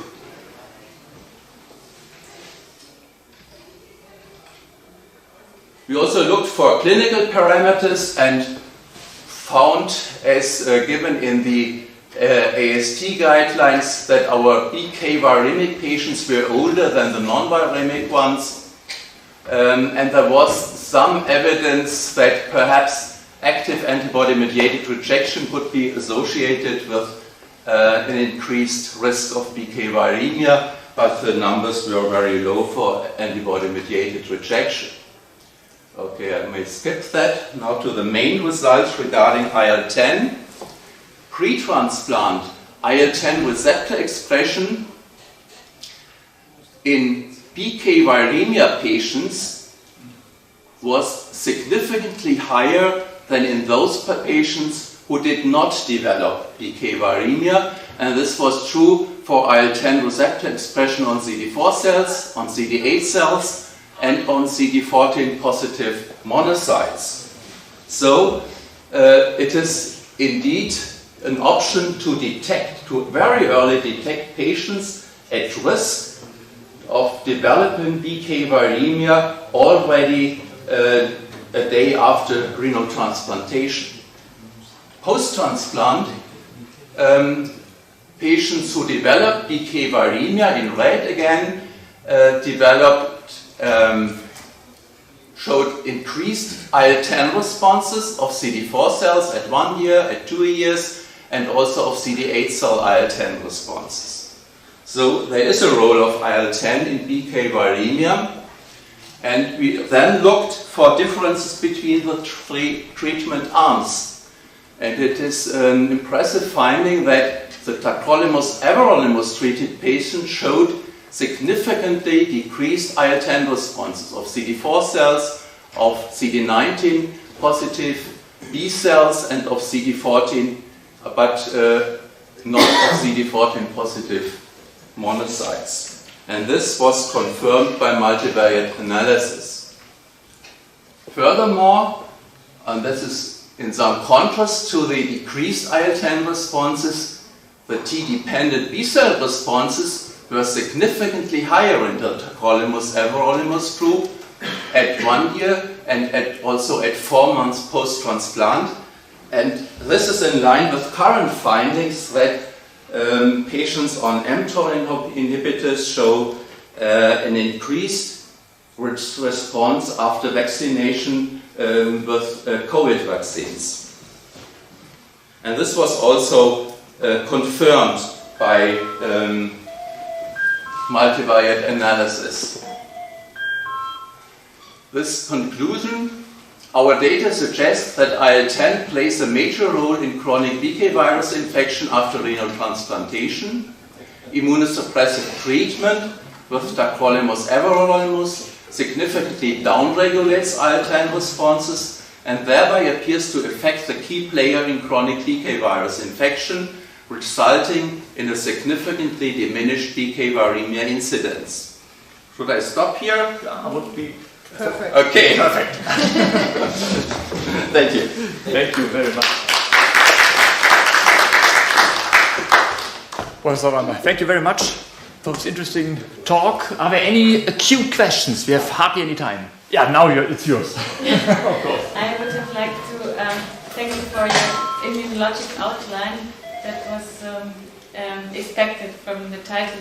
I was wondering if any cellular therapy has been tried already, like adoptive T-cell transfer with probably BK-specific cytotoxic T-cells. That would probably fit very much into your model. No, we have not done that. We also reduce immunosuppressive treatment, of course, when there is BK viremia. And in a very early step, we change then from mycophenolic acid to leflunomide. And with this regimen, we have not seen any graft losses due to BK viremia or BK nephropathy in the last years. So, thank you. What a cute question. Yeah. Thank you very much for a very nice study. I wonder whether there is any effect of IL-10 on PD-L1 expression. Does it have any effect? Did you check? No, we have not looked for that. But our question was, in the further analysis of the study, whether that IL-10 is a potent B-cell growth and differentiation factor. Yeah. And the question arises whether this increased IL-10 responses in those patients who develop BK viremia might induce HLA antibody formation and thereby antibody-mediated rejection and premature graft loss. And this is, we analyzed this in detail, and this is not in general given, but in the tacrolimus MMF-treated patients, there is indeed a strong association between IL-10 responses and HLA class 1 antibody formation. Yes, but not in the other treatment groups.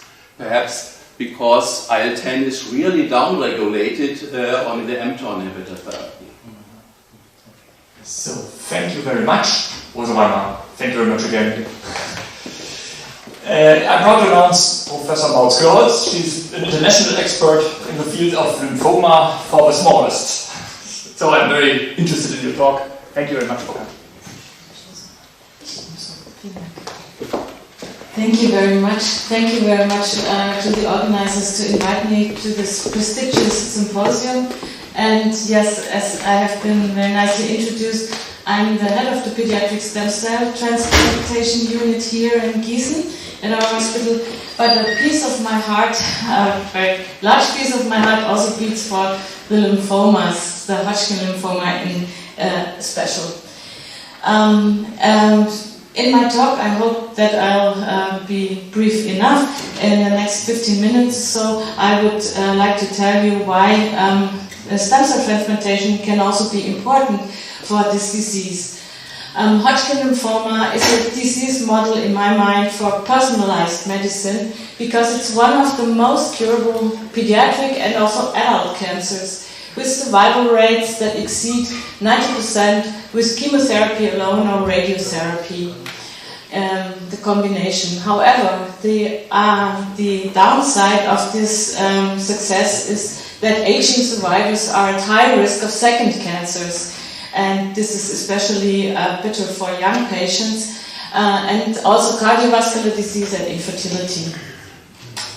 So the goal or the aim or the state of the art that I want to tell you is the combination therapy, as I said, and to avoid radiotherapy as much as we can, and therefore in a European community that was founded in 2005, we performed a multinational, multicentric study, which was recently published. It was a long journey for these patients. 2,100 more patients were included, and here we published the results of the intermediate and advanced stage patients. In those, we tried to, by response adaptation by PET, avoid radiotherapy on those patients that responded very good or with a negative PET at after the first induction cycles.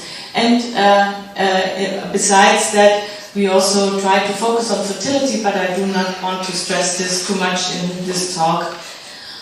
These were the results for the radiotherapy adaptation, and you see here very good results. You can hardly distinguish the blue curve from the red curve. The blue were the adequate responders that had a negative PET after 2 cycles of intensive induction therapy, and the red one is are those with that received radiotherapy. So the good responders had only consolidation treatment as they were aligned to, and the others did receive radiotherapy.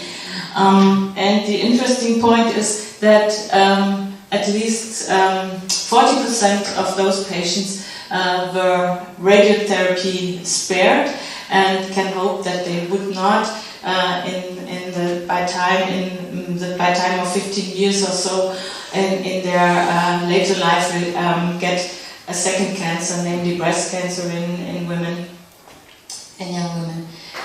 And when you look at the subgroups, it is not always in all instances a very good decision or a very good result, because you can see here patients that were inadequate responders, like PET positive and had advanced stage disease and received this procarbazine-free treatment, which should restore gonadotoxicity, which should restore infertility or avoid gonadotoxicity. Those were those with the least event-free survival here, and it is such that some of the distinct subgroups have a lower EFS and thus are more prone to relapse. And focusing on CD30 positive lymphomas, which is given in the Hodgkin's disease or Hodgkin lymphoma, which the WHO classification says, we have high EFS rates over 90%, and the overall survival is up to 100% because most of the patients can be salvaged with relapse treatments. But some protocols like ours allow higher relapse rates for sparing long-term toxicities. And here lies the field for relapse treatment, namely autologous or allogeneic stem cell transplantation. Also, anaplastic large cell lymphoma is a CD30 positive lymphoma, but this is very rare either in the young or also in the older population. And here is a point or a target that can be addressed in those lymphomas.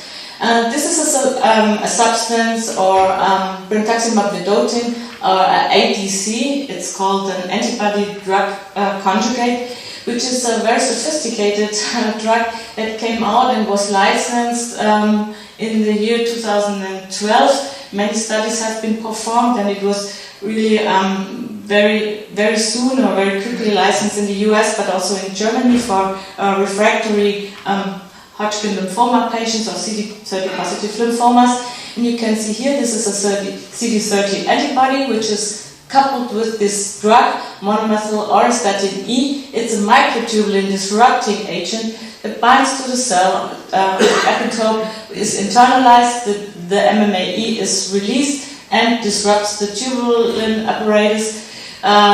It arrests the cell cycle and the cell goes into apoptosis very elegantly, but this is so-called a targeted or a very specific drug, and it led to very great success. In a pivotal phase 2 study in 2012, this was published, and you can see here a waterfall plot very nicely, the responses after monotherapy with these drugs. The primary endpoint in this study was overall response rate, and it was 75%, so only very few patients did not respond above the 50% range.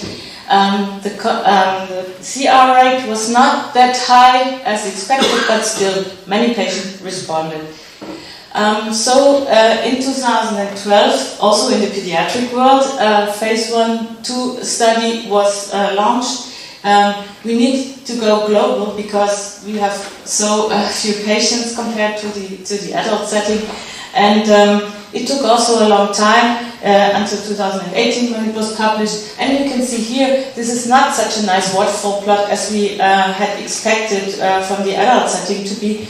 Not so many patients responded. The overall response rate was only about 50%, but those that responded had complete responses. This was a little bit of a difference compared to the adult studies. In the next future, because we thought these refractory lymphomas were not responsive to only one drug, and the responses were also not so durable. I didn't show this for the sake of time. Next, international or as I would say, global study effort was to combine two drugs. Also at that date were immune checkpoint inhibitors available, of course only in studies, and we combined the nivolumab plus the brentuximab vedotin in patients with first relapse after first-line treatment or that were refractory to first-line treatment and didn't respond well. And you can see here the combination is shown in this model. We have nivolumab, an anti-PD-1 inhibitor. this is inhibits the checkpoint, or let's say the immune escape mechanism of tumor cells, namely the Hodgkin-Sternberg cells, to the T cells. This is a main mechanism in Hodgkin lymphoma, actually, I must say. It's, Hodgkin lymphoma shows the highest responses of all solid tumors to these compounds, especially. And then on the other hand, we have also the anti-CD3 MMAE coupled compound that binds to the tumor cells directly, but also inhibits regulatory T cells. And this is kind of a double mechanism. And this has been studied in adult studies as well, with very high overall response rates. And this was the study scheme that we had in this global study. Patients received 4 cycles of nivolumab plus brentuximab, and if at earliest at that point they came into complete metabolic response, namely had a negative PET, could move on to the high-dose chemotherapy treatment plus followed by autologous stem cell transplantation. This is the current standard for relapsing patients. Those that were not in complete metabolic remission could receive bendamustine, again a chemotherapy agent, plus BV, as much as 4 cycles of those, and could then enter the stem cell treatment consolidation range. And in the disposition, or I can say that only a quarter of the patients, only very few patients needed to go this way, the intensification way. And as you can see here, these are the response rates, very favorable or excellent. We didn't expect that. Namely, any time before the consolidation, nearly all patients responded to that treatment, and even more than 80% responded already to the immune checkpoint inhibitor plus BV combination. And this gave us really great hope that we can save patients in first relapse or first refractoriness. As you can see here, the waterfall plot looks very, very favorable, and the 1-year progression-free survival is at the 90% range, which is really excellent for relapsing Hodgkin patients. So I come now to the relapse treatment that has been tried since years or decades for patients that relapse after autologous transplantation, namely refractory patients or multi-relapsing patients.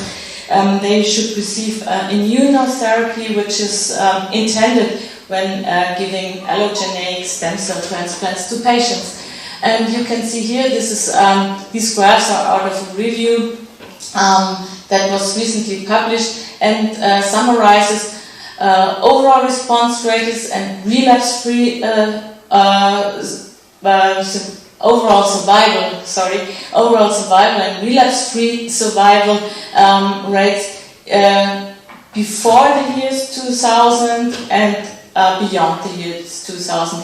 And I guide you through. You can easily see these curves, the red curves overall survival and the blue curves relapse-free survival before the 2000 years lie in the range below 60%, and you can see this moves up with the advent of new drugs and new techniques and new ways to perform allogeneic transplants, and also some markers or let's say benchmarks for the success of transplant is the cumulative relapse incidence and the non-relapse mortality. This at the transplant in the pediatric or in the stem cell transplant setting is measured at the day 100 post-transplant, and this is a real benchmark for the quality of centers and for the quality of the transplant procedure. And you can see here, after the years 2000, these relapse incidences and non-relapse mortalities are declining. And with the advent of such new drugs like immune checkpoint inhibitors, the successful stories I have shown you a few minutes ago, people or the community thought this might hinder or enhance the toxicity in allogeneic transplants because it's already an immune active treatment, and patients may suffer more from graft versus host disease, which is a huge and still feared complication after stem cell transplantation. And in this really grateful work of these authors, they did a retrospective study of more than 200 patients. They showed that the graft versus host and relapse-free survival is not that high as expected, and overall survival, relapse-free survival was very good. So I have to hurry up. I see one very nice and late achievement is in the cellular therapies are the CAR T-cell approaches. And here you can see we have also a nice hope for CD30 CAR T-cells. It is depicted here. It is published. It is a second generation CAR. This is how CARs work. These are chimeric antigen receptors that are transduced to T cells to attack the host, the cancer cell, very much. And here's this phase 1/2 study, which was really very favorable. Here you can see the clinical responses in extranodal setting, in the nodal setting, and this study was conducted in 2 centers. One of the complications can be the cytokine release syndrome, but this is very low in this, with this CAR, as we can see here. And this is probably due to the fact that only very low proportion, namely less than 1% of tumor cells are in the lymphoma present. And yes, this might be a great hope, also depending on the lymphodepletion conditioning, where the success can be expanded. And there will be a phase 2 trial for CD30 CAR T cells. This is really coming soon. And we have the Chariot study is launched also in Europe, and we in Gießen have been selected as a trial site, and together with our partners in the immune in the blood bank here, which is our apheresis unit, we will be part of this trial, and we hope that we can foster the success of these studies. And now I thank you for your attention. Teşekkür ederim.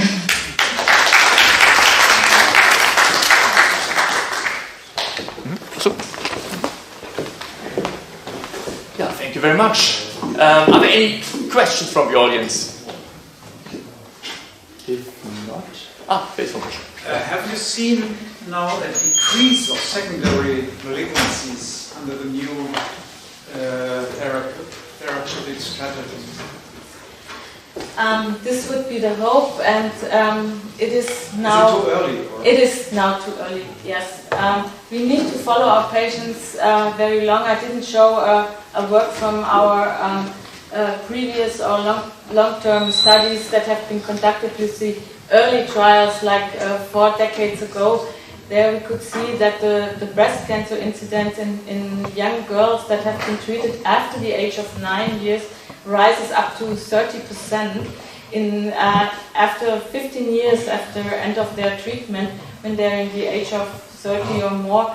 And this has been seen only after this large decade.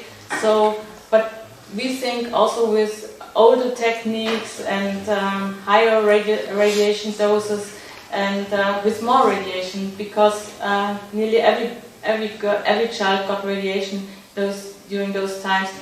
We can only hope, and we will of course follow our patients like our predecessors did, and do long-term studies, and with that we might be able to answer this question. Thank you so much.